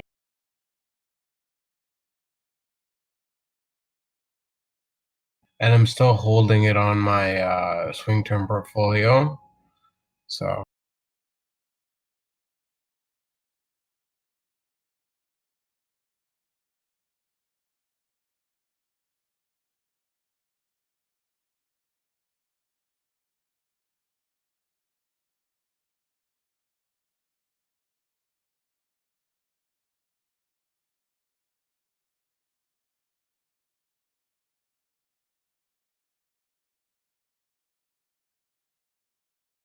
I should have forgot AMD during the meeting. AMD tanked on me, but I did take off 2/3 of my position, so it's all good.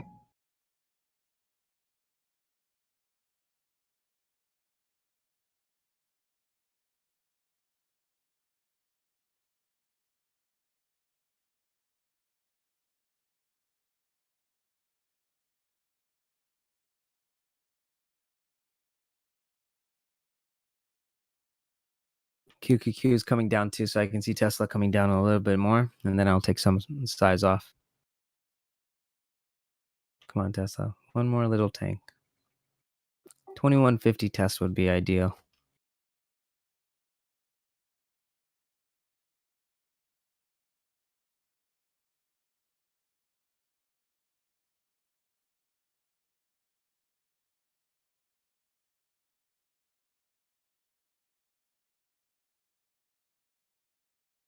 There we go. There's the test. Indo.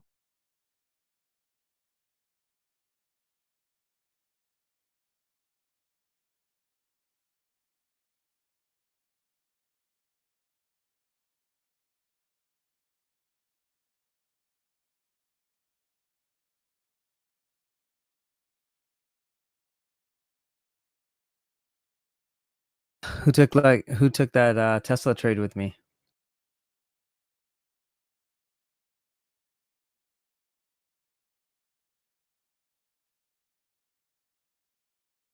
I wish I did. I always wish I did what he says. Great. Uh,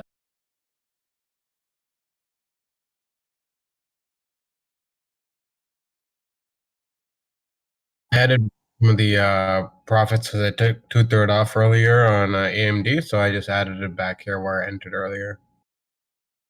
Oh my god, look at that P&L. Not a large position, but I did put in about, I think, 1/3. Yeah, just to be safe. All right, I'm out. That's all I wanted from Tesla. Thank you so much.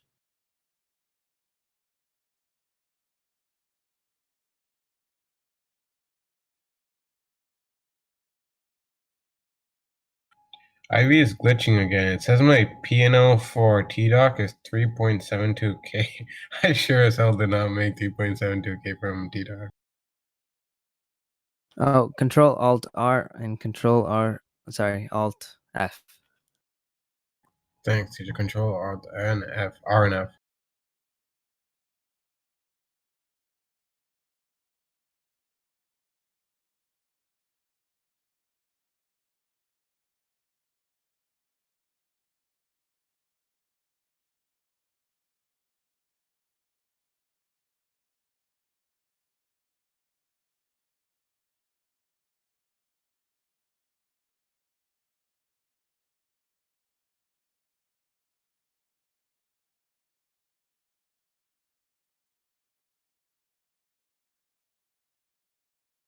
Oh shit! Why didn't I reverse it on Tesla? Forgot to do that.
QQQ is still tanking, so I can see Tesla coming down here again.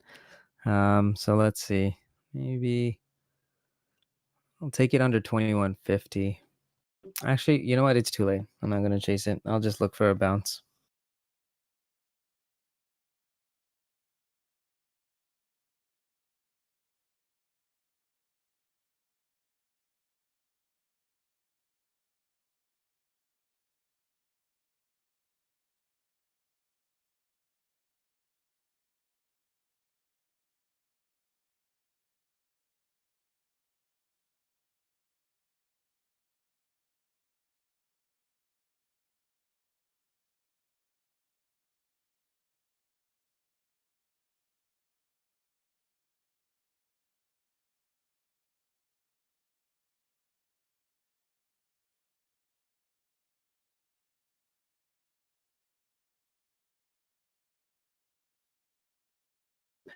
Quick fingers. When you have an entry like that, always try and hold a position because you had a really good entry there, pretty much near the lows.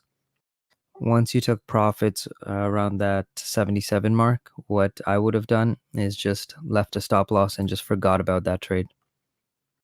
Don't look at it until the next time you need to scale out of it.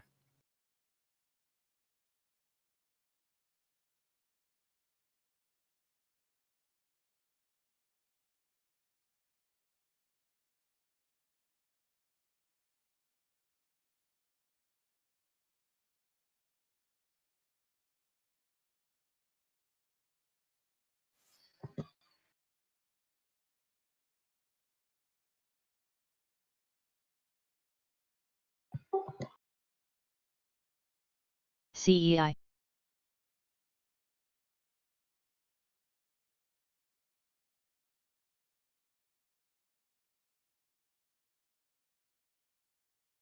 SPWRV. Man, can't believe we timed that Tesla melt. That was crazy.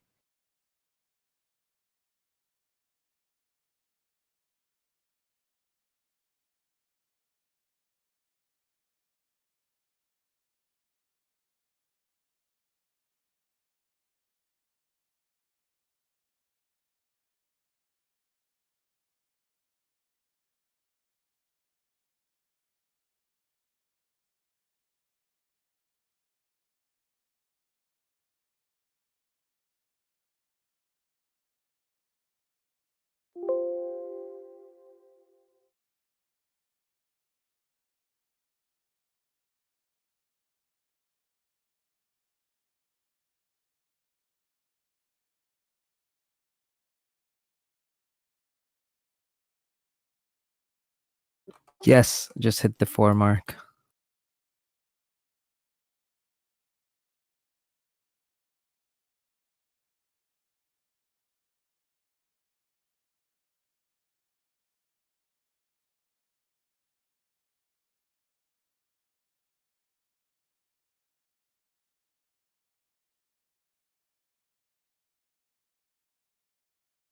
LPCN.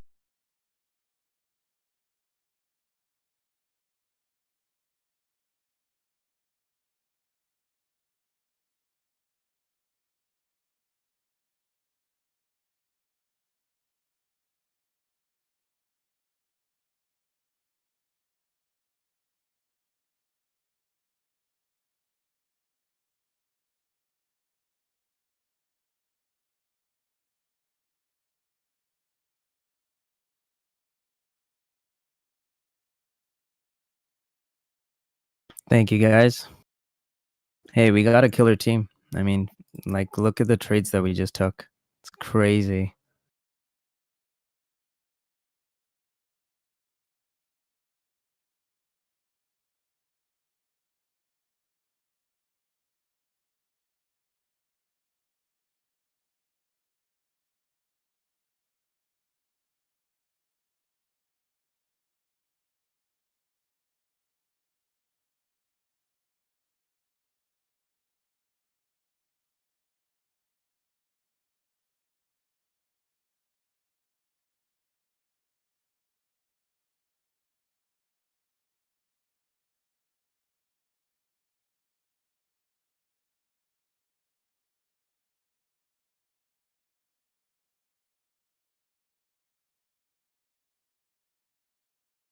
So yeah, I do have a $300 target on Big C, but you have to remember my entries are really good too. So I have 67.42 as my average on one portfolio, 69 on the other, like the larger position. So for me, I'm putting it all on the line. Like if it starts coming down, obviously I'll take it off. But as long as it's going in the same direction, as long as we're holding at this point over 120, I'll stay in it. And I'll risk technically like $30 in profits to try and make $150 more. So it's kind of a worthy trade-off.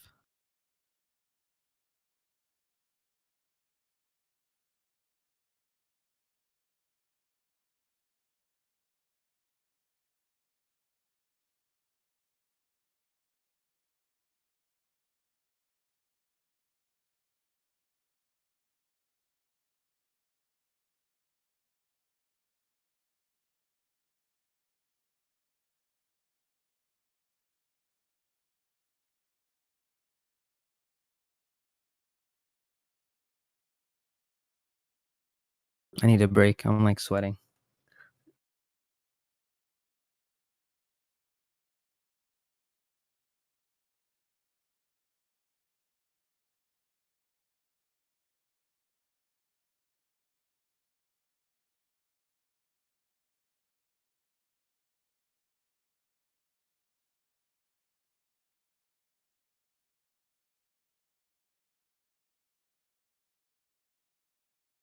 Look at Tesla melting.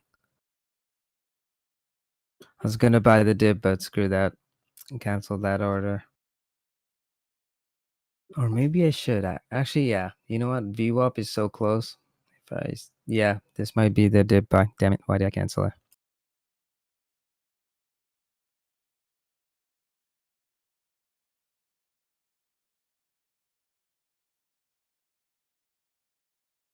I think buying the 250 calls.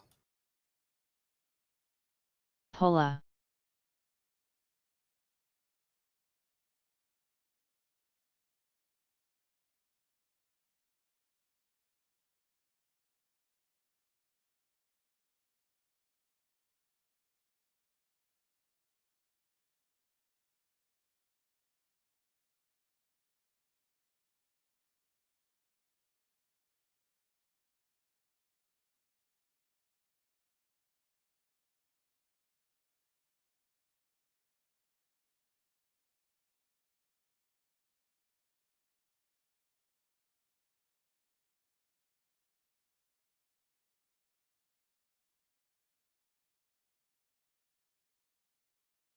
All right, guys. So watch Tesla for a long here. QQQ. I want to see it over 290, and on Tesla, I needed to see it hold over 2130, and I went long. I took the 2150 calls, but I'm gonna look for something else as well.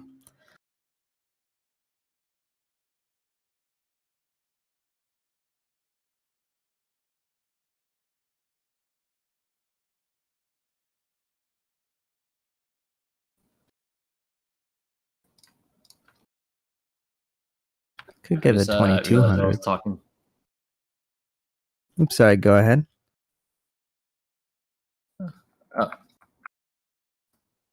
I did realize I was talking to myself on mute, but I was just going to say Apple 502 is an important support level on the intraday. Talking to yourself helped you with your analysis, right? Yeah. But yeah, 502 has multiple support points or touches on the 1 minute intraday for Apple. Don't worry, I've done it before plenty of times. I'm like, Johnny, TJ, nobody can hear me. Everyone's ignoring me. AMD might bounce here. Let's see. I did add earlier. I don't know. I think I mentioned it. Yeah. I added back from my profits because I took off 2/3 at the top. So I added back at about 1/3 here. Who took those Tesla calls with me?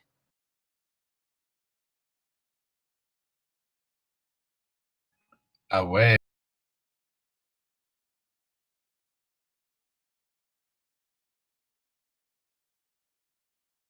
Hey, there we go. Red Skies bought a Tesla call with you. 1, 2. All right. One is enough. I want to see a 2150 test. That's the ultimate target here. After that, I can go anywhere.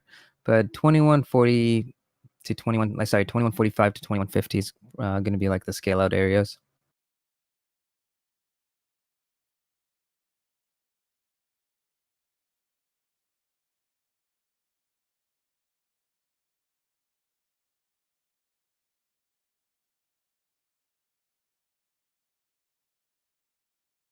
You see how we had a fast retracement here, which means you want to take profits. When you have fast retracement like that, we're probably going to have a mean reversion back down to 2135. So when you're trading something like this and scalping something on a big mean reversion trade, there's probably going to come a point where it comes right back down. So, if 2145 doesn't break, take some profits out.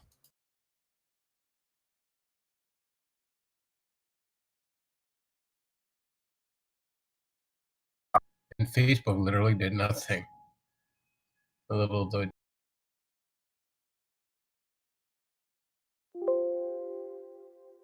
This is a good, nice little scale out area.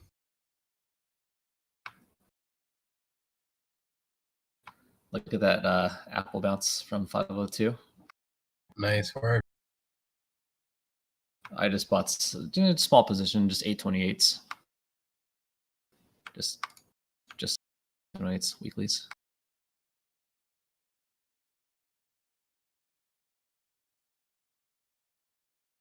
Someone tag me when Big C goes to like 140 to 138. Actually, wait, no, I'll just set a price alert. Set 144.50 right now.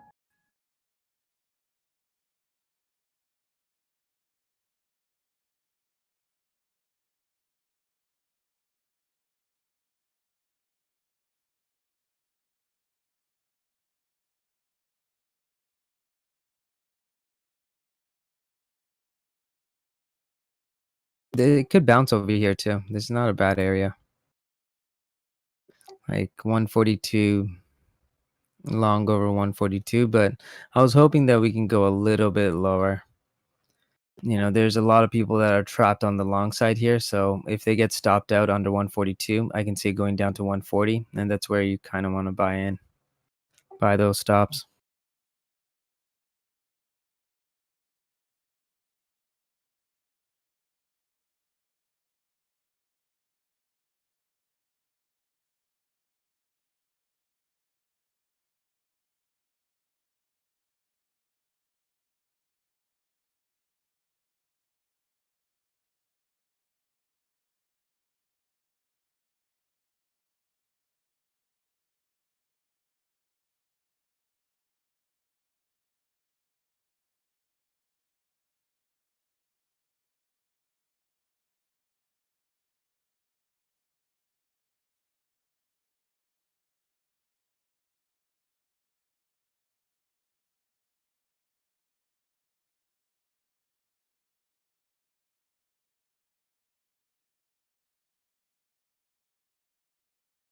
All right.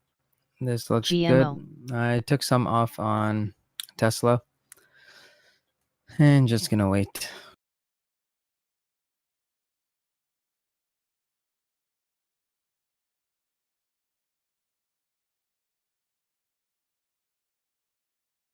took that Tesla trade with me in like a couple minutes. That's like $600 per BIOX. contract.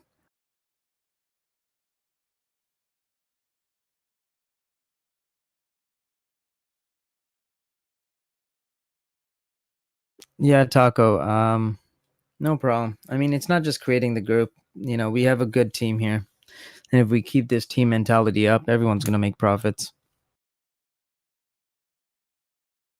I'll be quite honest. Like, my alerts got way better. My P&L got way better because when I alert something, I don't want you guys to lose money. So, you know, I'm really cautious on what I'm alerting, which means I'm really cautious on what I'm taking more than I normally would.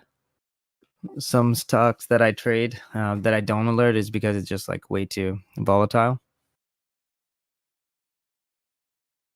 Nice work, Mike.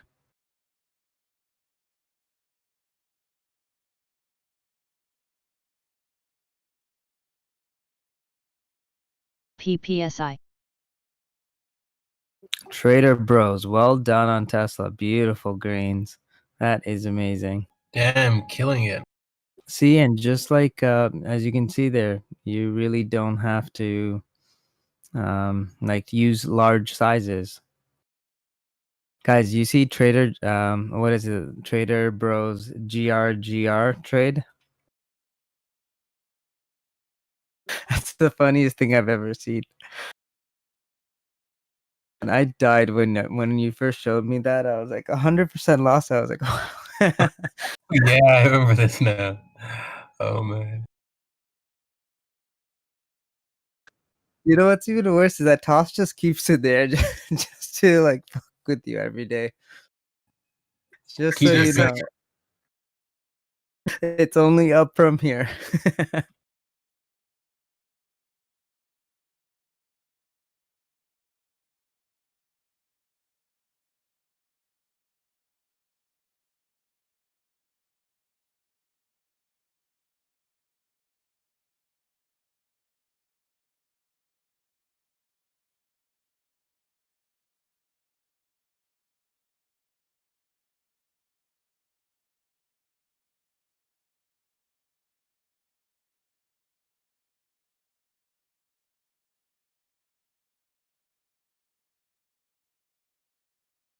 Man, if I had to look at my old losses every day, that thing would like slap me every morning not to take dumb trades.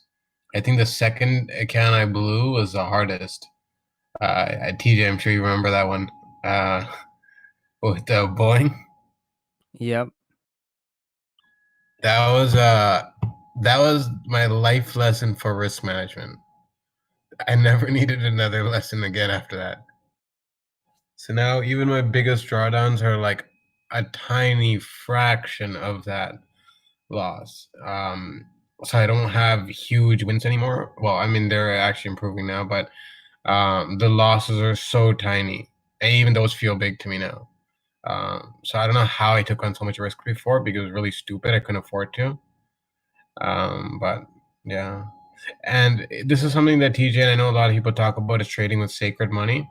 So I was doing that at the time because I was in a bad situation. And then after I worked on improving that situation, I started to trade from a different place. I'm still working on it. Another month or so, and I'll be good. And that's helped me a lot, right? Because I'm no longer trading with sacred money. And also, one of the best things TJ got me to do was switch to IB because he nagged me for a long time, and I had stupid technical issues, but I finally got around to it. That was one of the best things for me. Like I literally gave myself back double the profits because TD was just burning so much money every single day trying to day trade on that. I was giving away maybe literally half my profits, maybe or more, and my losses would be like double. Yeah, and that happens. Nothing we can really do about it on the broker side, especially in Canada. We don't have free trading, but it's just part of the cost, right? It's just you wait, and that's why I like when you were talking. And again, one more thing, guys. Like when you're talking on voice chat, we're trading the same GMO. tickers. We're trading at the same time frame. I can guide you guys. I can see what you're trading. I know pretty much every strategy you can think of. most likely tried all of them as well.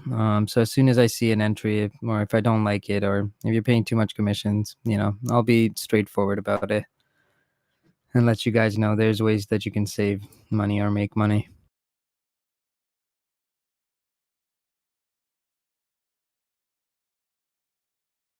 Yeah, and sorry, you're right, TJ. Yeah, I always forget that they don't pay anything in the States. Well, not much anyway, for trading. So I guess that's the difference. But yeah, I was paying a lot. I remember initially I was paying like $10 a trade, which for Americans must sound like mind blowing, and then TD reduced it to $7. Oh, sorry to cut you off. Tesla's coming down hard because QQQ is coming down. Now, this is why we took profits when it went to 21.45. So right now I'm going to look for an adding opportunity for the rest of my position and see if we can get this back up. We are hitting VWAP, right, on Tesla? Yeah, that's VWAP. Okay, good add area.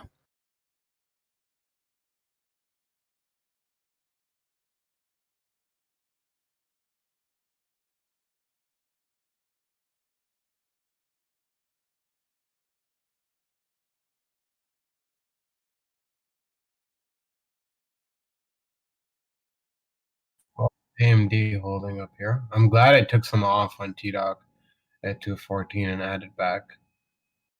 I mean, I should have waited a little bit longer to add back, but it's okay. It wasn't too big of a position added.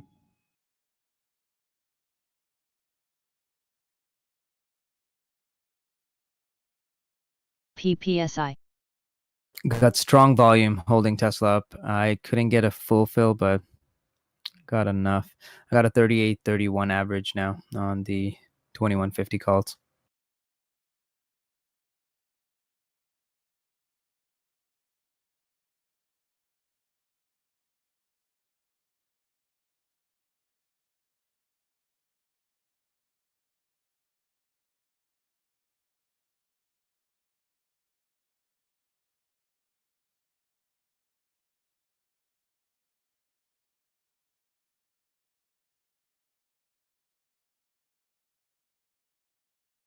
Man, these hidden orders, if I knew IB had hidden orders on options, I would have freaking switched a long time ago.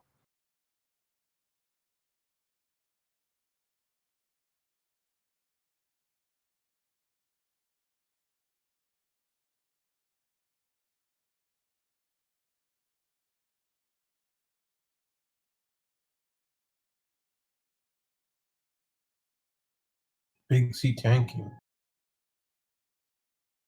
Yes. Yeah. The stops got triggered.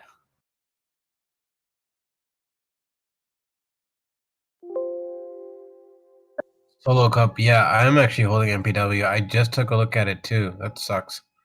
But I was almost in profits. I wasn't in profits yet, so I couldn't have gotten out some of it.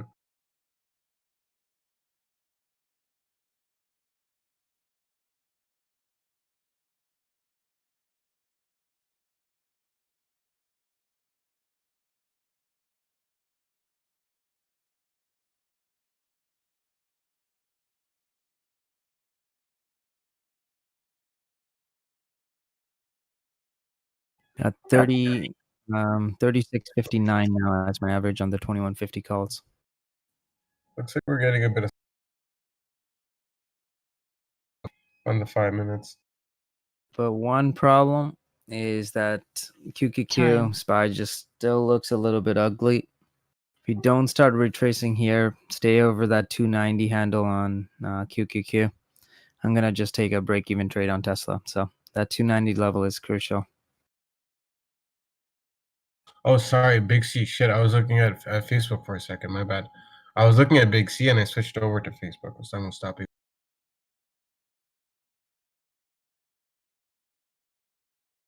Big C, this wasn't like a proper tank. There wasn't a lot of stops that got triggered. Not a lot of volume came in.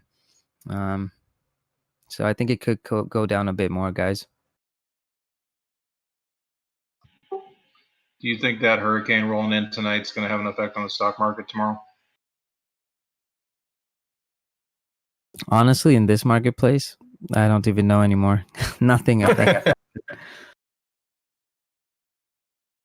People could die, lose their limbs, the market will still pump. Jay Powell come in and save the day. I mean, it'll go down for an hour and then it's just gonna reverse and then all-time highs again. There we go, Tesla. Thank you.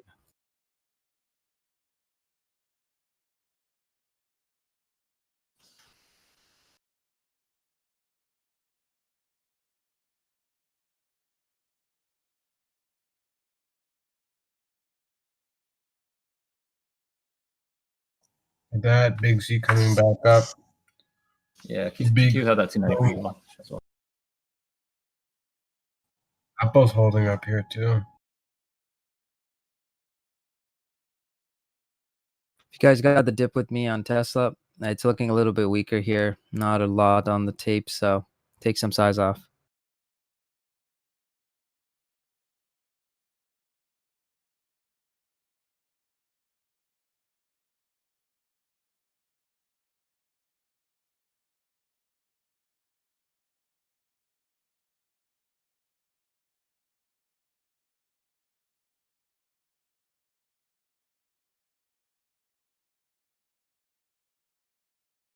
Look at that, TJ. You made tape reader some bank too on Tesla.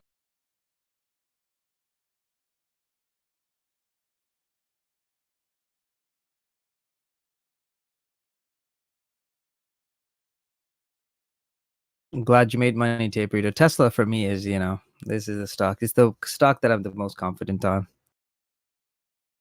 Use Tesla, TJ. Yep, it was the second stock I ever bought. Best decision of my life.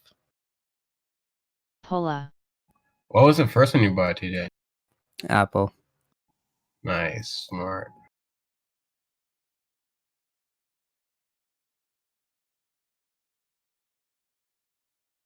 PPSI. Let's see what AMD does here. I'm trading Tesla with shares too, guys. Just to because I can't get enough size on the option side.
No, 10K into 70K was Tesla and Apple.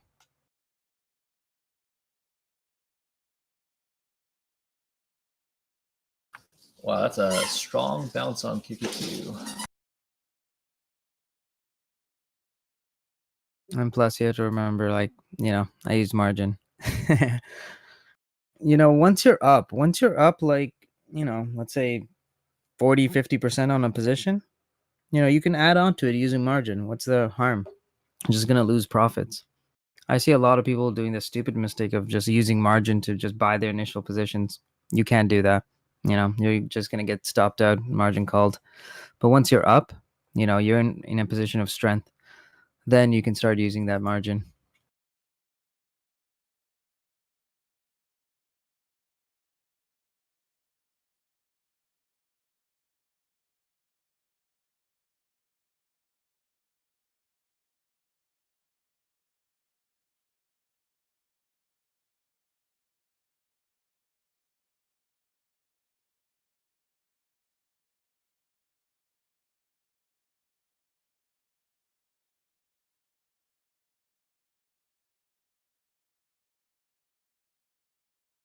T-Dog making a recovery.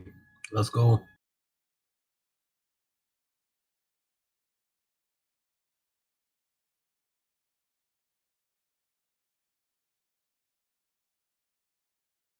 CEI.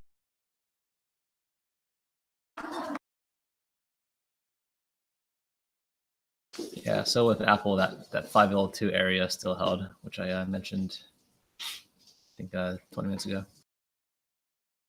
Yes, good call. IPDN. So I bought some 828s at PACD. 502, sold at 503.50, and then rebought again 828 calls at 502 before that huge QQQ bounce.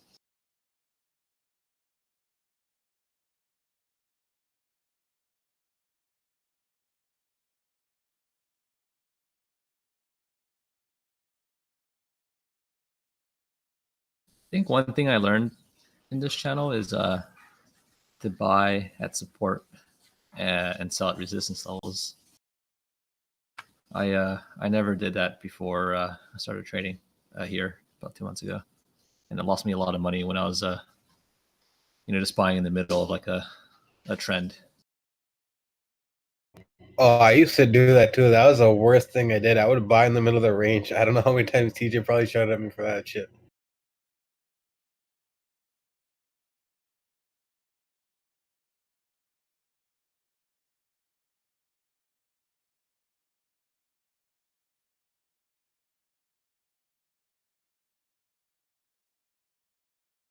Yeah, once you have a really good entry, I mean, you can just hold it, and that's the beauty of it. Like the money comes from holding. A lot of people forget. It's like when you get those percentage gainers, it's huge. It's huge how much your account can go up if you just let it like keep climbing.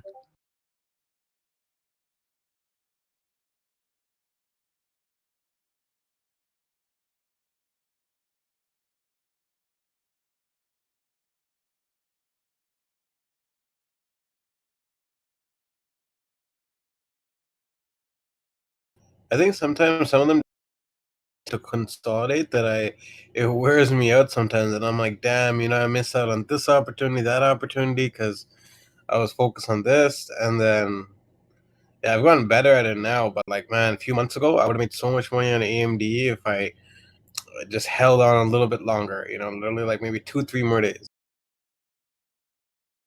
Takes some off on Tesla, by the way. GMO.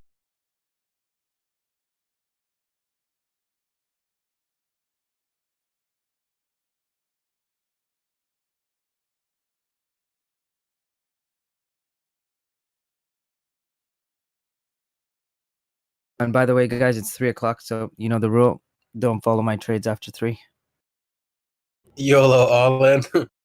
I know I'm playing a little bit aggressively, and then I looked at the time. I'm like, shit, I should not be doing this.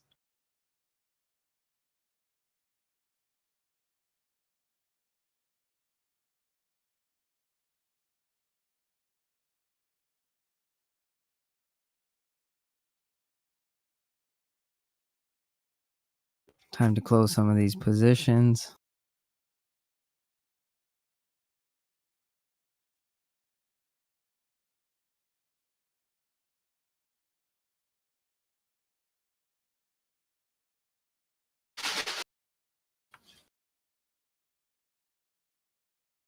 Pola.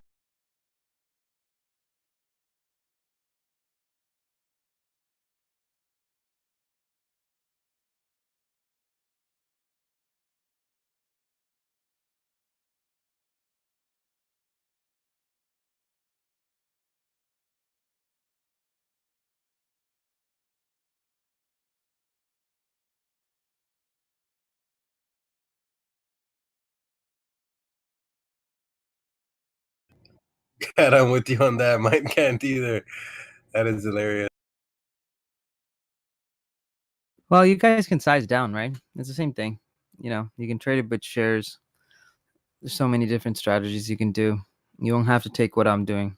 Um, you don't have to sell like I am. Like right now, I bought Tesla calls. Like the 2150s is what I'm trading. You can do something like that instead. I know it's expensive, but to be honest, like even buying one of them does the job of, you know, most people buying like 10 contracts of like, I don't know, some other stock.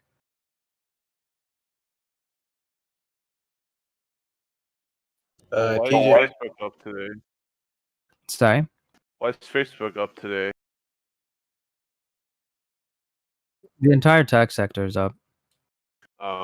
Didn't they report like bad news, like Apple new iOS? It's gonna hurt revenue I don't ads. think it's gonna hurt because I mean we have that anyways. Like people already signed their life away to have Facebook, right? Like they already have all your data. But on my Samsung phone, anytime I download an app, it tells me anyways. Do you want to give them permission?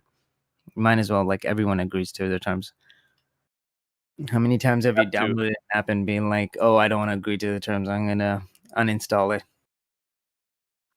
Yeah, right. You have to. It's like with that South Park episode, the Human Centipede. there we go. There's the laugh, DX. For those who took that Apple trade, the 828s where I called 502 support, I will probably scale a little bit out here. It's IPDN. having some trouble breaking that 503.50 resistance. So you can, you know, take some partial profit, and I'll just see what happens with the rest. Sounds good. Looks like that AMD play is working out. I don't know if anything. Guys, look at Tesla hit that 2145. This is where it should come down. So, you know, I'm gonna start scaling out over here, unless we stay over 2145. Coming down, just get out. Facebook picking up volume as well.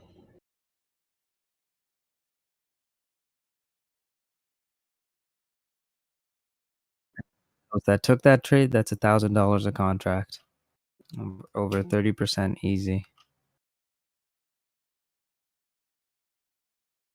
Damn. If we can clear 503.70 here, I think we can see a VWAP test on Apple. So I'm still holding half of them.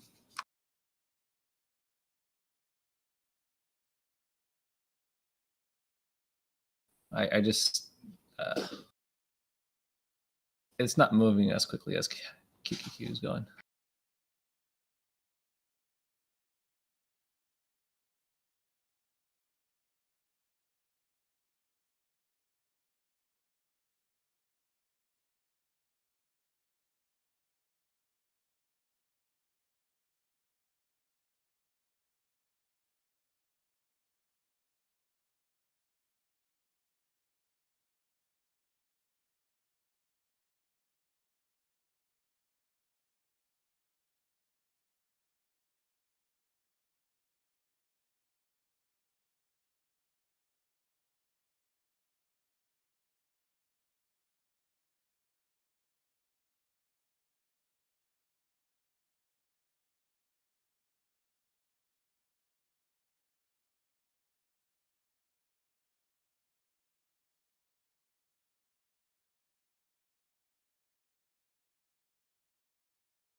There we go. Tesla should come down here.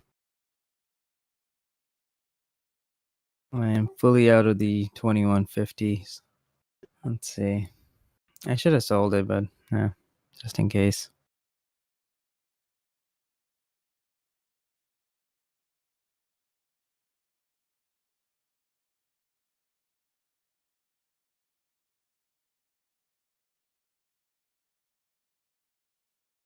AMD at VWAP.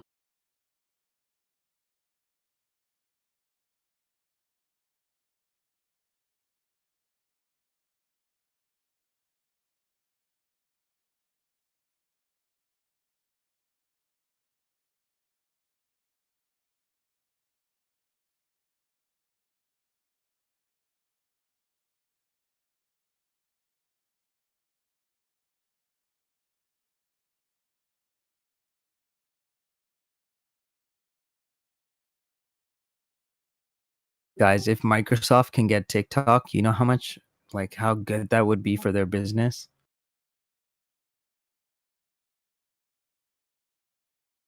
Oracle, I don't know. Oracle's so expensive. FLNT. I don't know. For Oracle, it's a good fit too, but, you know, I think for Microsoft, it would be a better fit.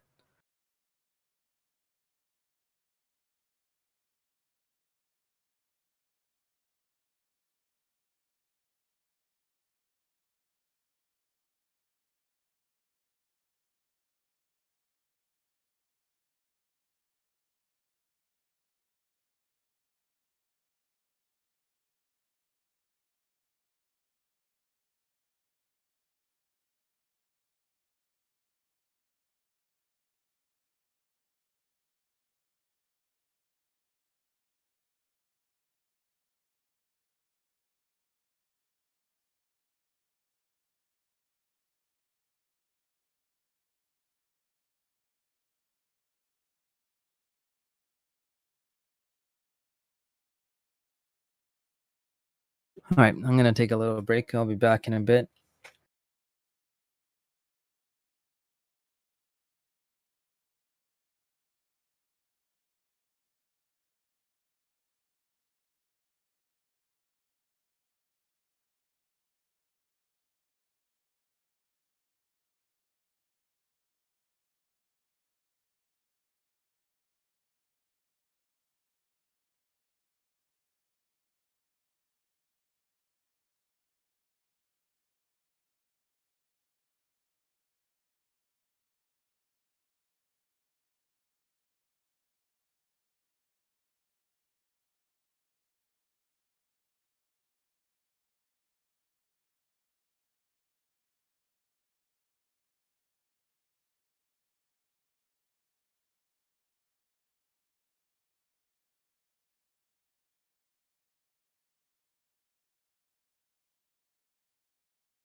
Yep, LI. It's one parabolic.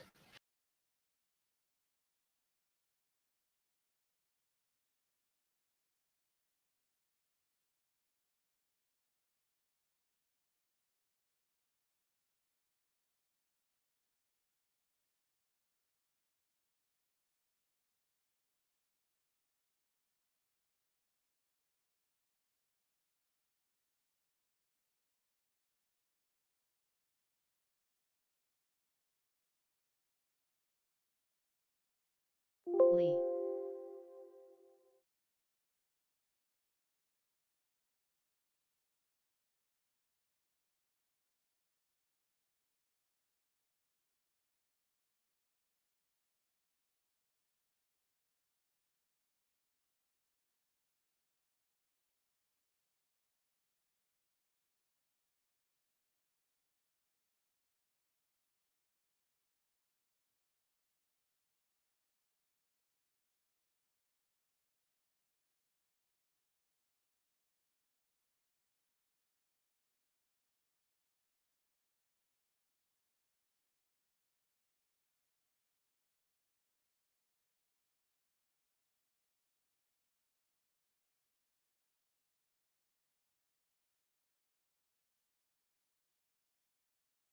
Look at that, guys.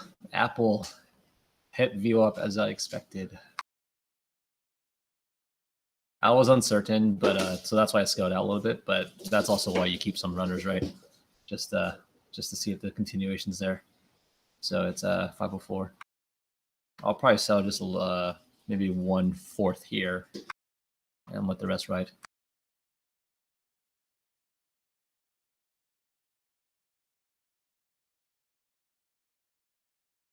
PPSI.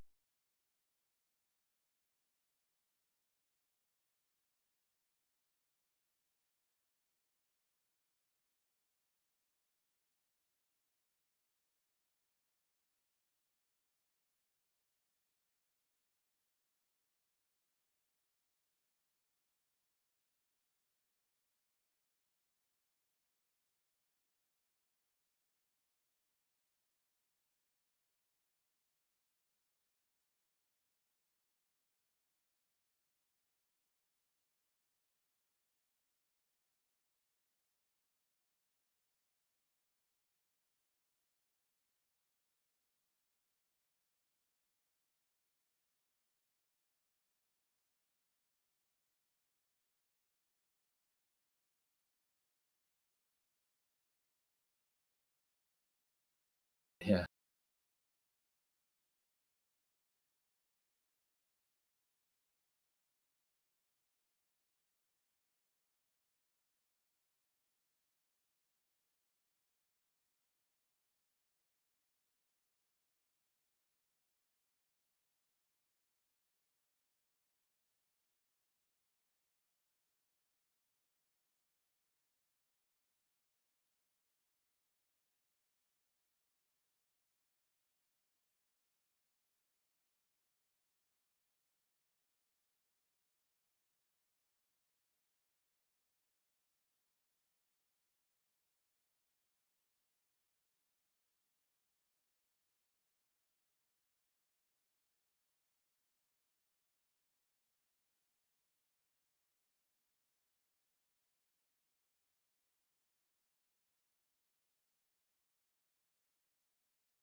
Lee.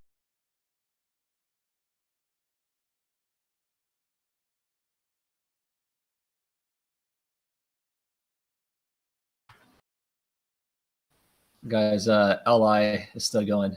I'm surprised it's it's still going because the volume's really strong. Called it around like 21, 25. It's almost $1.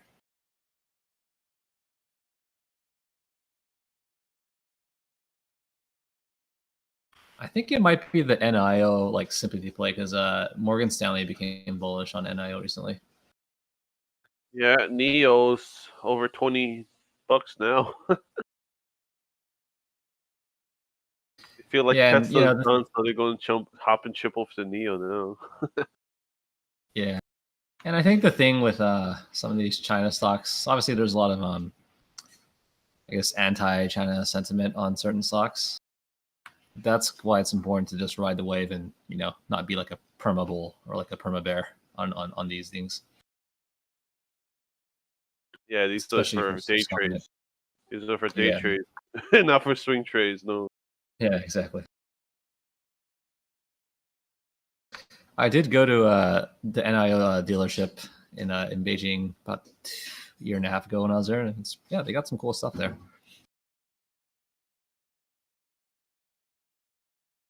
You like the car? Yeah. How much were they selling it for?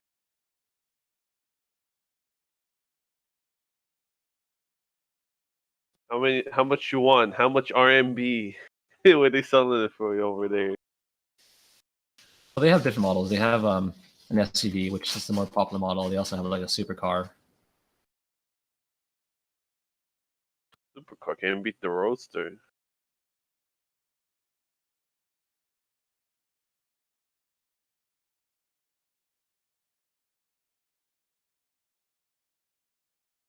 The NIO SUV is actually pretty decent. The quality and the ride and everything. It just needs to have like a better like US like perception of the brand. 。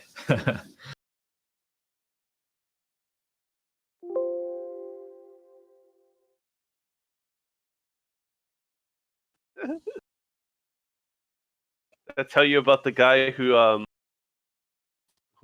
bought like all the shares at $4 for Neo, and he was like, he was afraid he was about to lose it all. He must have sold it for a loss because it went up to like 350 or like $3. There's this other channel I spend a lot of time in too.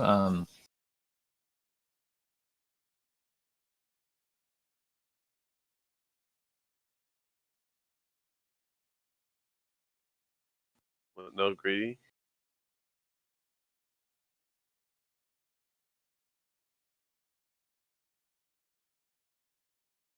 CHCI.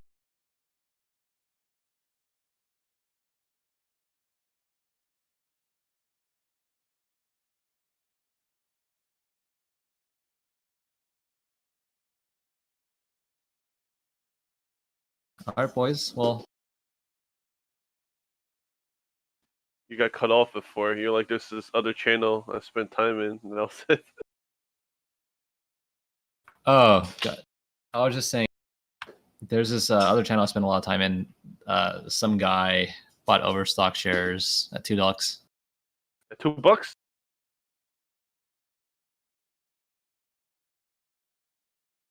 Yeah, he did better than Soya, man.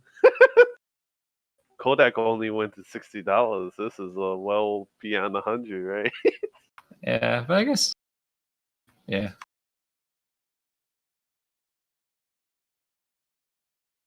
But I was also saying hopefully that QQ dump earlier sets us up for a good half power hour here.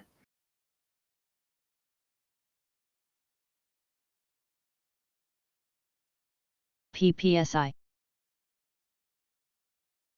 What the CHCI? What is this? A penny stock? What is that?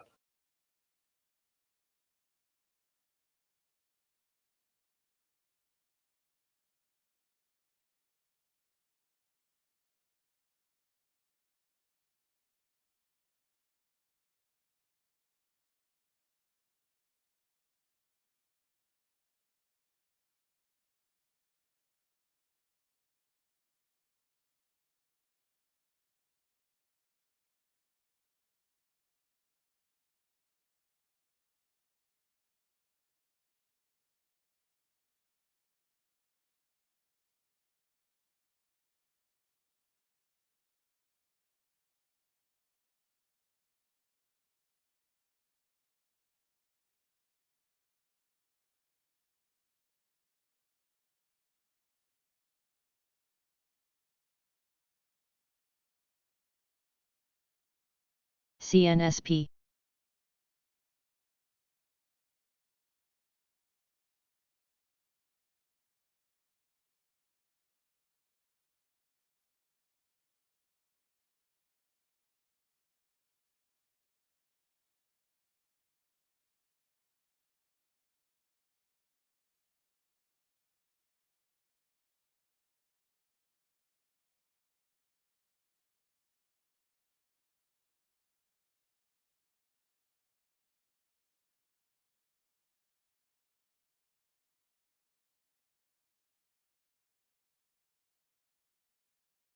All right, for those who was still holding those 828 Apple calls,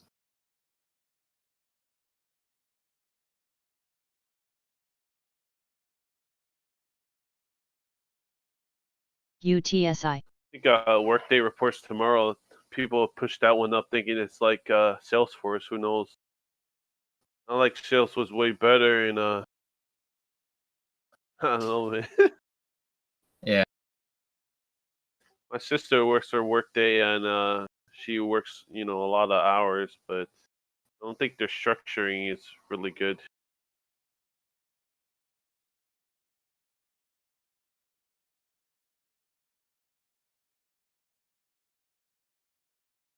The look at the earnings is pretty bad. So right. and they pay their employees with stock, and it's like a lockout period. So yeah.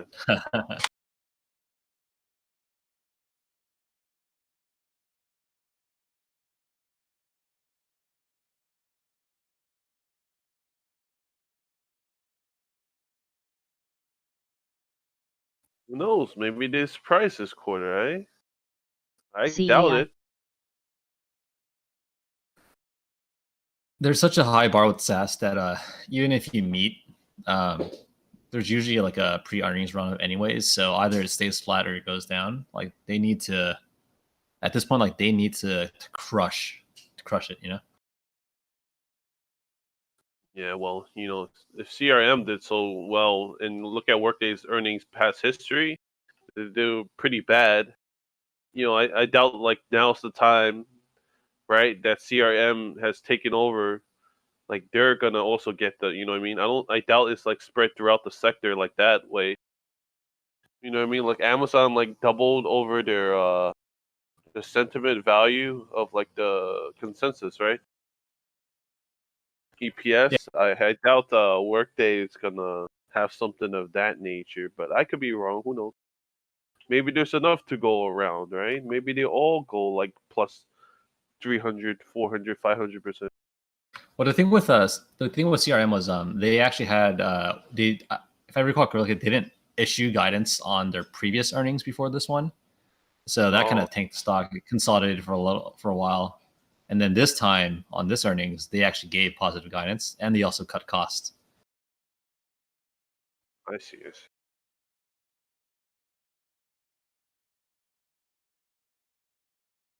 Works.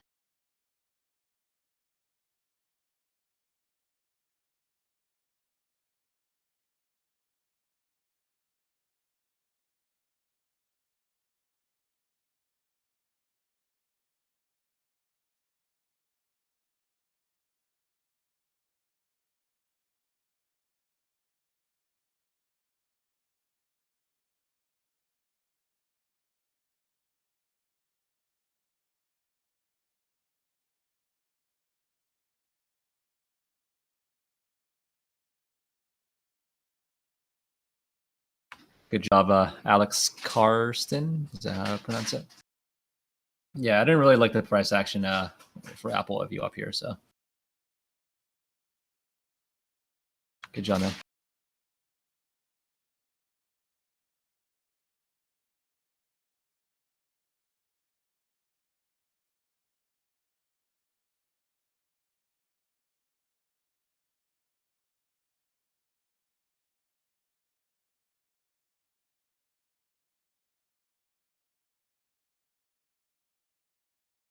Lee Hola. All right, Big C, got the alert. My God, if I held on to those Tesla calls.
Wow, T-Dog ripping here.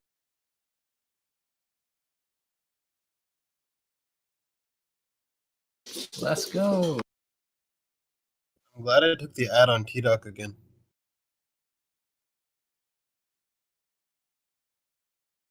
I'm pretty happy with my entry around 208, so I probably won't add here.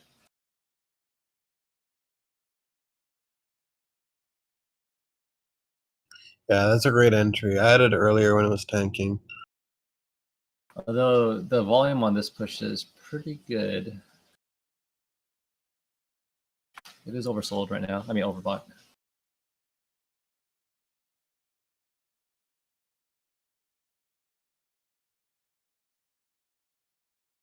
Lee.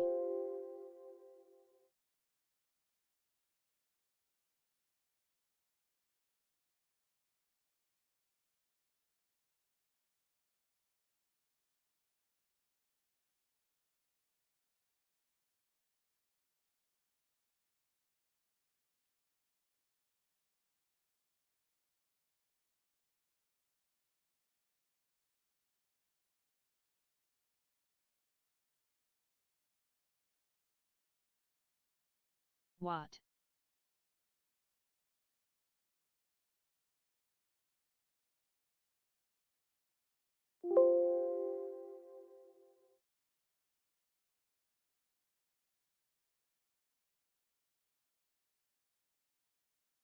Okay, add it back onto Big C.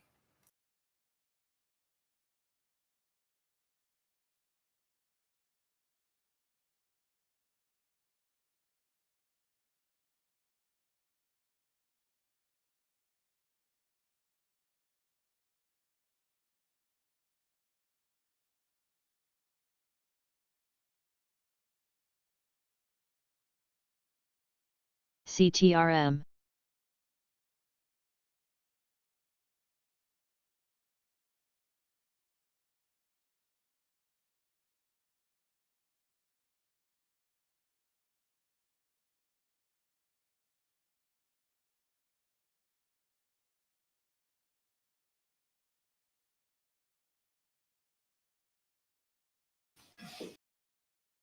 Spreads on Big C calls are so wide. I know, it's so stupid. 260, 250.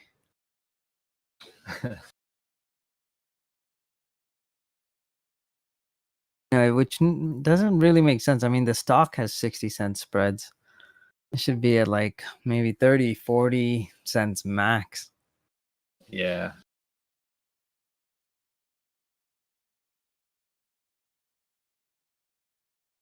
Especially given the also- fact that we rotated the float twice now in just there's one like- day. There's no liquidity there. That's why in the options. So the market makers are gonna profit off if people don't know, right? Exactly. Also, I don't think you were here, but I did just a small call out on LI on 2130, 2140 during that huge. Yeah, a lot of huge options run. in LI. Yeah.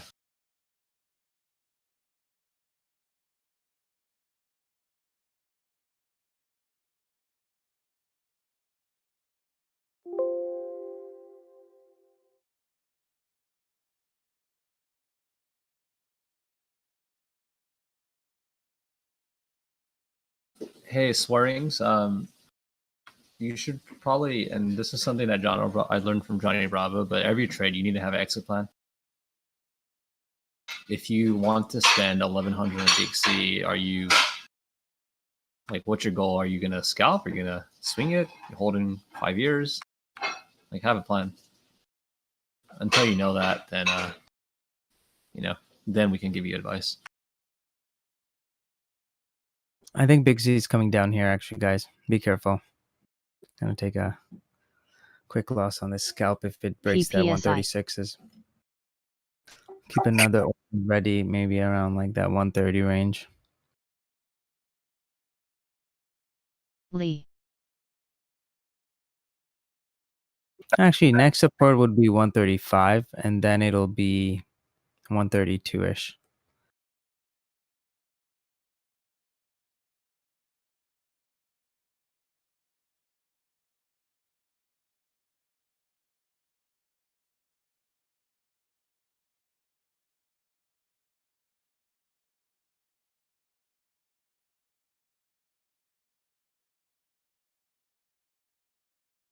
APM.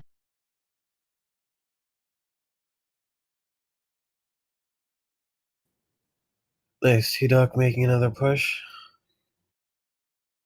LI is still going. Up $2 a share on that one.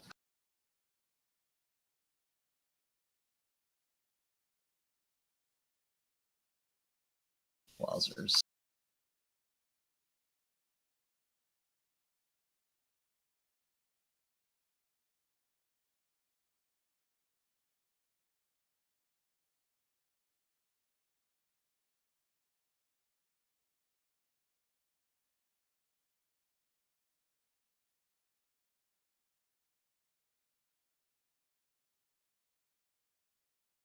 There we go, T-Doc. Let's go.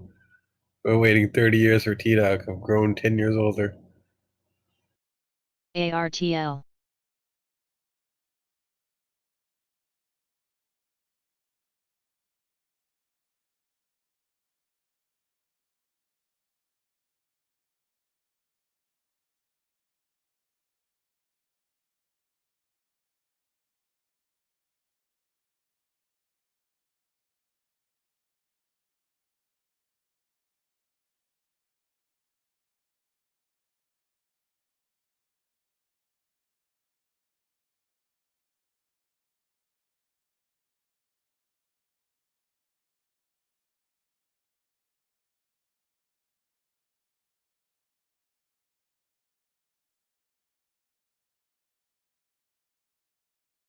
CTRM.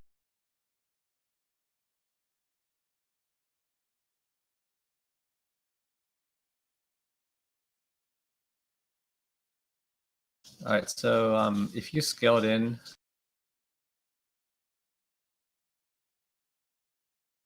for LI, yeah, it's got a little bit here.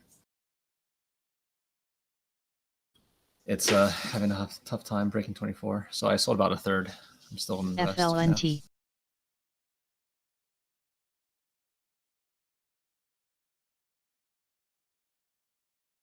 My stop loss is around 23.20.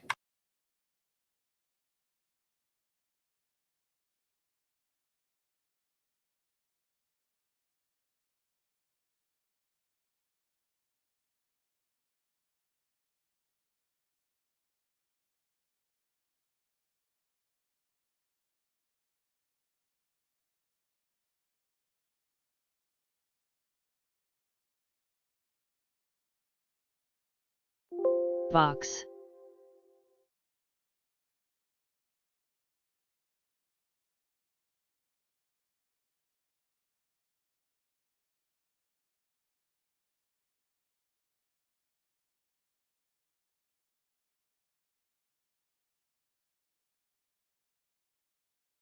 Took some off on the big C scalp position just to see. Man, I took it off too early.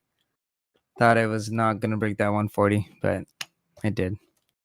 Just had to wait like literally 5 more seconds. LI. Welcome.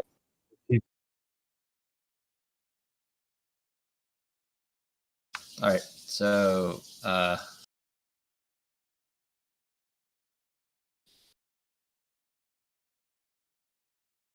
feel like shorting LI. I don't know. Actually, let's see. So there's a big sell order at 24.60, so we'll probably see some resistance there.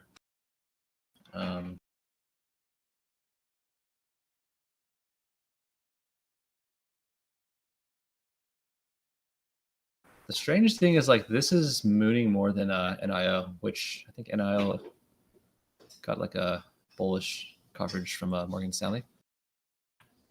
So don't know why this one's going up more. That's what TJ's pumping it. Lee. I got shorts on it. Oh shit, I'm not touching that. No, I'm just doing it as a scalp, just because I missed the run up. I didn't want to chase it, so, and I still wanted to GMO. trade it, so like, I'll scalp the short side. Looks really overextended on, in my opinion, but I got a 24.39 average. Again, T-Dog approaching that 214 again. So I sold about a half at this point for my LI calls. From the scalp position on Big C, I took about 60% off. Just gonna hold on to the rest. Went in a little bit heavier onto that position. Very nice. Thank you.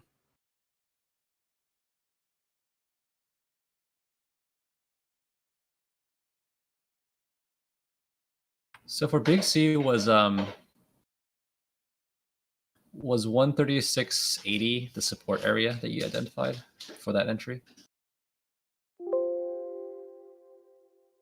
Or like 137-ish?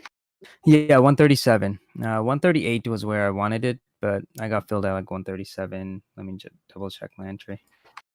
Got it. ARTL.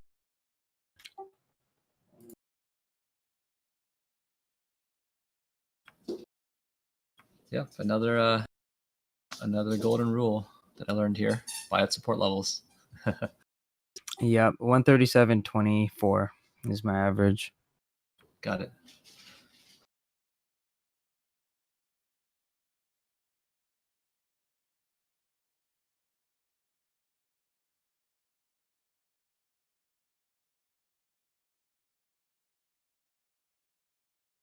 I think MLC is to the buy, last I checked. So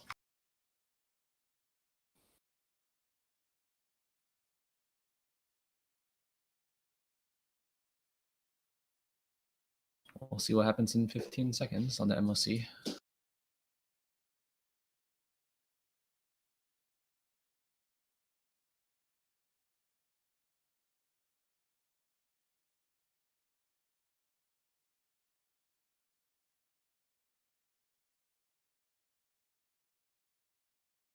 Yep, to the buy.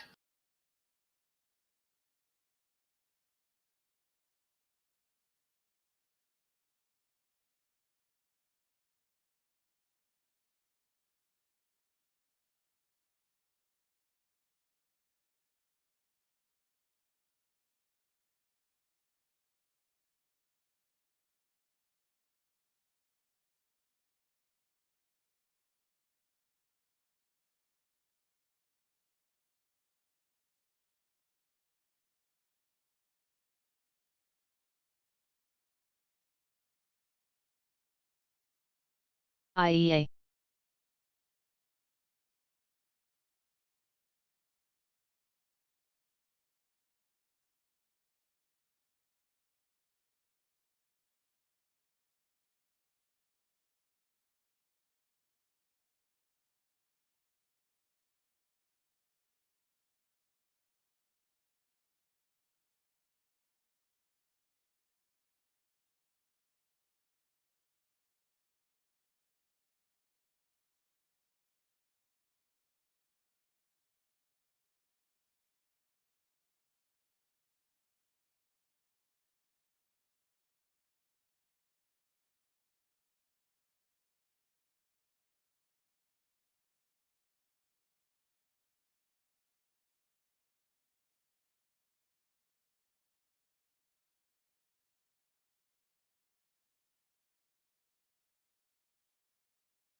GTYH.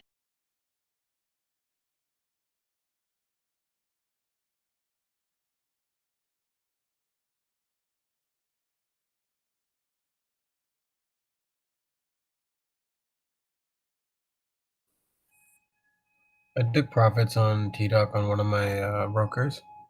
I'm still holding the same position. Got it. Hey, well, VIX is mooning right now. VXX. I just don't really like.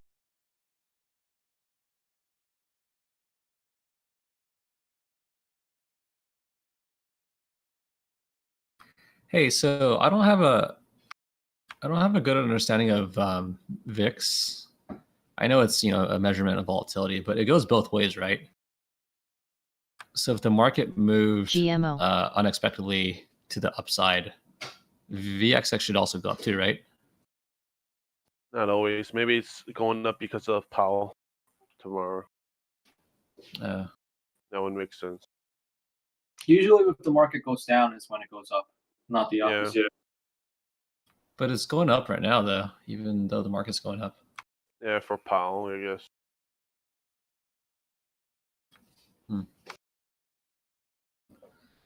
All right, well, maybe I'll buy some VXX calls as a hedge. Oh yeah, you're right. It is going up. Yeah. So that I need to understand it, study a little more, but yeah, volatility goes both ways, I guess.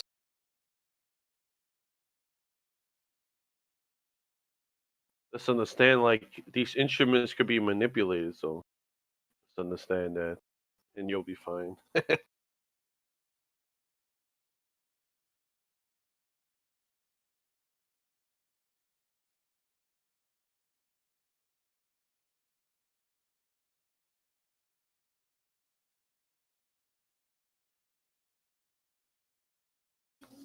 Thank you, Blonde.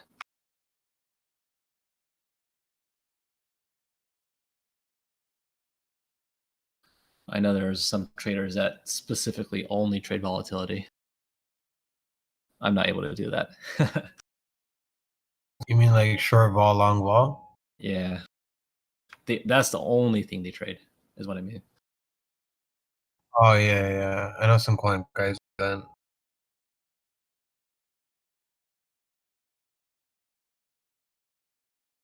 I started to study it a little bit on my downtime, but VNET. a lot to learn. Yeah.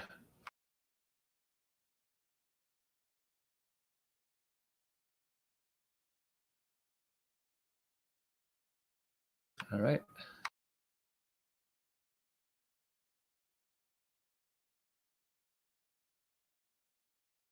FLNT. So Apple finally broke out of VWAP. So I already scaled up most of it, but I still have one last runner.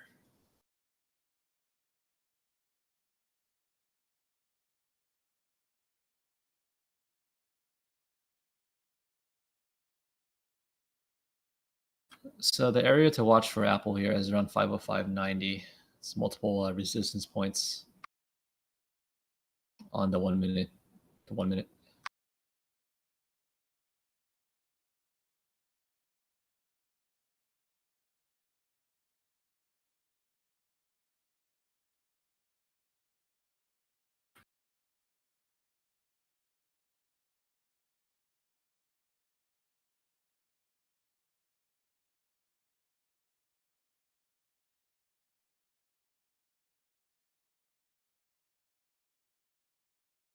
I keep getting the voices mixed up. Is that a greedy wind?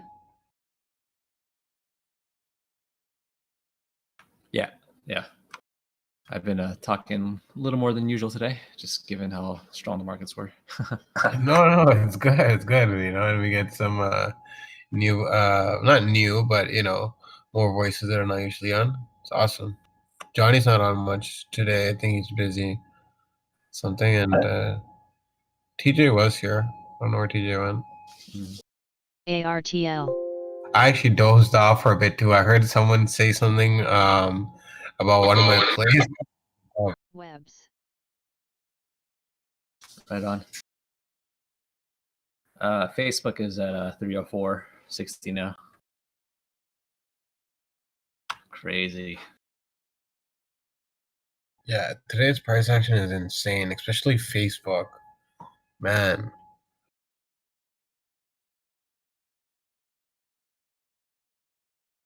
Wow, look at T-Dog rip. Nice.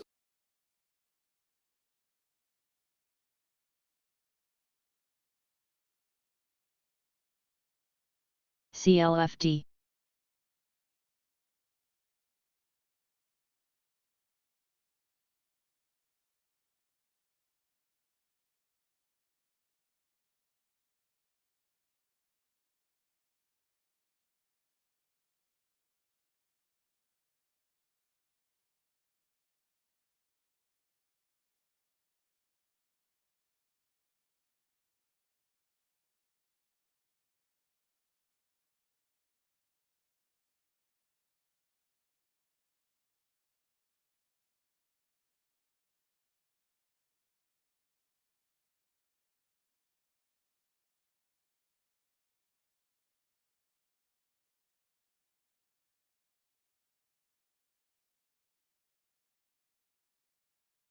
All right, guys.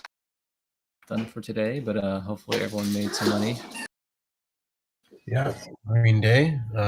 T-Dog saved the day at the end. And good having you on, Greedy Wind. Come on more often if you can. Yeah, for sure. I've been pretty UTL. active the past week and a half, but today especially active. Yeah, no. It's awesome though, you know?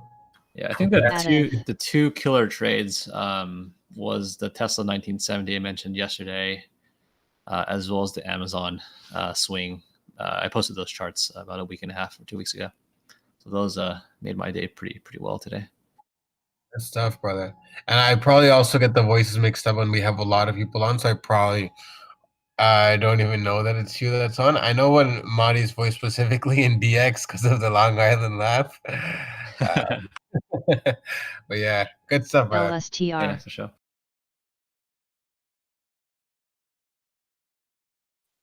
Good stuff, guys. Yeah, what a great day, guys. Yeah, Greedy, you Yeah. do sound like Simon. Larry. He makes me have a Simon. I can't tell who's who. I'm just a 31-year-old Asian dude. Simon's brother. Were you Oh, based damn, out you of Green? sound white. Oh, really? That's probably because I was born and raised in Cali. He definitely is Asian. I'm in Oakland, Lake Merritt area. GSX. Born and raised in LA, and then moved HUYA. up here about 10 years ago. Bay Area. SFIX. CYRX. Don't you guys have like a horrible what is it, wildfire? Yeah, it was pretty bad 3 or 4 Alt. days ago, and it's it's cleared up. It's more like the East Bay, which is like Fremont, Dublin, like those areas that are CAGG. affected a little more with fires.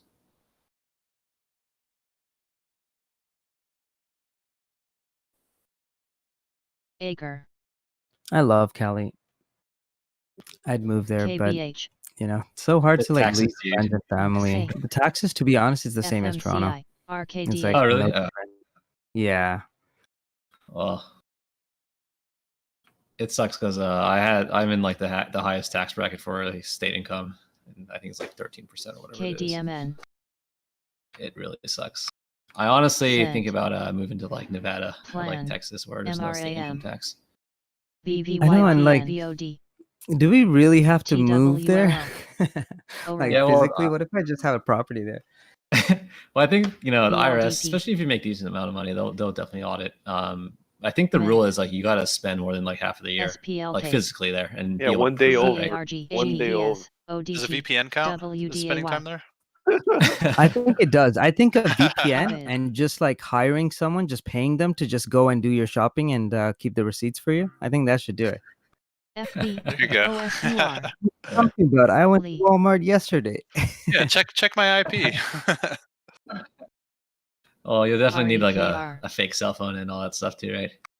if SWVI. they really audit you. PRL. I'm pretty sure they must do that. Yeah.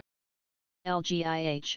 I don't know. I'm not telling you guys to do it, but if it was, I'd be doing CAPR. it. CRS.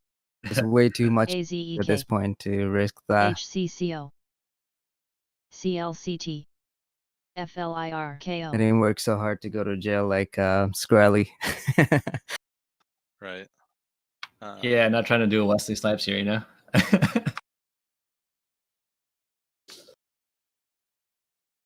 All right, well, I gotta hop on another call for work, but hopefully, yeah, a great day, guy. Great day today, CST. guys. Yeah, good job, man. Good trading Definitely. today. AVNS. Hey, everyone. Enjoy the rest of your day. CNX.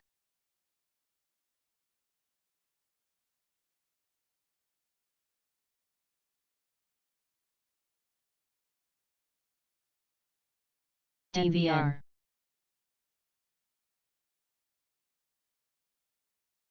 MDB. SRNE. Pink. GPN. WHLM. TZOO.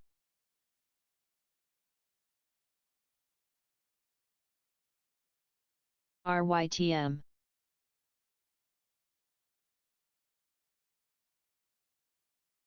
BWA. AYRO.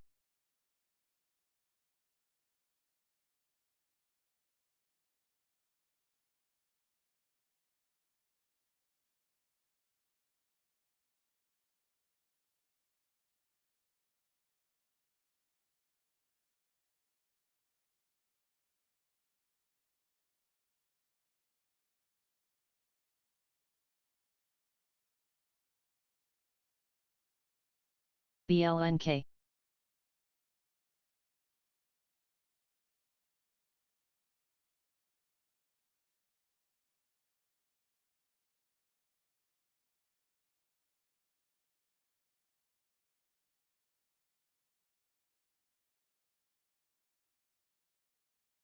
QH.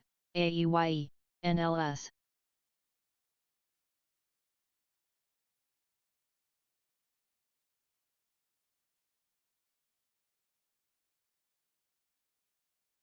Hope.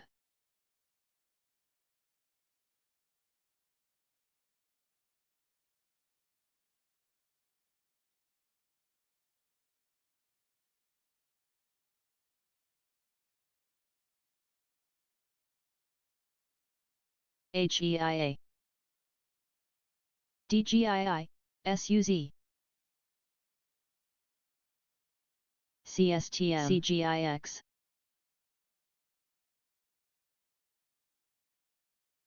Vox. FMC. GRWG.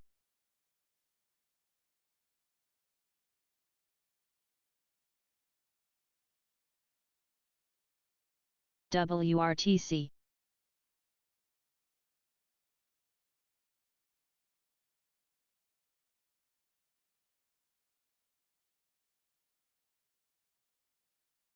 CMA. ZUMZ. MPLX. ESTC.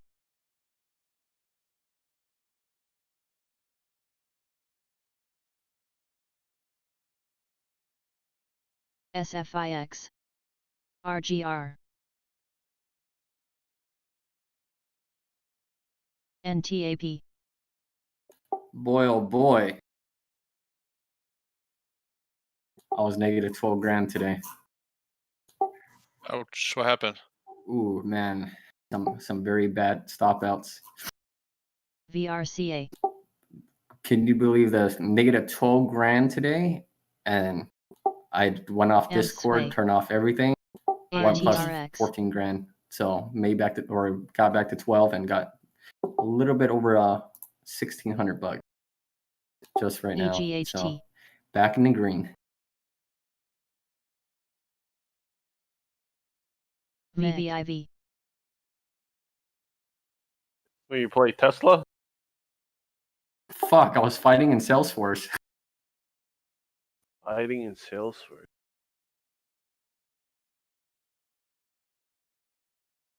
The volume was 1,000% volume today. I'm never doing that again. DSS. KNDI. What'd you do? Option contracts?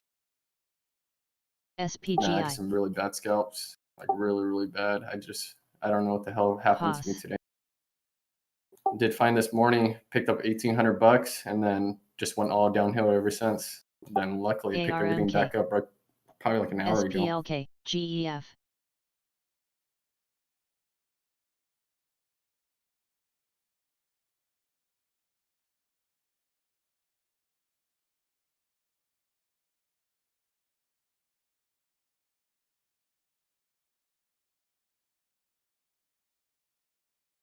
You guys up on the green for Tesla?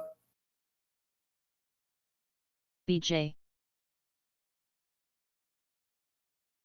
No, I took like the day off pretty much.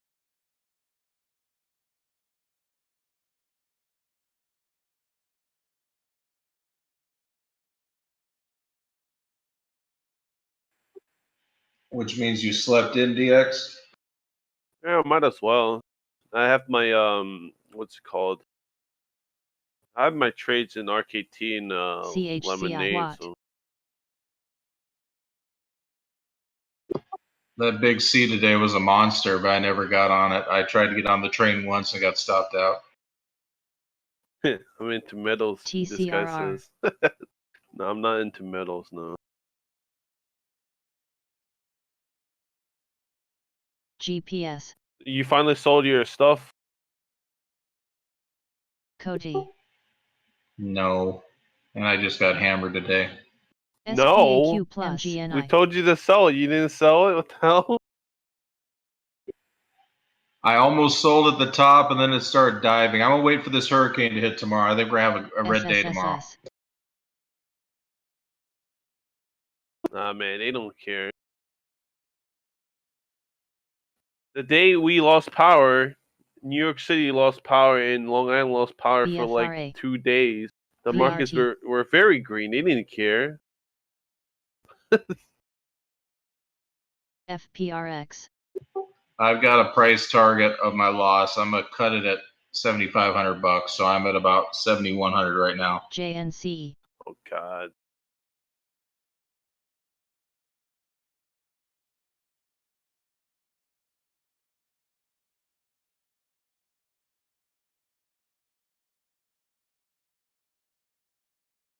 LCI. That's terrible. SNOA. SLRC. LPRO. WKEY.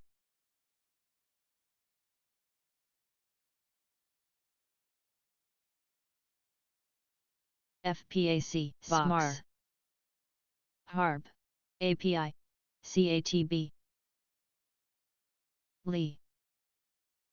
AMW DPWH GRVB CDAY SPWR RRC CPRI PLC GOCO FLXN Moore.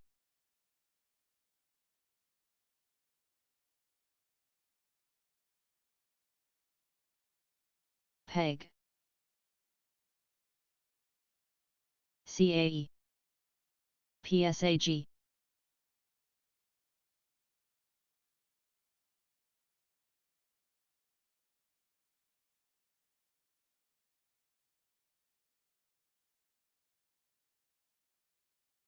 Palm.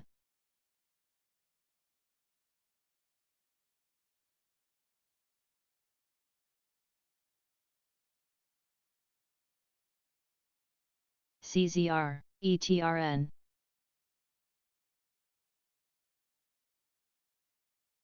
OCUL.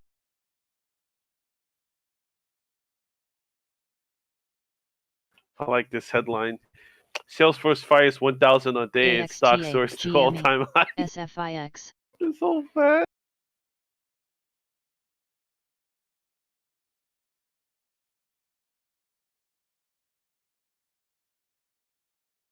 PSEC.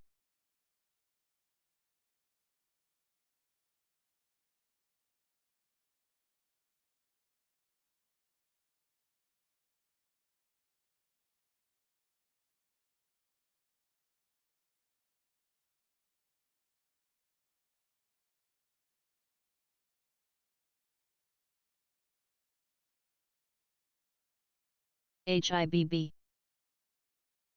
WSM, UNM, OSPN, CVET,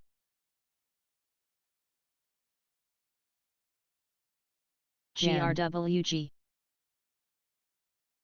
BPMC,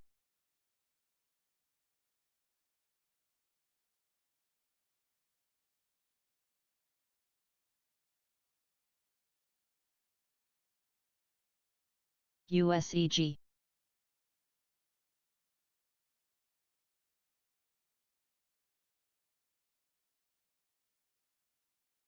NTAP, GRTS, CLCT, IMUX.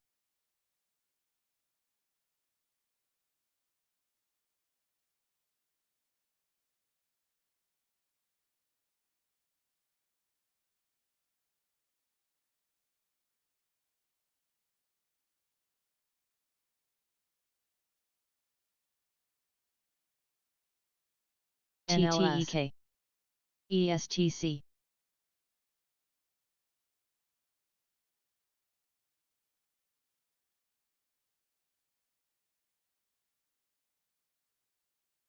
ODT, BCE,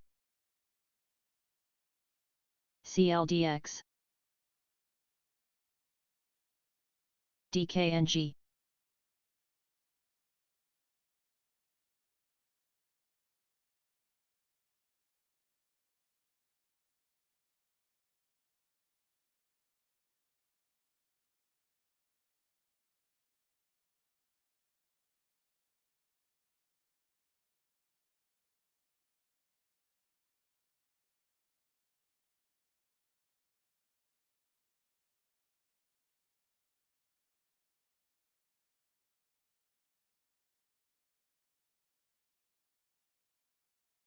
IMMU, IBUY, SHLL+, SBNY,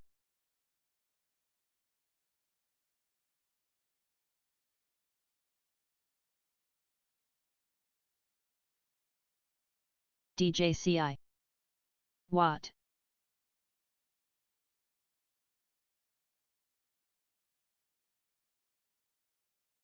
WIMI, MDIA,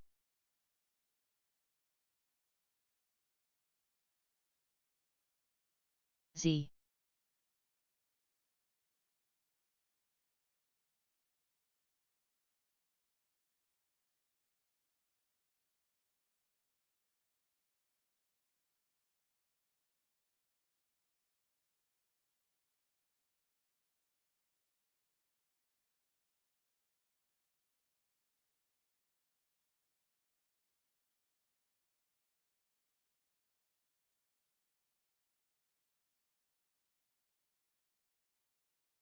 AVDL,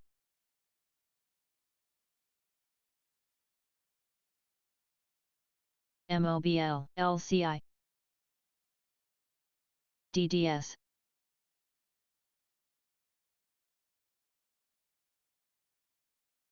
Sky, GEF,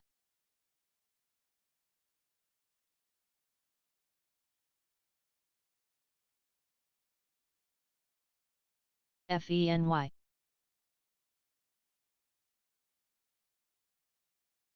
LECO, Mute,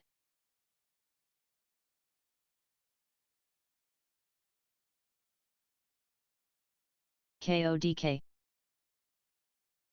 Chef, KYMR, BXG,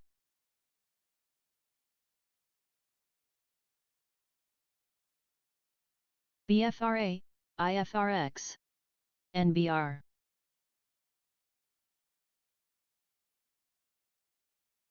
DRD,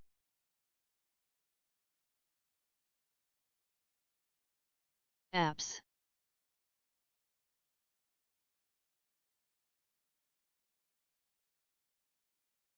PEIX,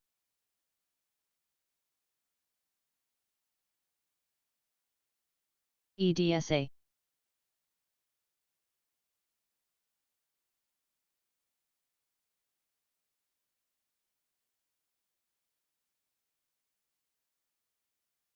WSM.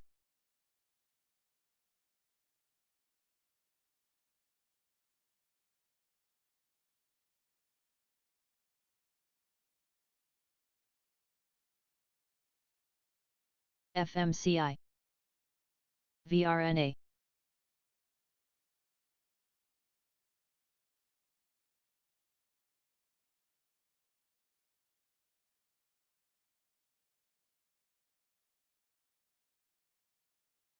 STIM. Riot.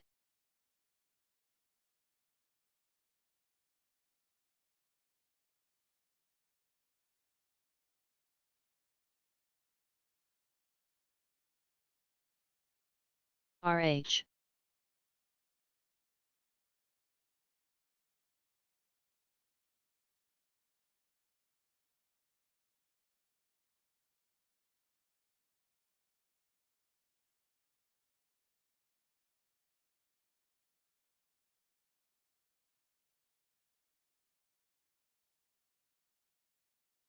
MUFG. C.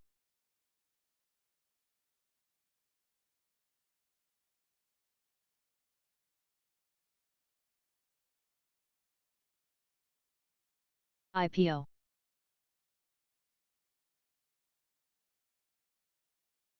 USFD.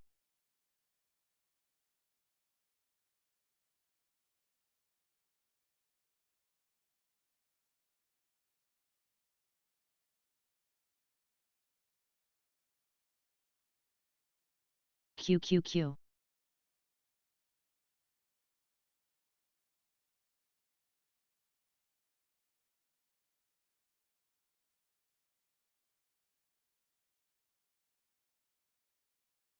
BMRA.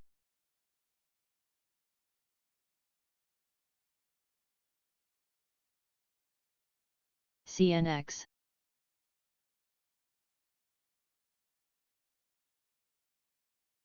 GIL. CYRX.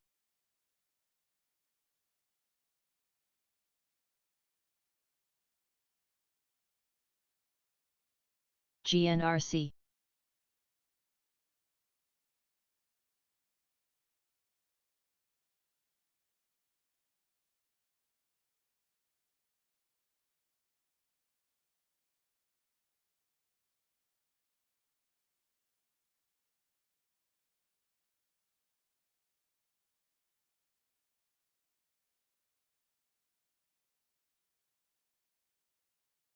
NBRA.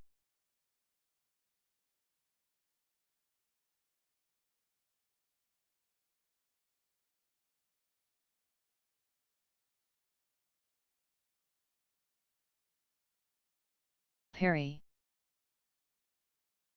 GoGo. SGMO. OKTB.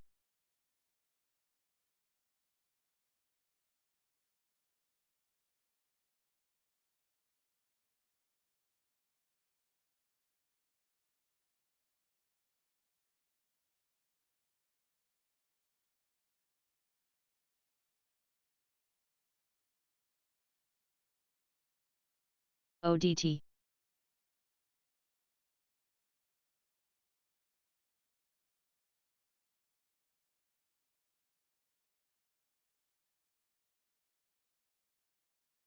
Auto.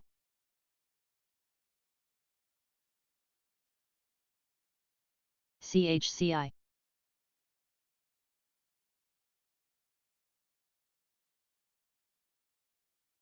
GNPX. AEYE. Air.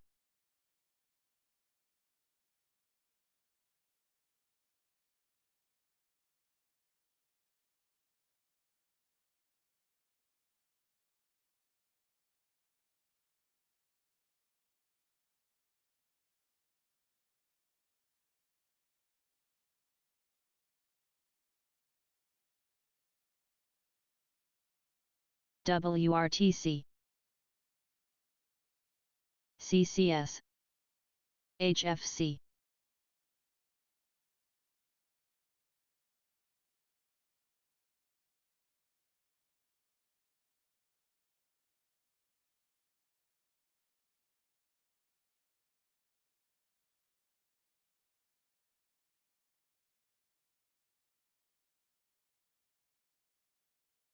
PGNY.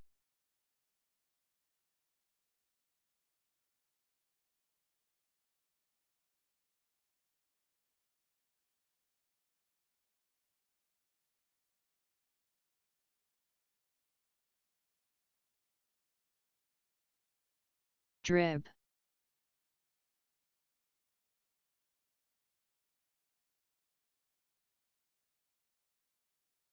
UPWK.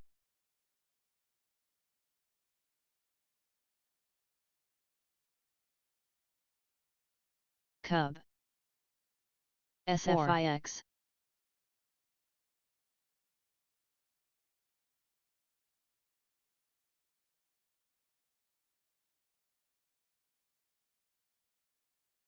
Billy. Amsway.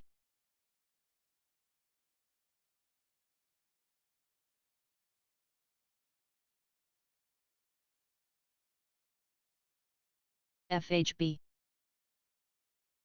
ORTX.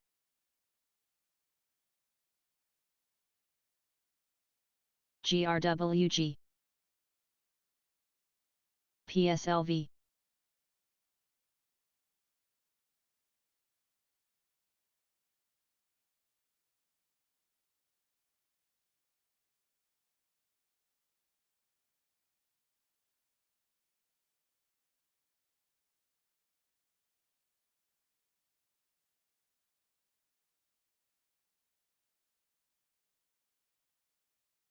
MIME. DSS.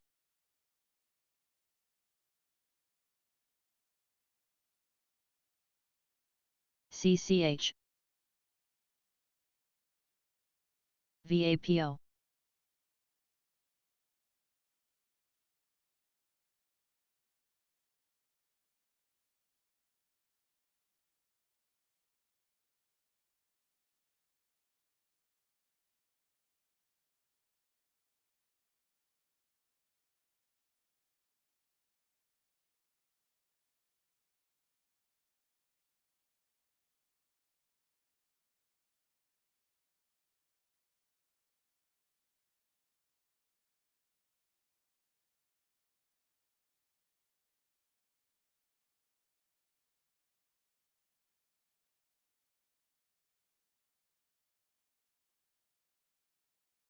SSSS. SPLK, HQY.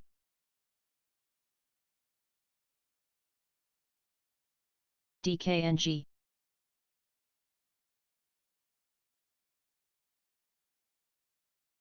PEG.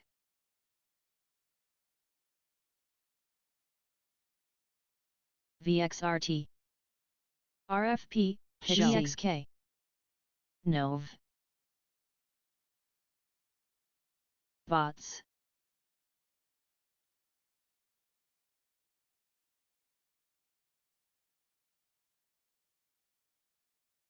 BIGC.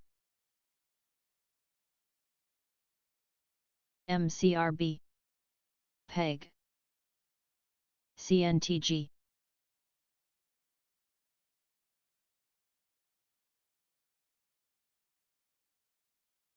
FLWS. MEC.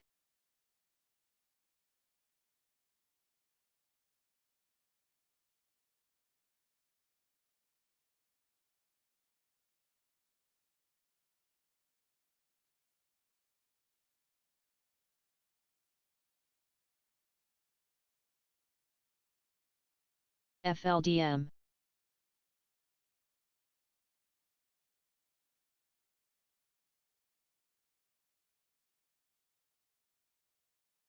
AOUT.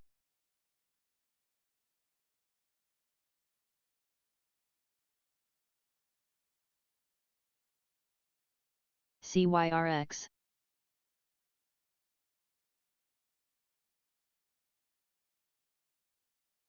DPHC.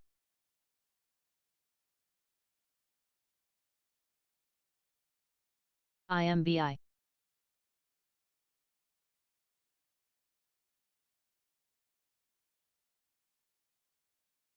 WSM.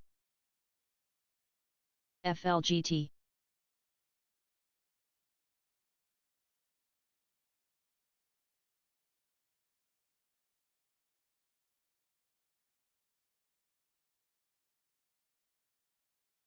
LCI,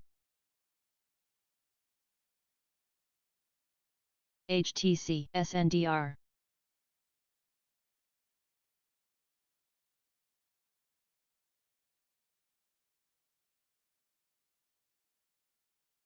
MDIA, REML, FUV,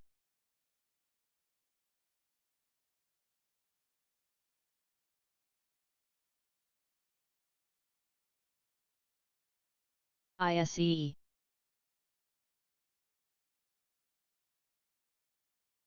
SHYF,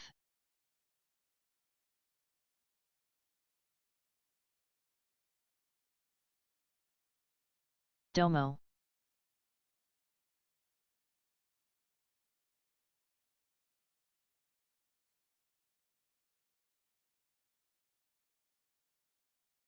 NOAA,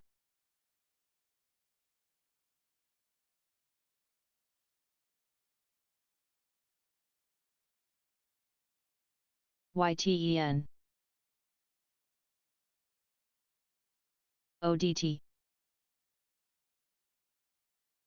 Phi, CHCI, IRDM,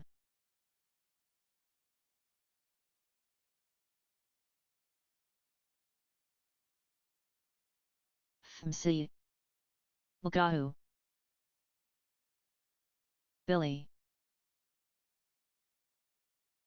MICT, MSFT,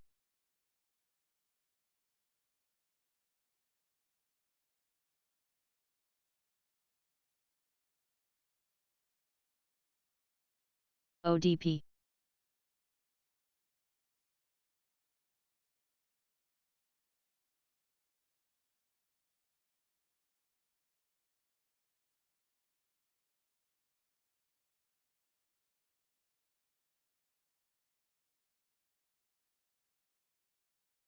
ZUMZ, Psych,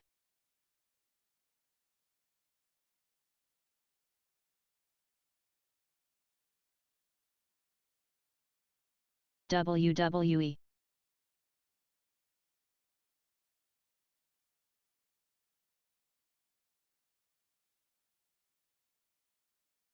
IGT,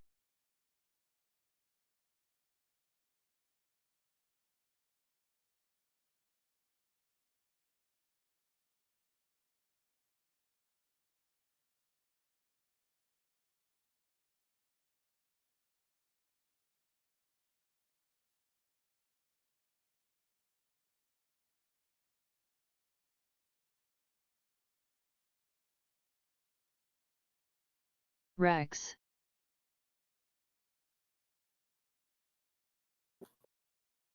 CATB,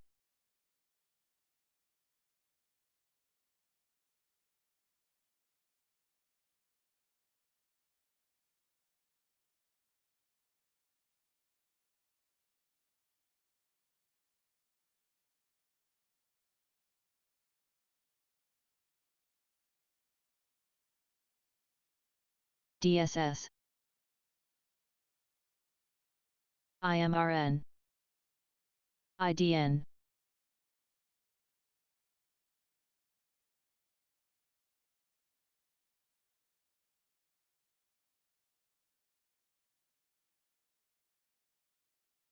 KC,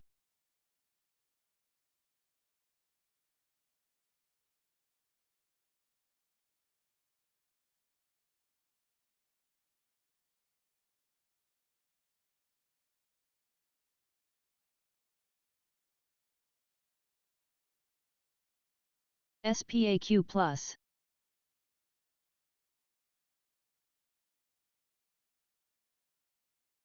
JBL,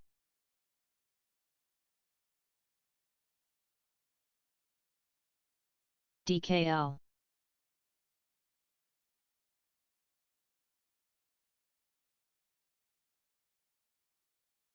N,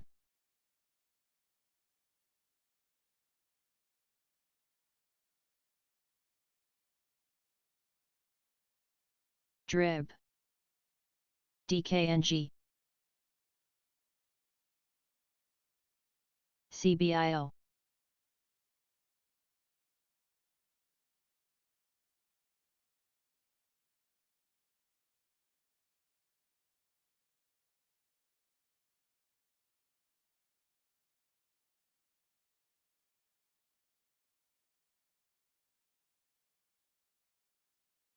AEYE.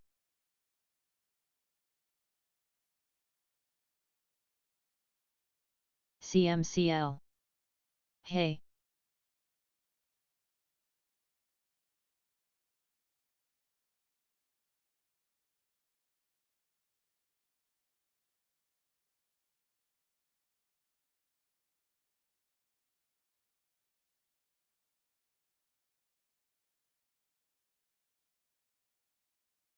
QLGN.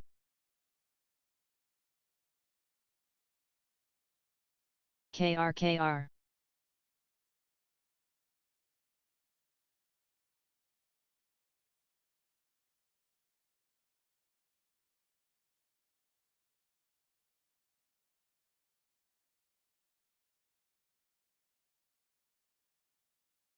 GEF.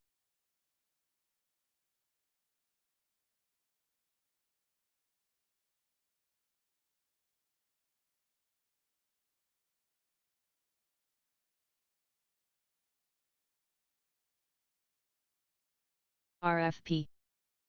PNTG.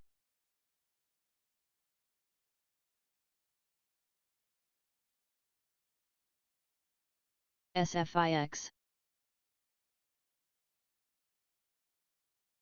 SPTN.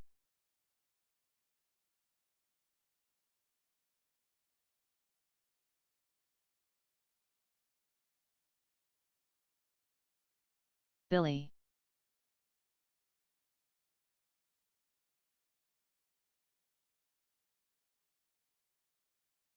TRTX. KKRC.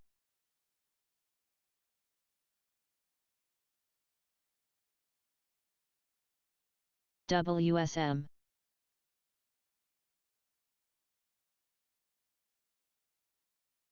GRWG.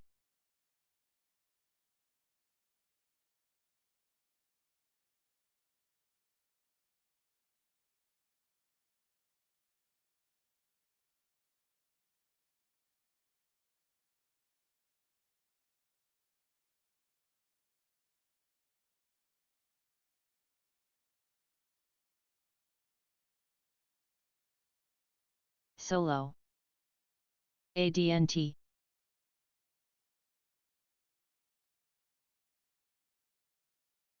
XLYI.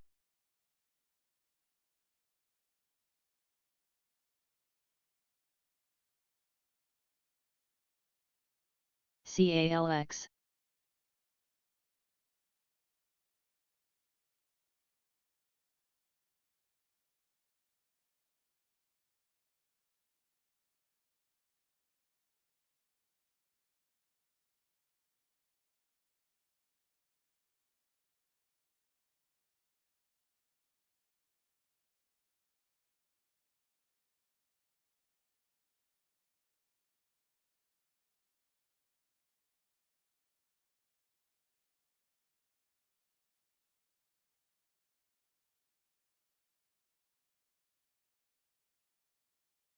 SPLK.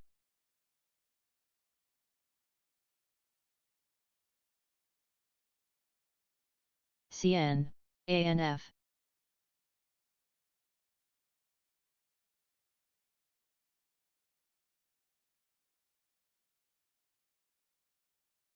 LCI.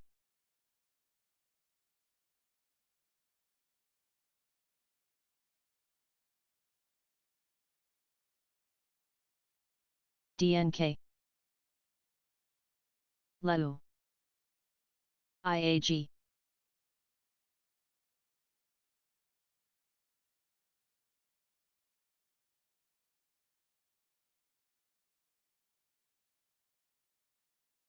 Lee.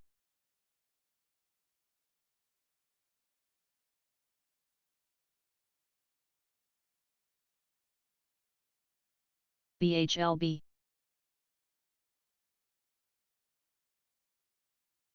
Miso. CSCO.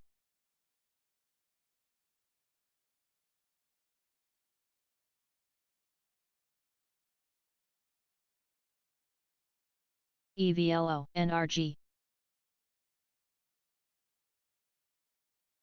FEAC.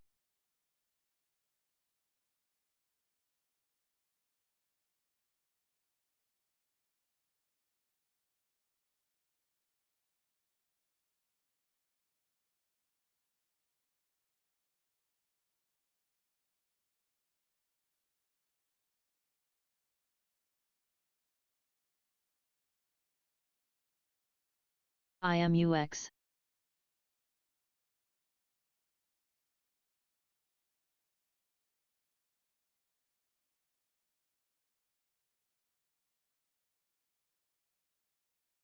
ESRT.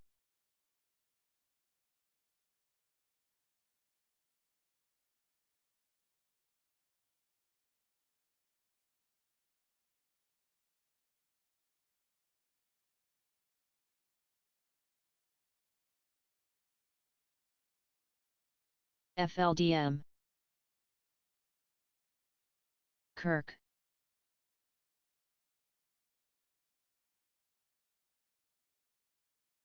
MWK. FLGT.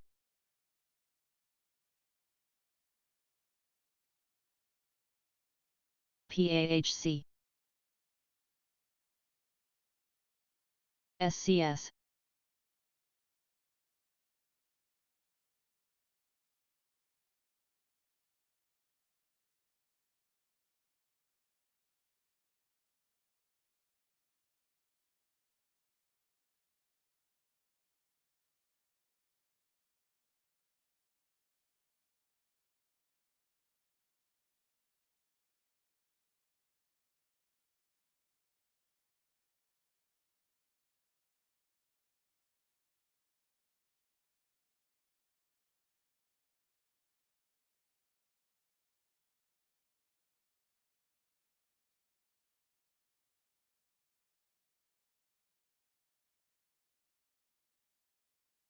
KNX.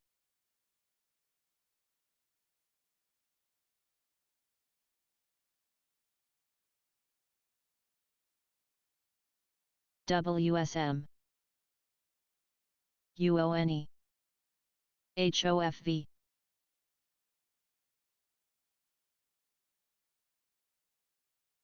CTSO.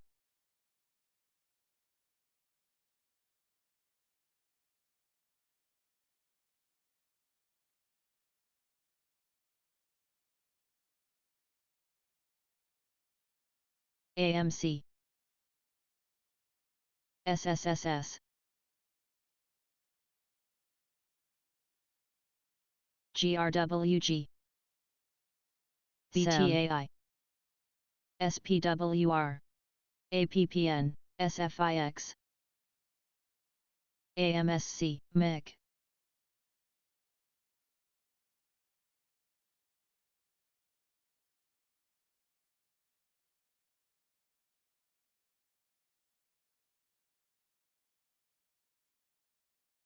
FAT.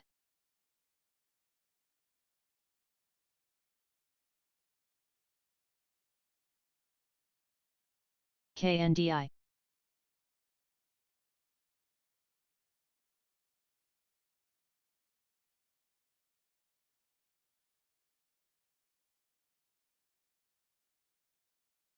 PSEC. SY. WTRG.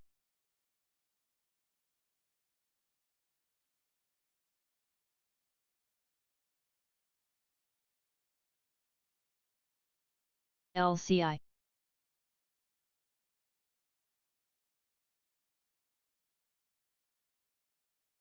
APEI.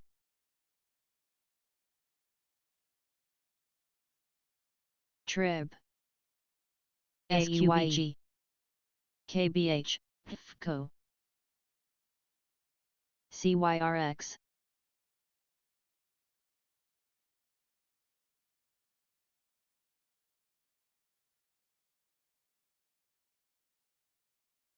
FCAU.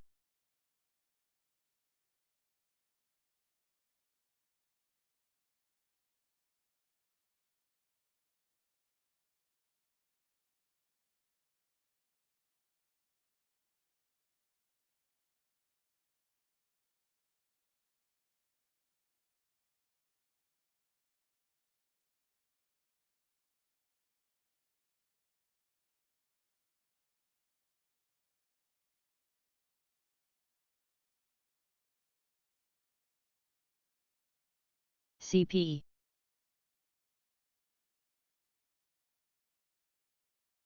GMAB.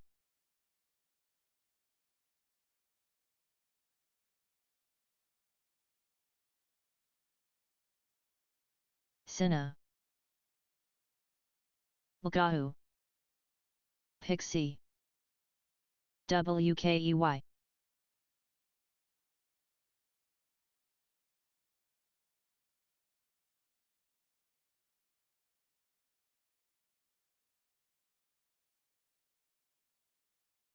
SPLK. GFF.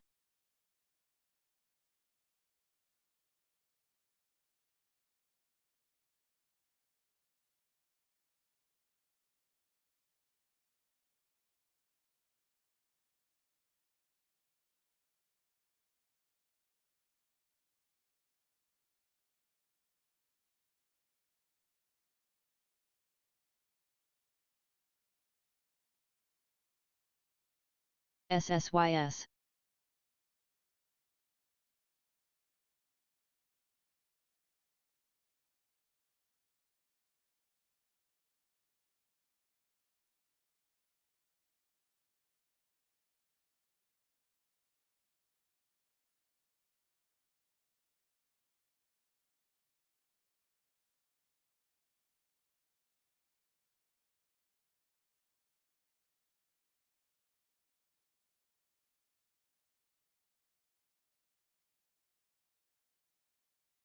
A.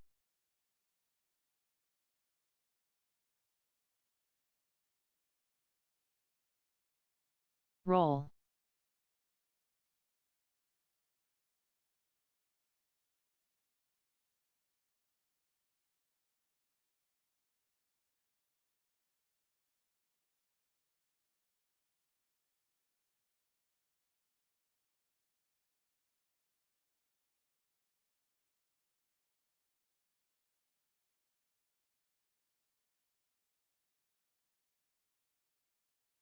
TWST.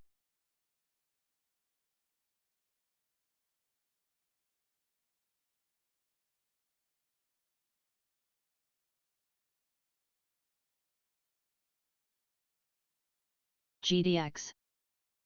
AUY.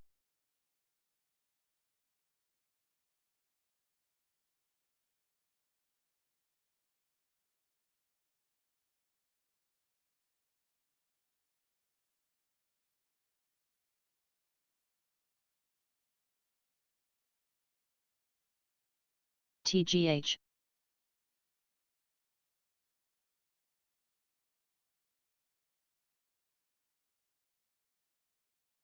SMTC.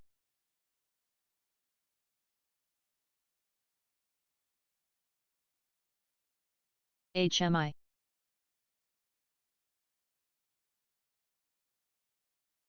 Eben.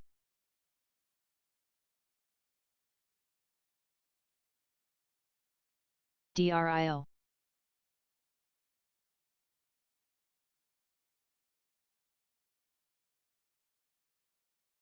GRWG. SPWR.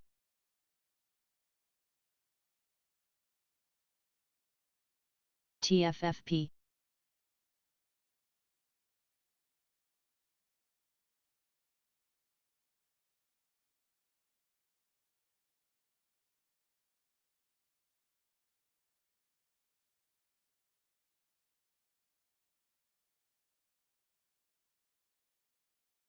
Trib.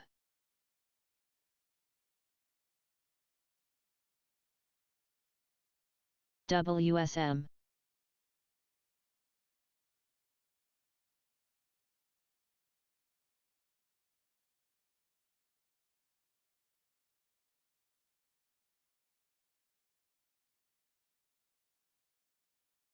GEF, MDLA. Billy. YRCW. CUMZ.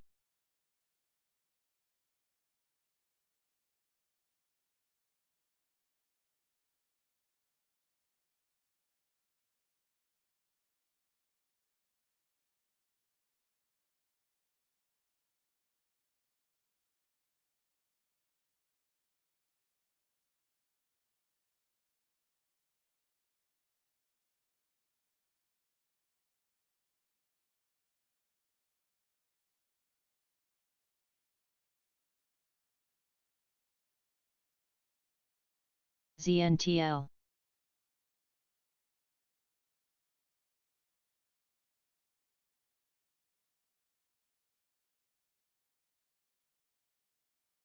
Bots.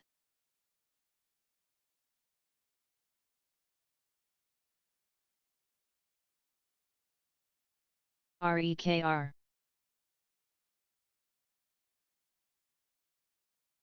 SFIX.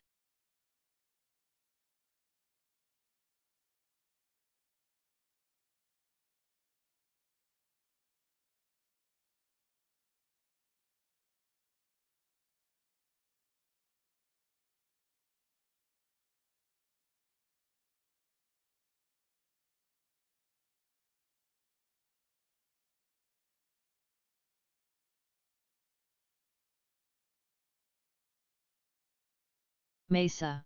SPLK.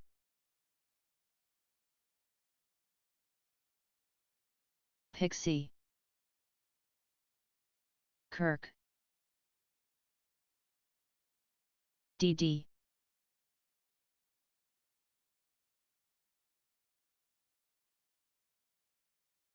DKNG.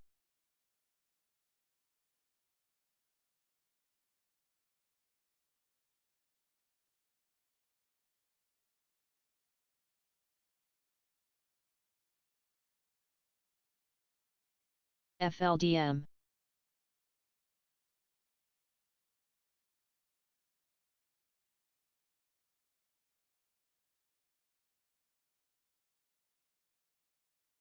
L.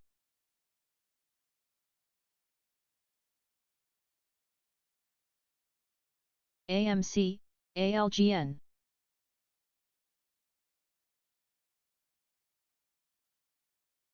Lagahu.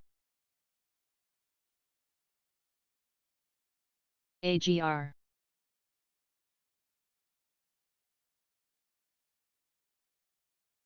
WMB Aeon.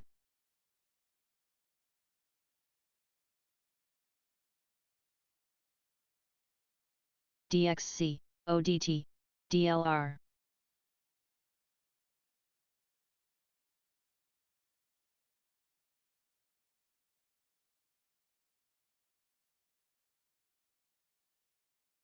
HYMC.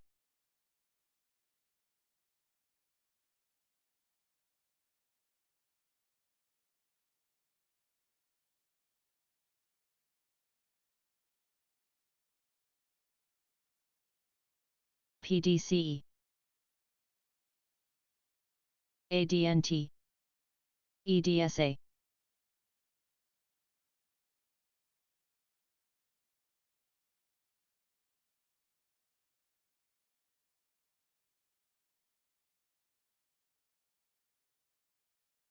AXTI.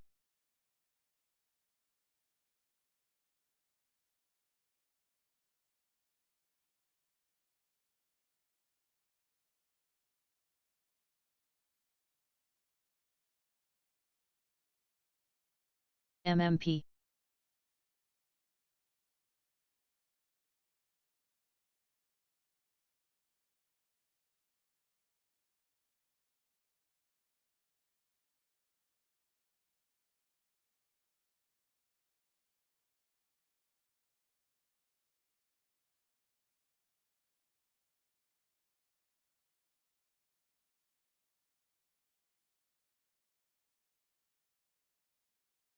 MEG.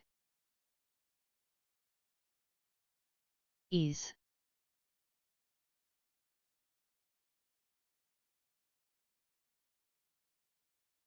CPST.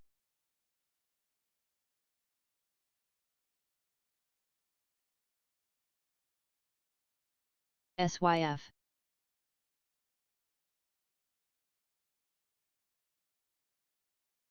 AEYE.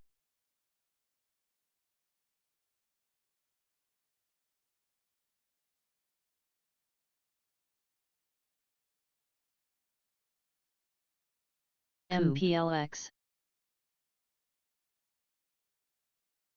CALX.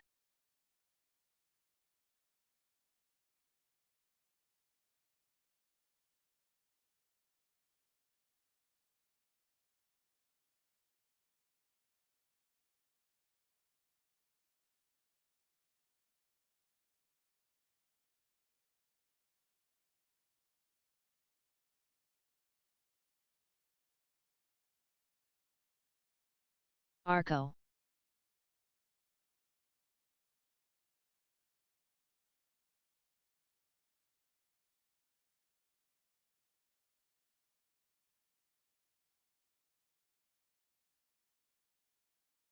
Billy.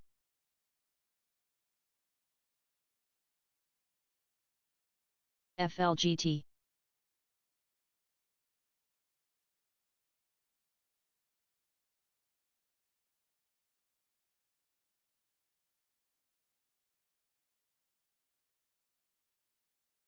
Nova.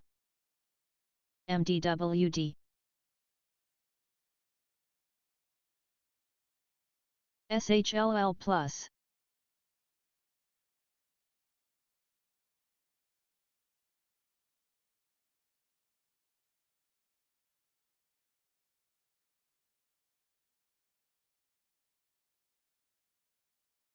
ORTX.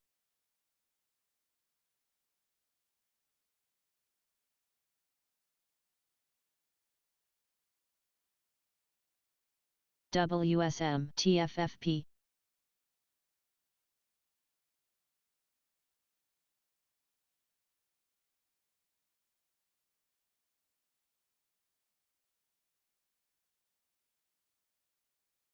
GEF.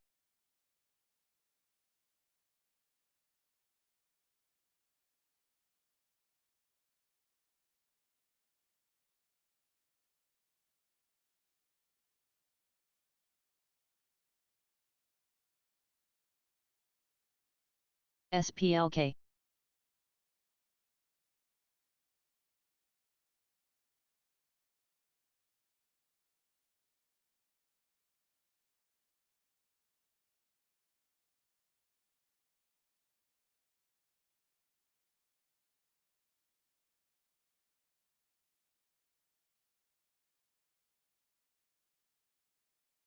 New.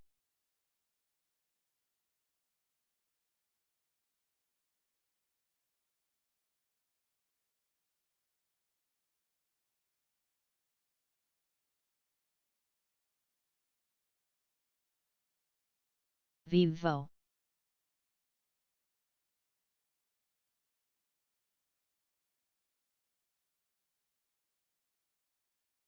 Call.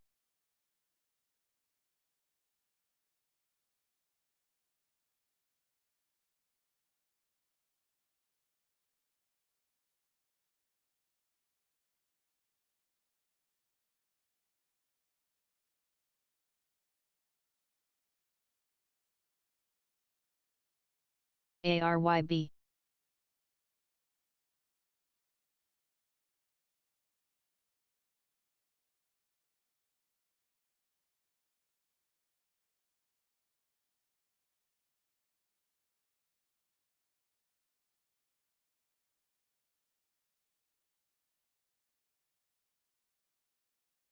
L. FLWS.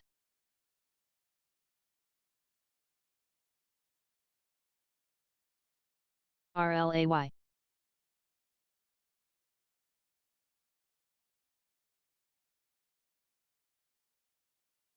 C.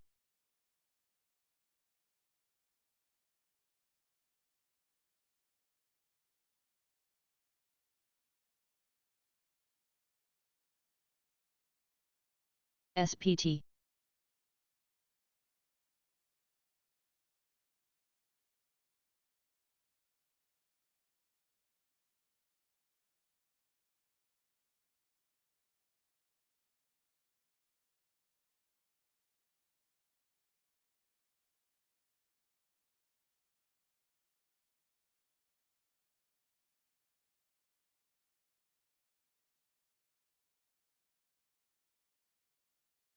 HXL.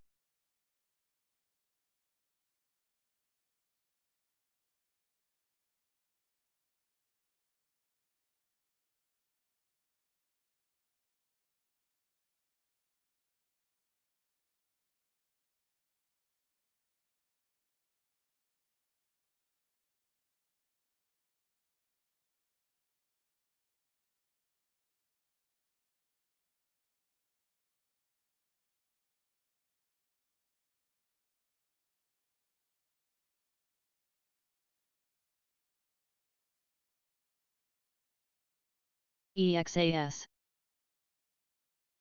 Knob.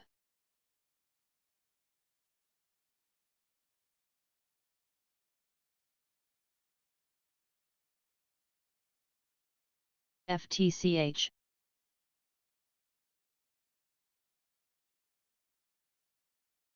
Kirk. DMYT.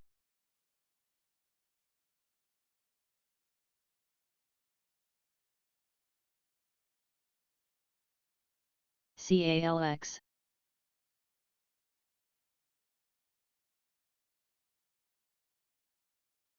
GBDC.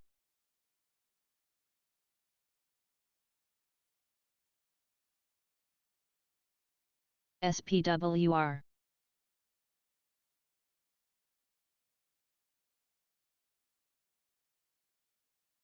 MEC.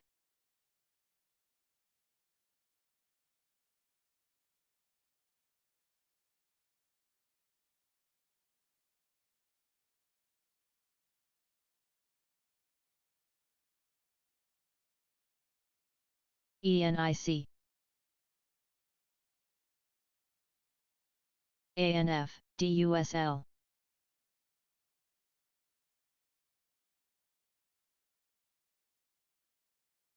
GEF. Edit.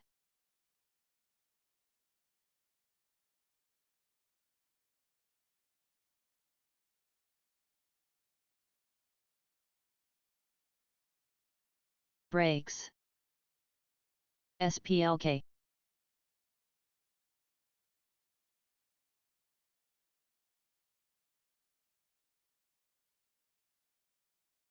VCEL. Wind.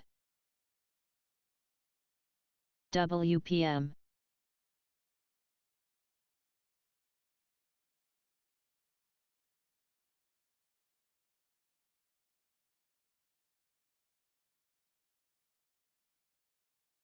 FLGT. RYTM, NVTA.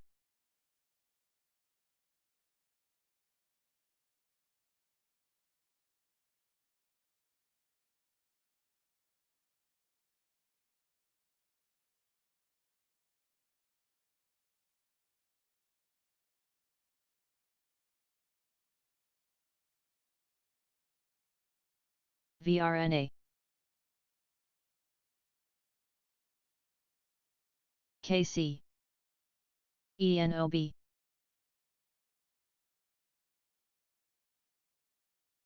MYOK, PRTS. Billy.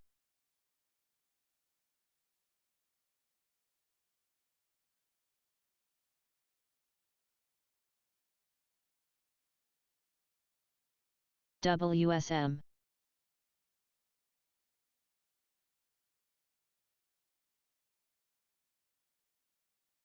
USX.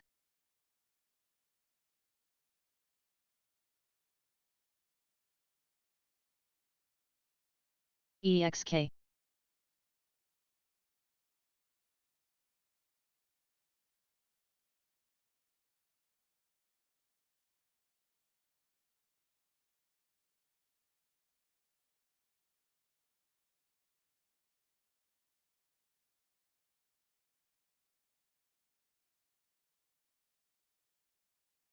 LTRN.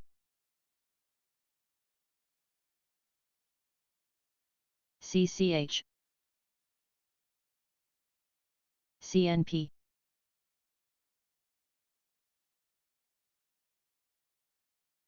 UONE.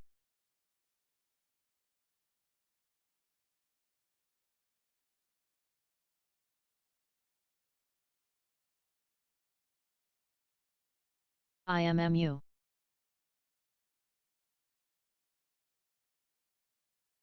Ella.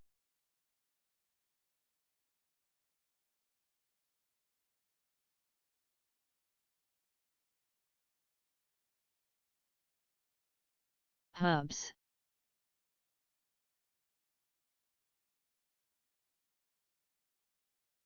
RTLR ALSN.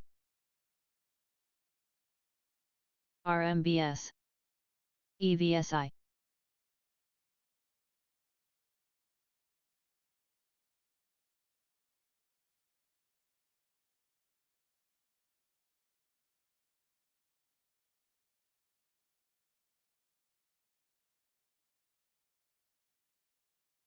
GNPX. DKNG. IXC.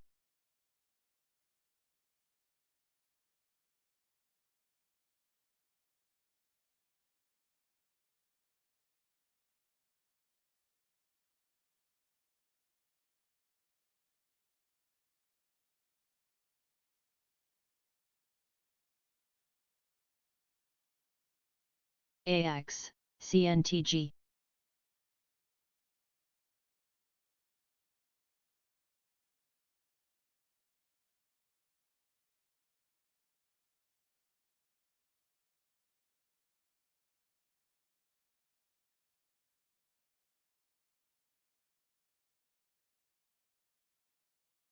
ASUR.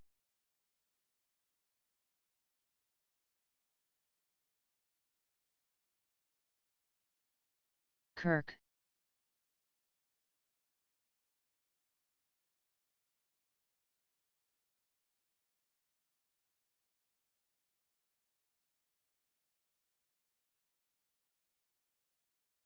AGRX.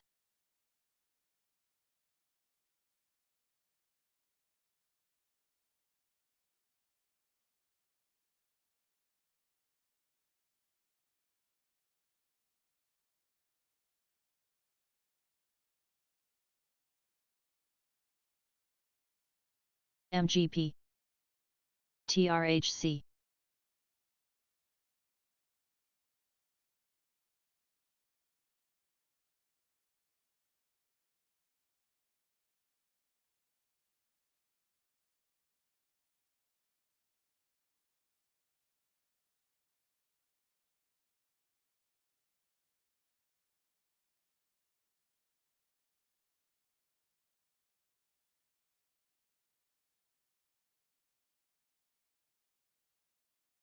PAGS. REKR.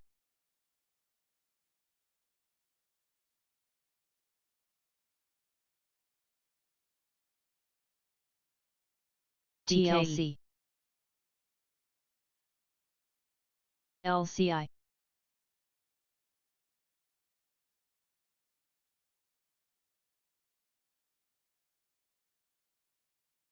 SPLK.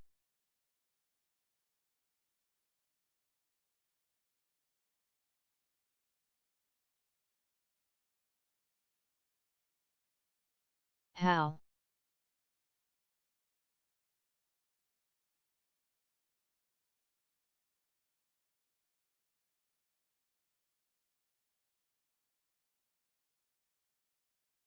TENB.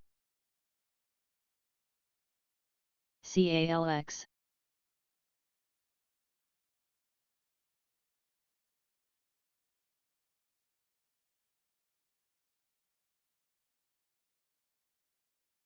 Webs, SMTC. KC. NH, WSM. Navi. T.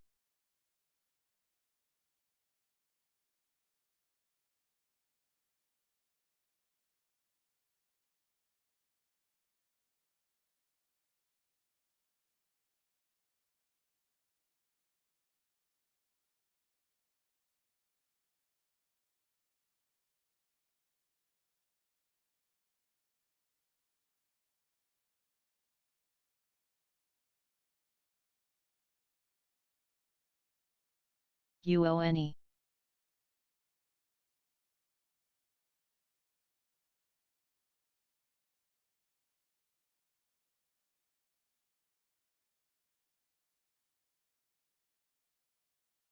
API. Nov.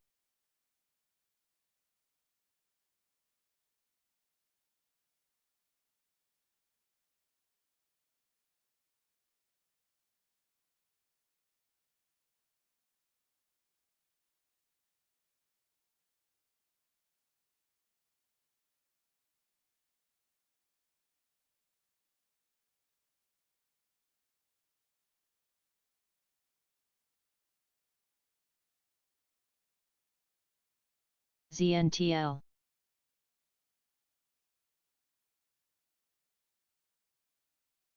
Billy.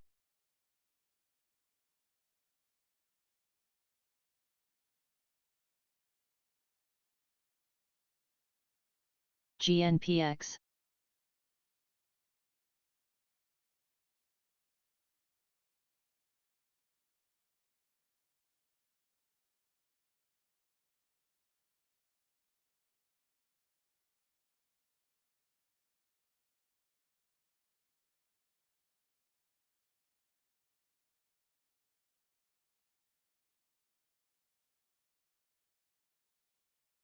NVRA.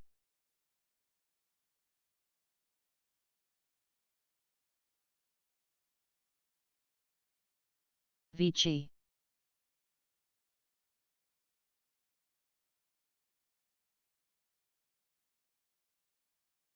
AKBA.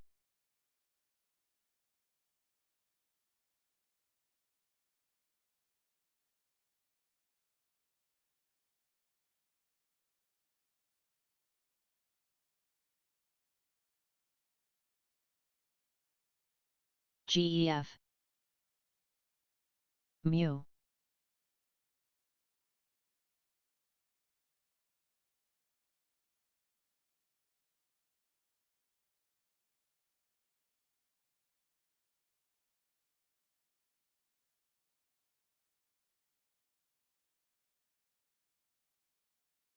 STAA. AUYE.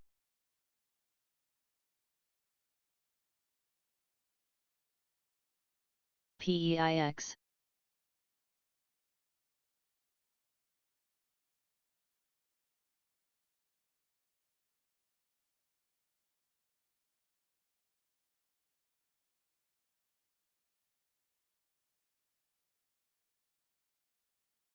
SQBG. Dan.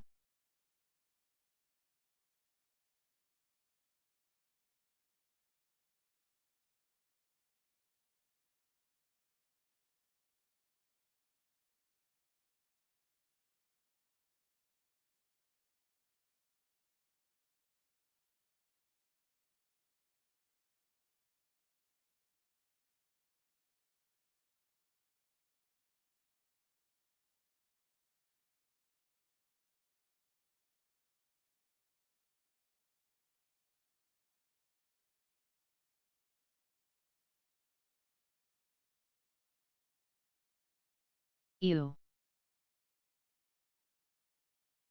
Soli.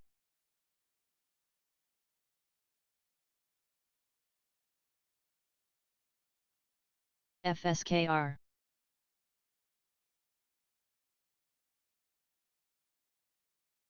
ANF.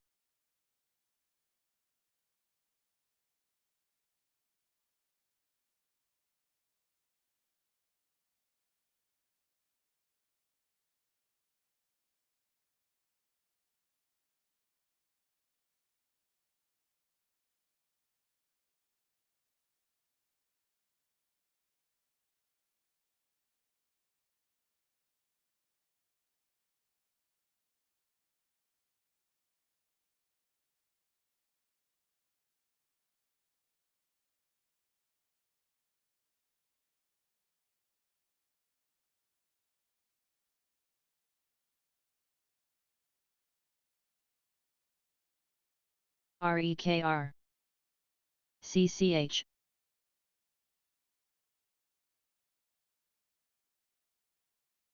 CARV.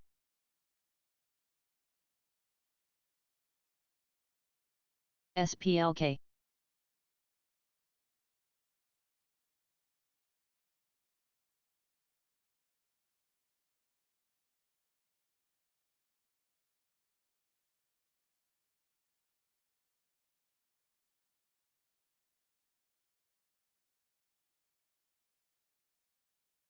ADCT.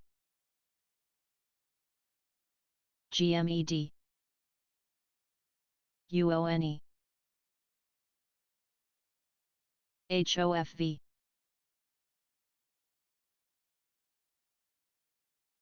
BIGC.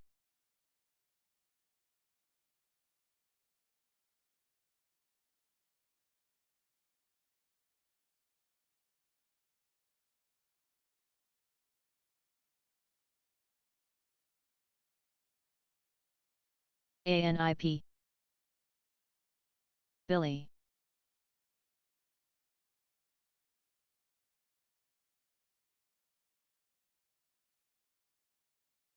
DKNG.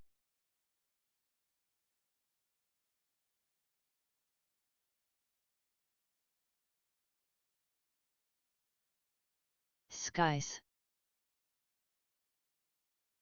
FNGD.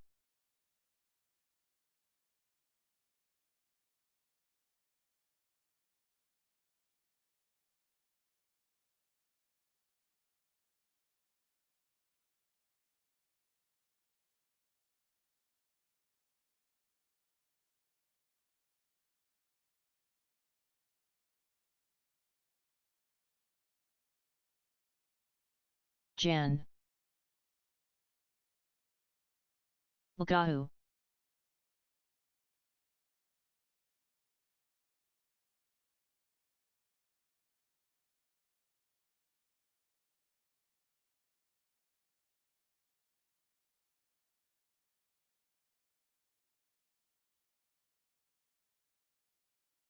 Karu. AHPI.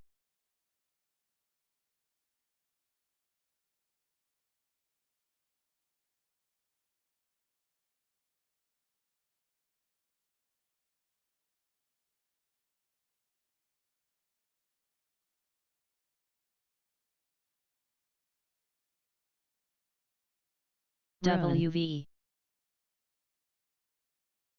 UVV. Graph.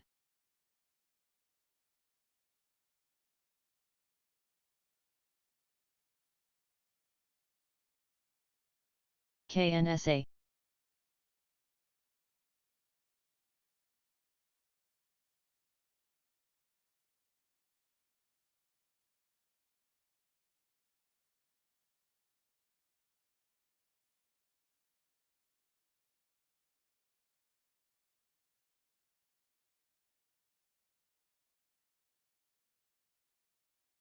MCEP.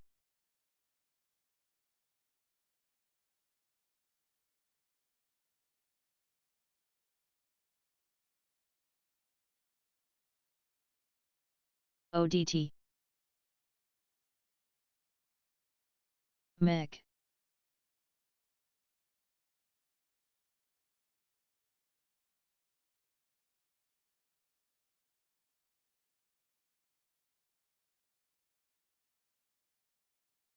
Chef.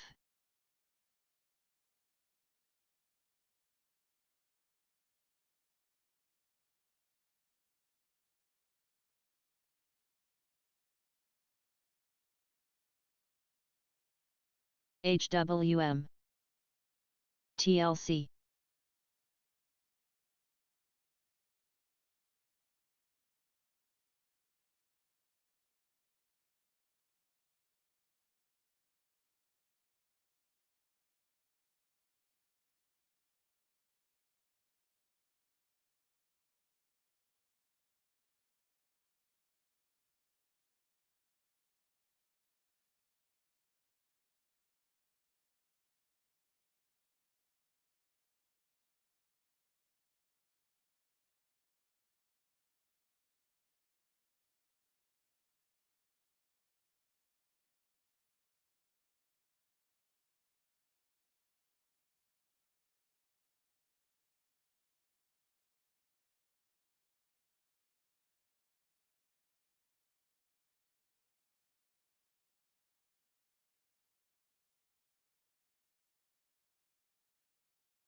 SPLK.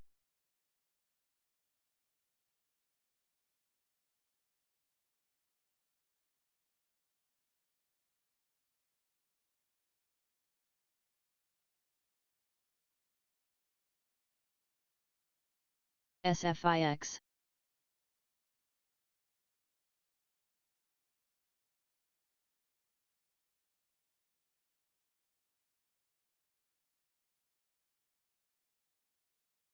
Nova.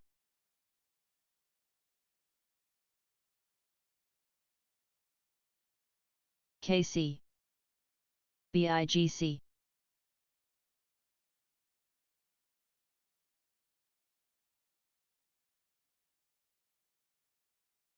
MWK.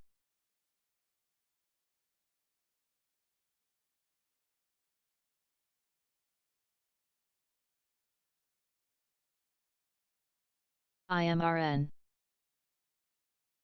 INMB.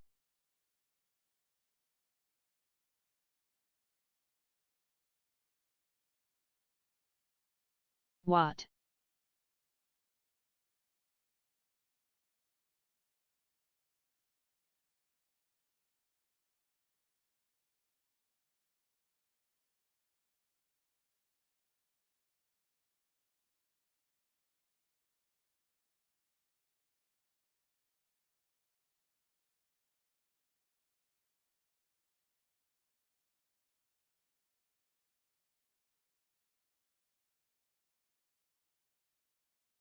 Aura.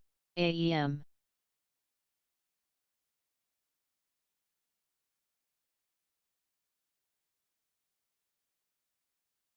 BFRA. CNTG. GV.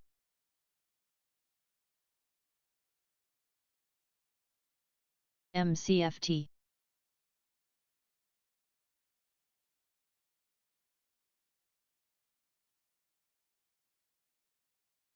CEVA. BFAM.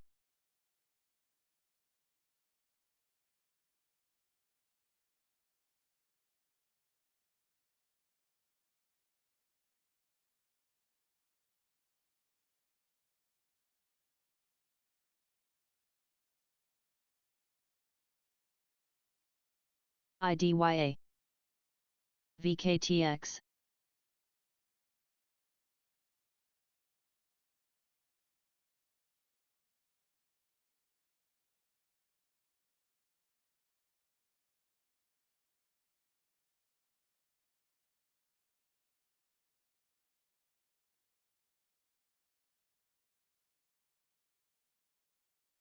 ABUS.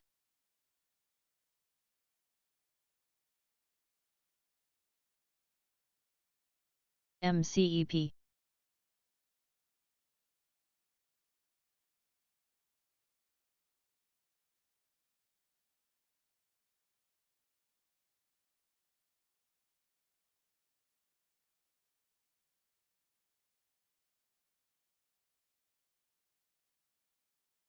AGRX.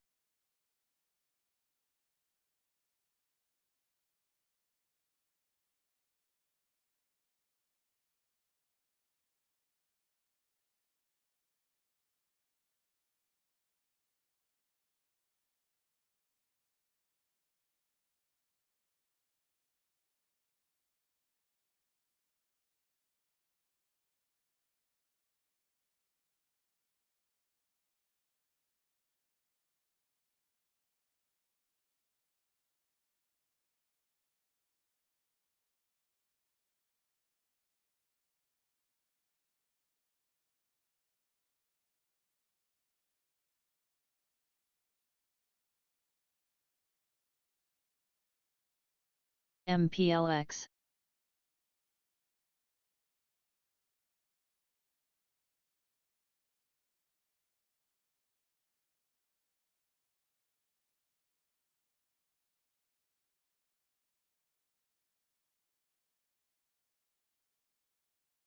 SPWR.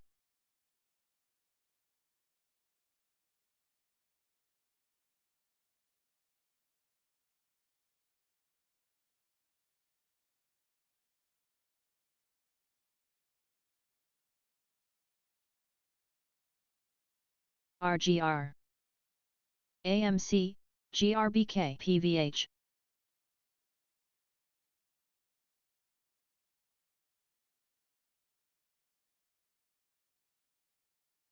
CALX.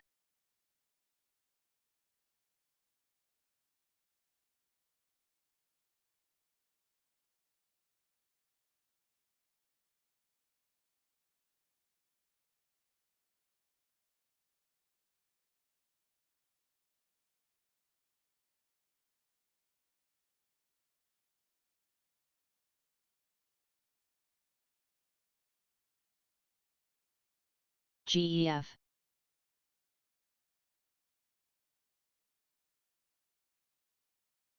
DKL. WSM, NBR, ODT.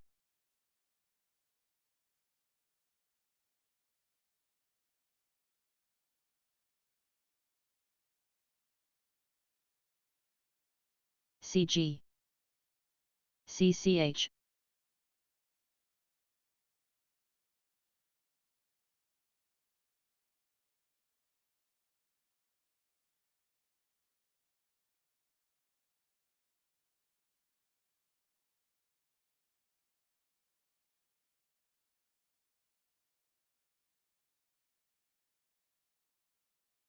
BIGC. SFIX.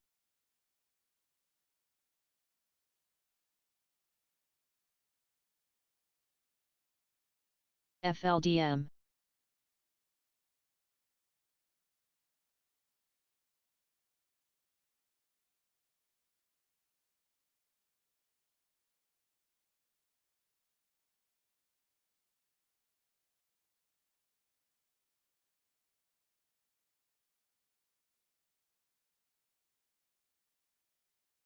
Gene.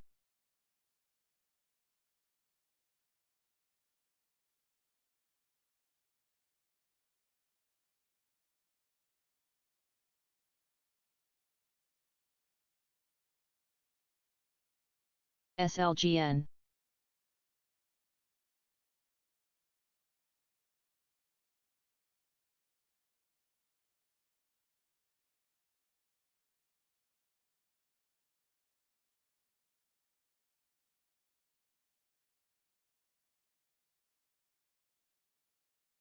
MDIA.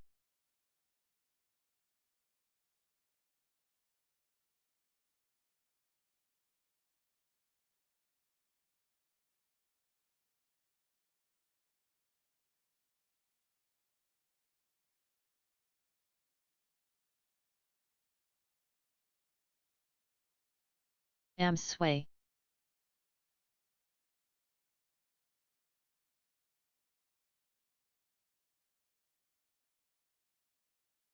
KLR.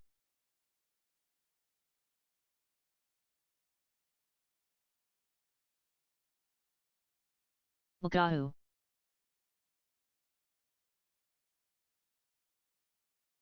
USDP.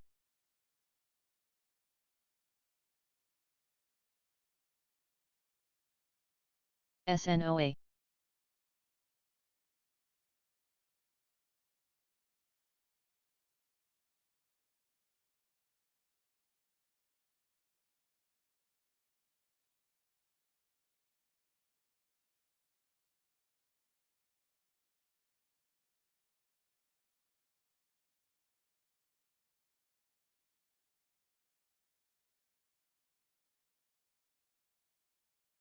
SCVL.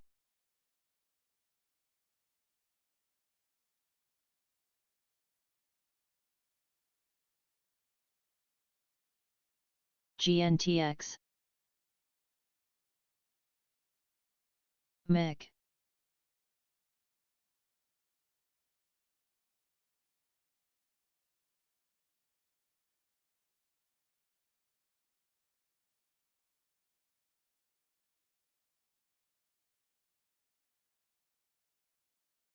HFC.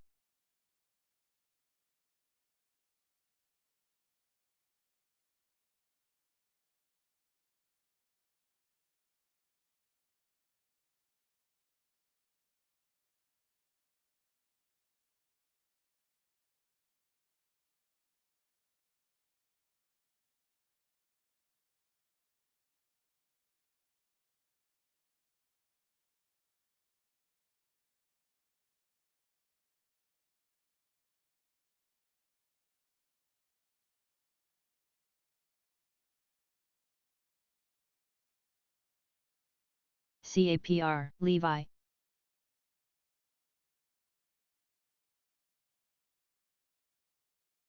Sava. TX. ELTK.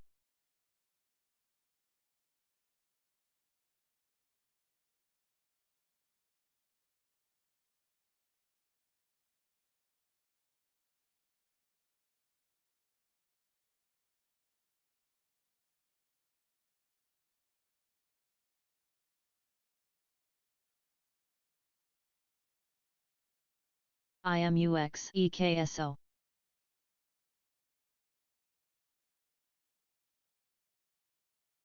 IMMU.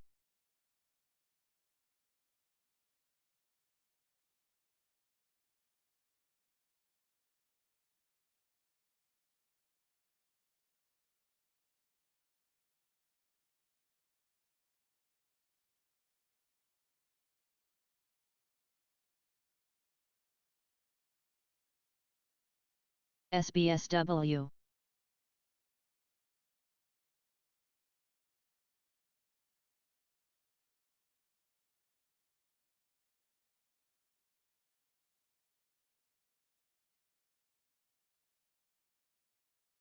On.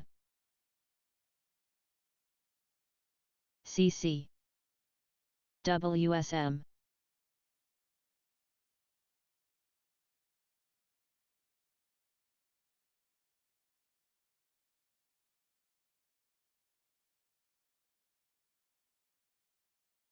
Ten.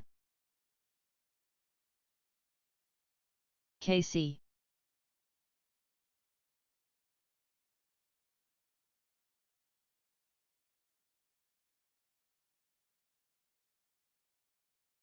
ESNT.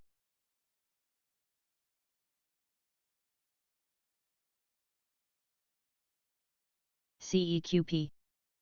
GEF.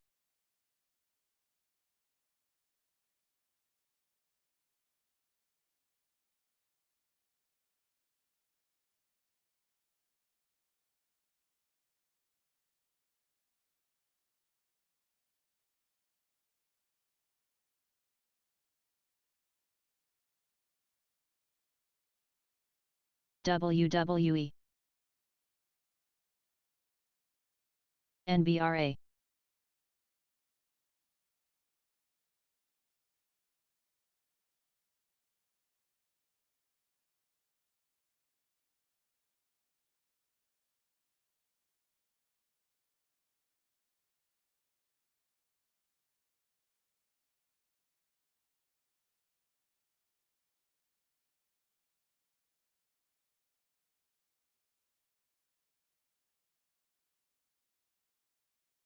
BEPC. SMED.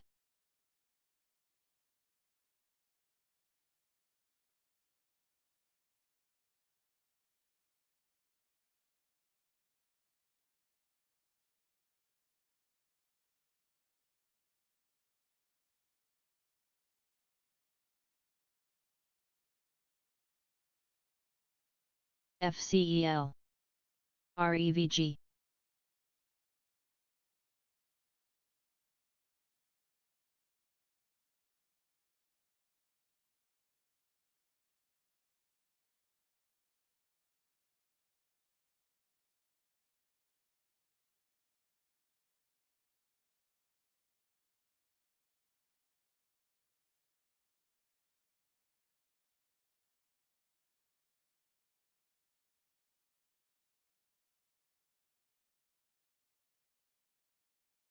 SCVL.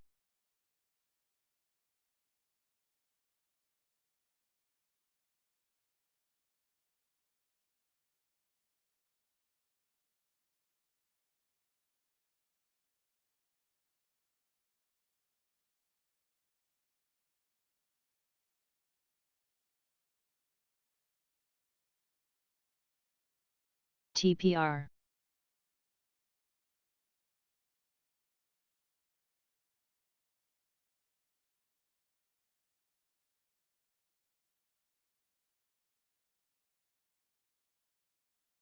URBN, CWEB.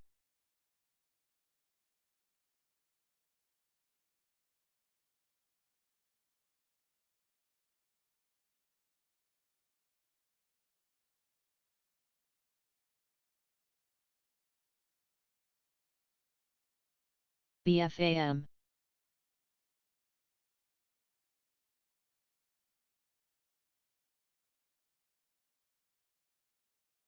Real. EXAS.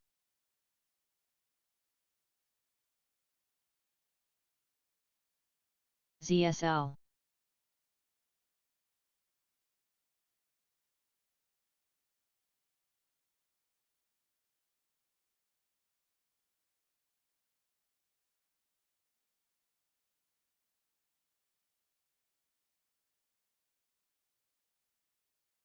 VKTX. ASMB, BLI.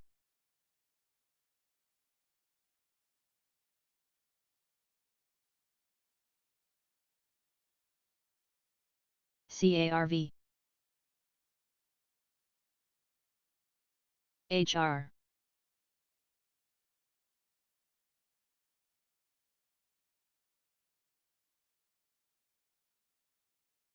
Free.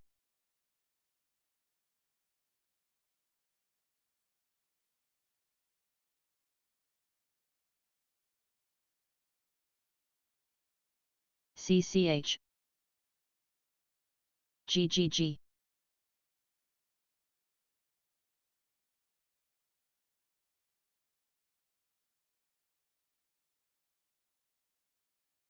OPRX.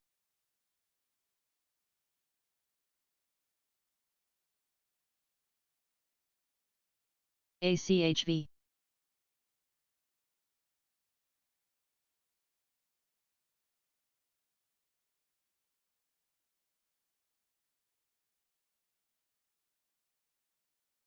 MDB.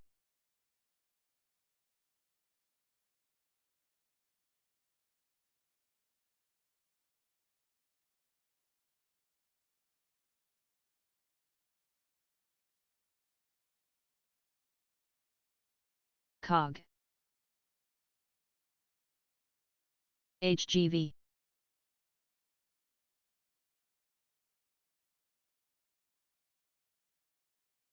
SAVA.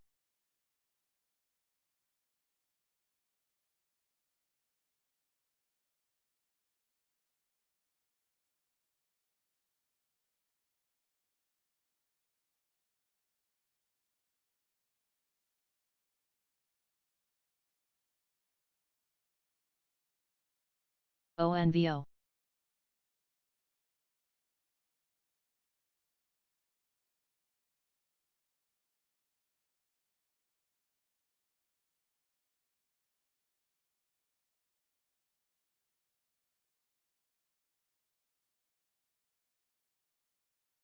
DOOO. IMUX.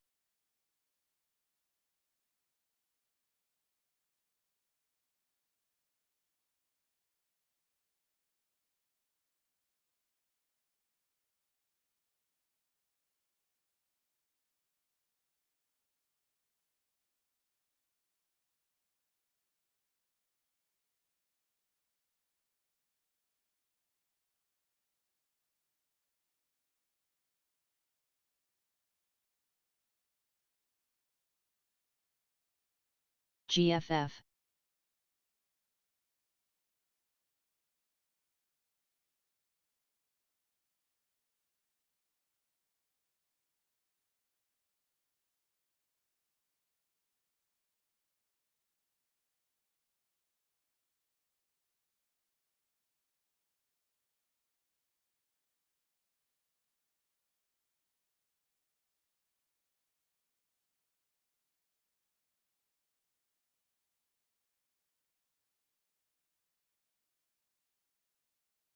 KW.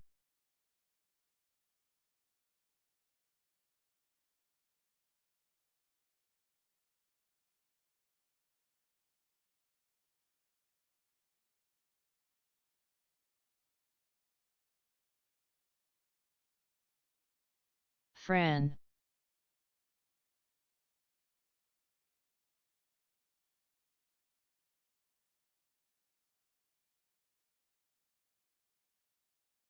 WSM.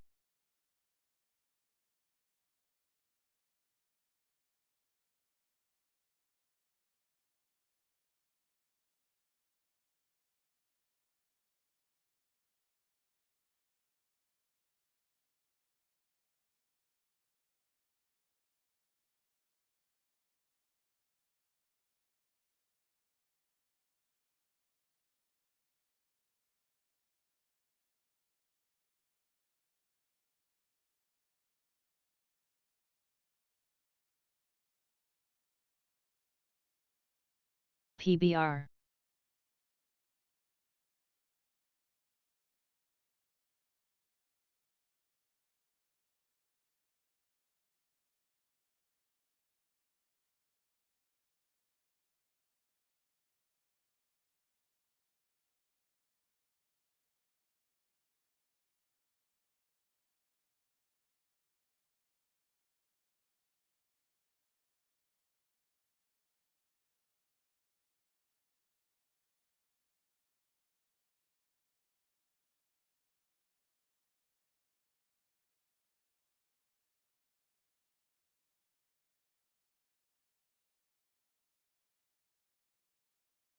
CARV, F. PSXP.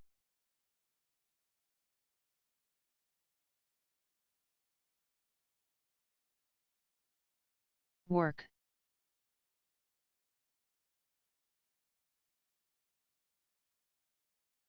MIDU.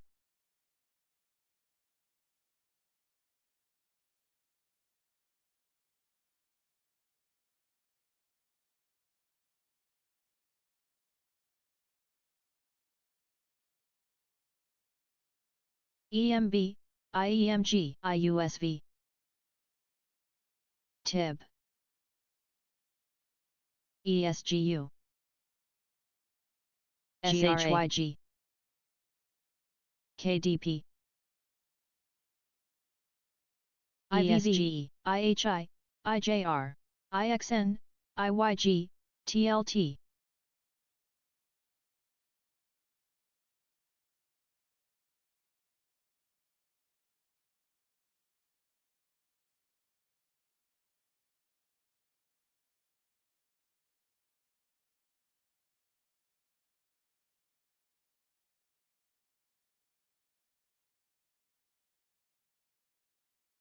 MCEP.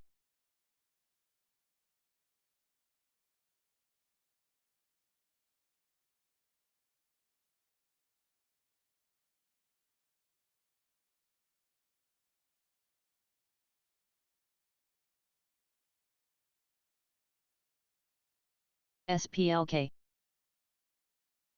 ADVM.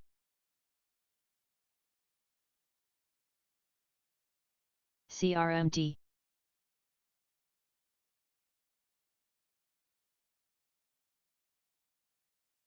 IMUX.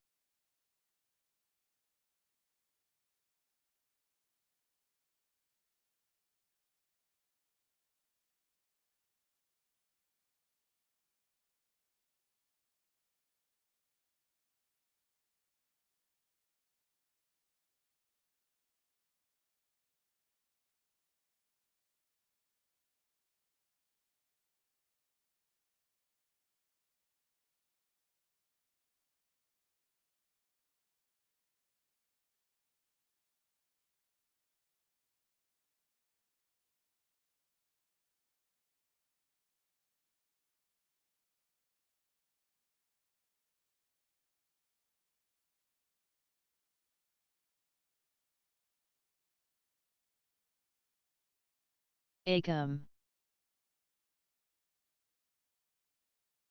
Moore.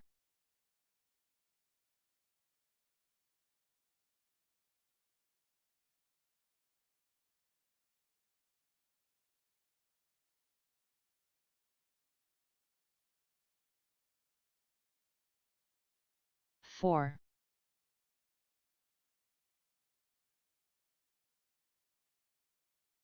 CHCI.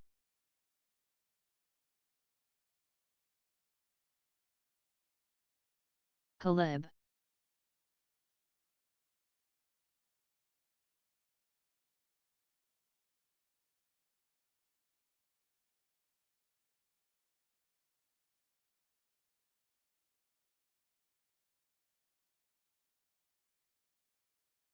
PBI.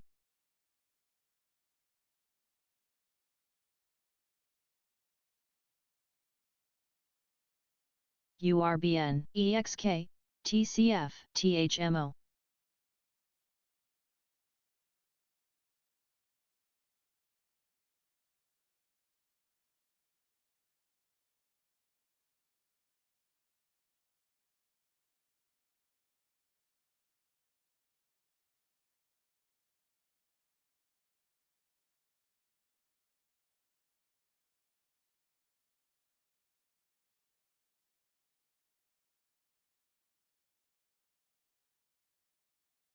Rune.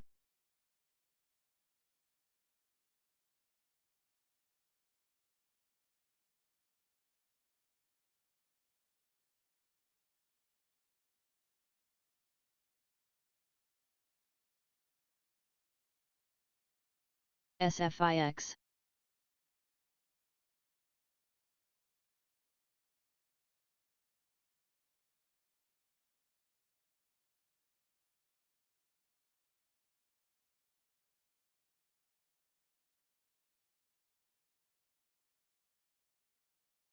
Work.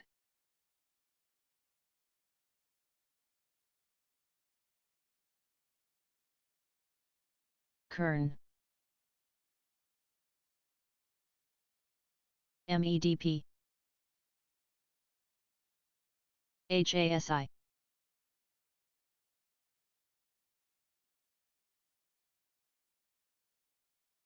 everybody, how's it going? CCH, ELTK. Good. How are you?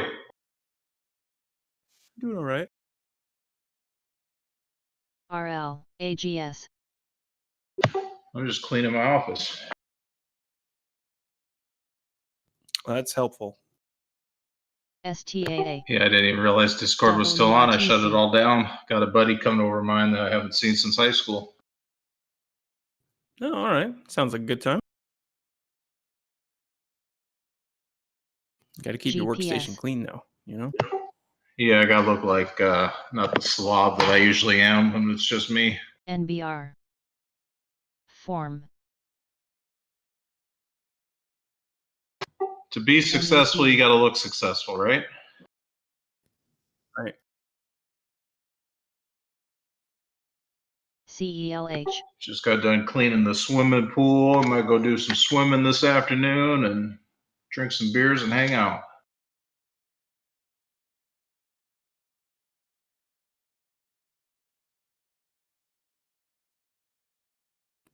Wow. All right.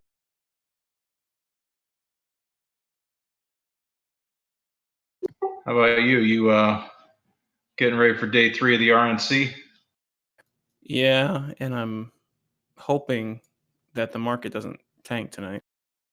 IMUX. Well, I didn't sell, so you know where my head's at. You're still short? Yes, sir. And I took about a $1,200 bath today. Jesus. PEIX. I think Good. ES is. Yeah, ES is still up.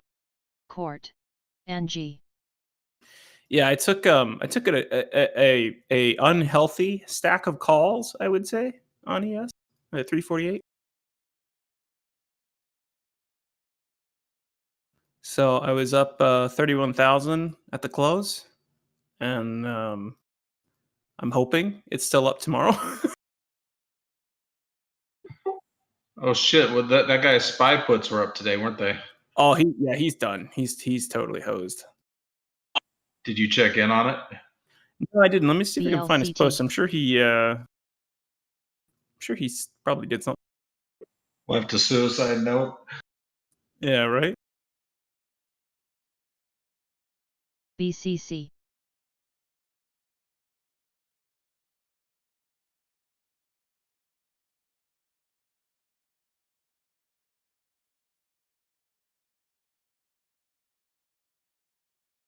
DXC. ZG. SPLK. PRVB.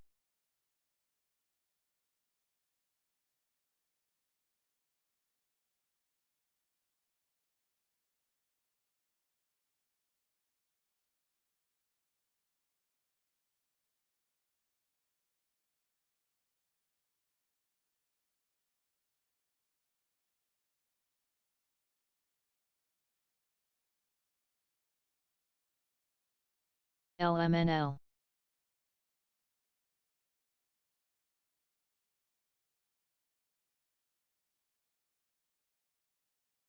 AMC. 2 a.m. update. Woke up in the middle of the night to 500 people telling me not to rope. I'm not going to. Win or lose, I'll be okay.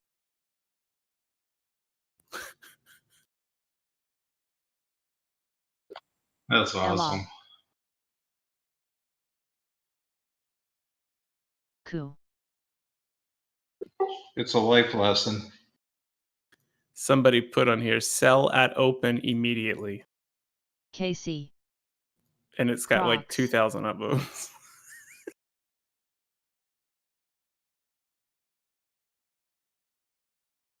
This guy's gotten like, wow. He got like over 100 awards or something on this post, though. Holy cow. VBIV.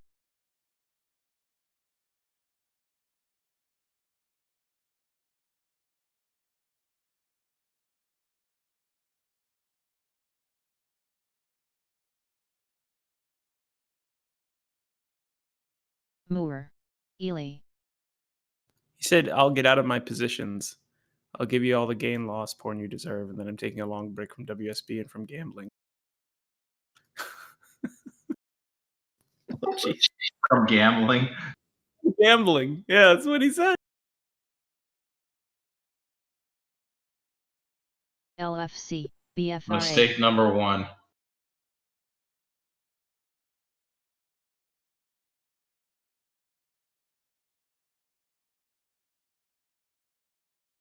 Oh, if you didn't see this yesterday, I'll because some people are asking trade chat, I'll link it. SGH. Let's see if I can find the original. GPS. Cody.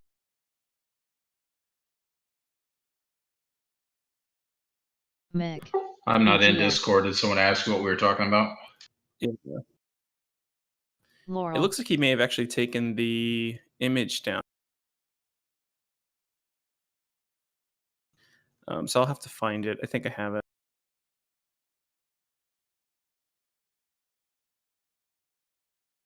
But basically, the long story short is the guy took like 276 or 280 something puts on ES out of the money yesterday with 1 day to expiration or something like that. I don't know if it was 1 day to.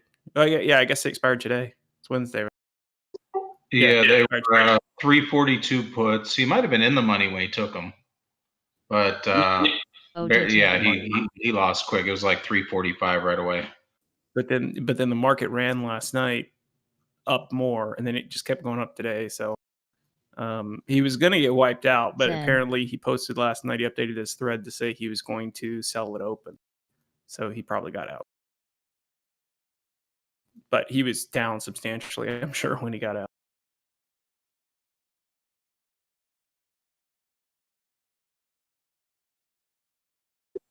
Now, Craig, do the market makers have to buy those when he sells them, or does he have to find a buyer? He's got to find a buyer, and it would be extremely hard to find a buyer. The market makers don't necessarily have to buy it. I mean, they typically will if there's still time left, but it could have been down to like a penny, who knows? Sometimes they'll actually price them at 0. So, I mean, he could have been in really bad shape. Yeah, so it was a $28,000 investment, and by the time he posted the picture, he was already down like $3,500 or $3,800. EXK. And that was like 15 minutes after he bought them. IEMG, IJH, EMB, IUSV.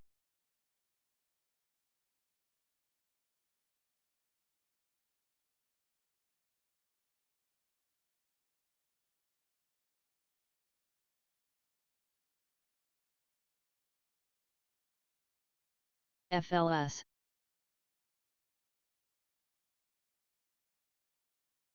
Anyway, I linked it last night. I linked the actual image last night from Robinhood.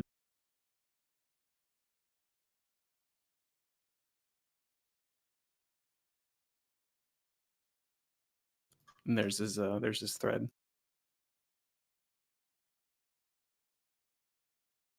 Nova.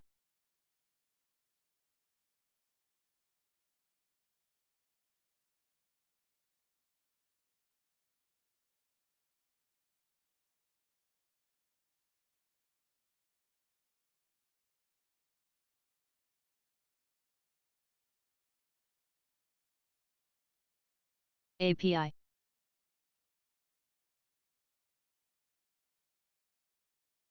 RPAY. NLS.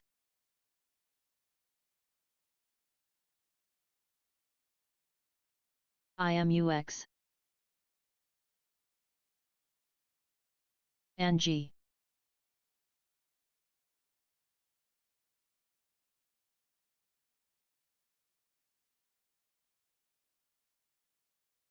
FLGT. Glob. Oh, this is so brutal.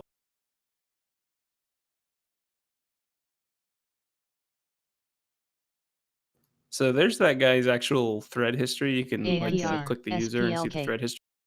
If you look back on, I guess it was on the 25th, maybe. If you scroll down a little bit, he says, I had my best day ever today, up 16K, and I plan on risking it all tomorrow. And then somebody says, bro, don't do anything too crazy. And then he says, honestly, I started buying options way deeper in the money, so the risk is never that bad. YOLO. Yeah, he deserves everything he got. And this precipitates the post of I'm going all in on puts. BSM. Oh, geez.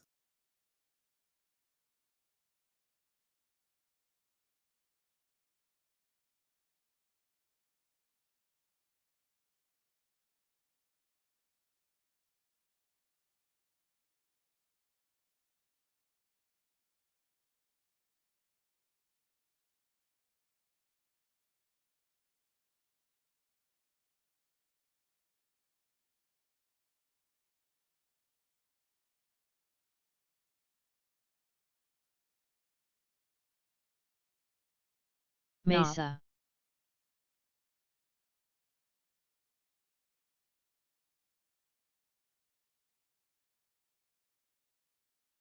WSM. KNDI.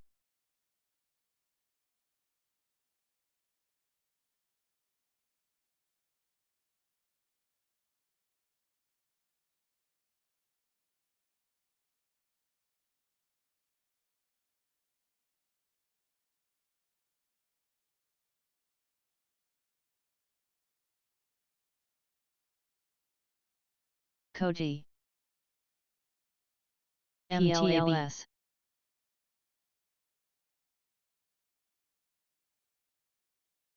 INBX.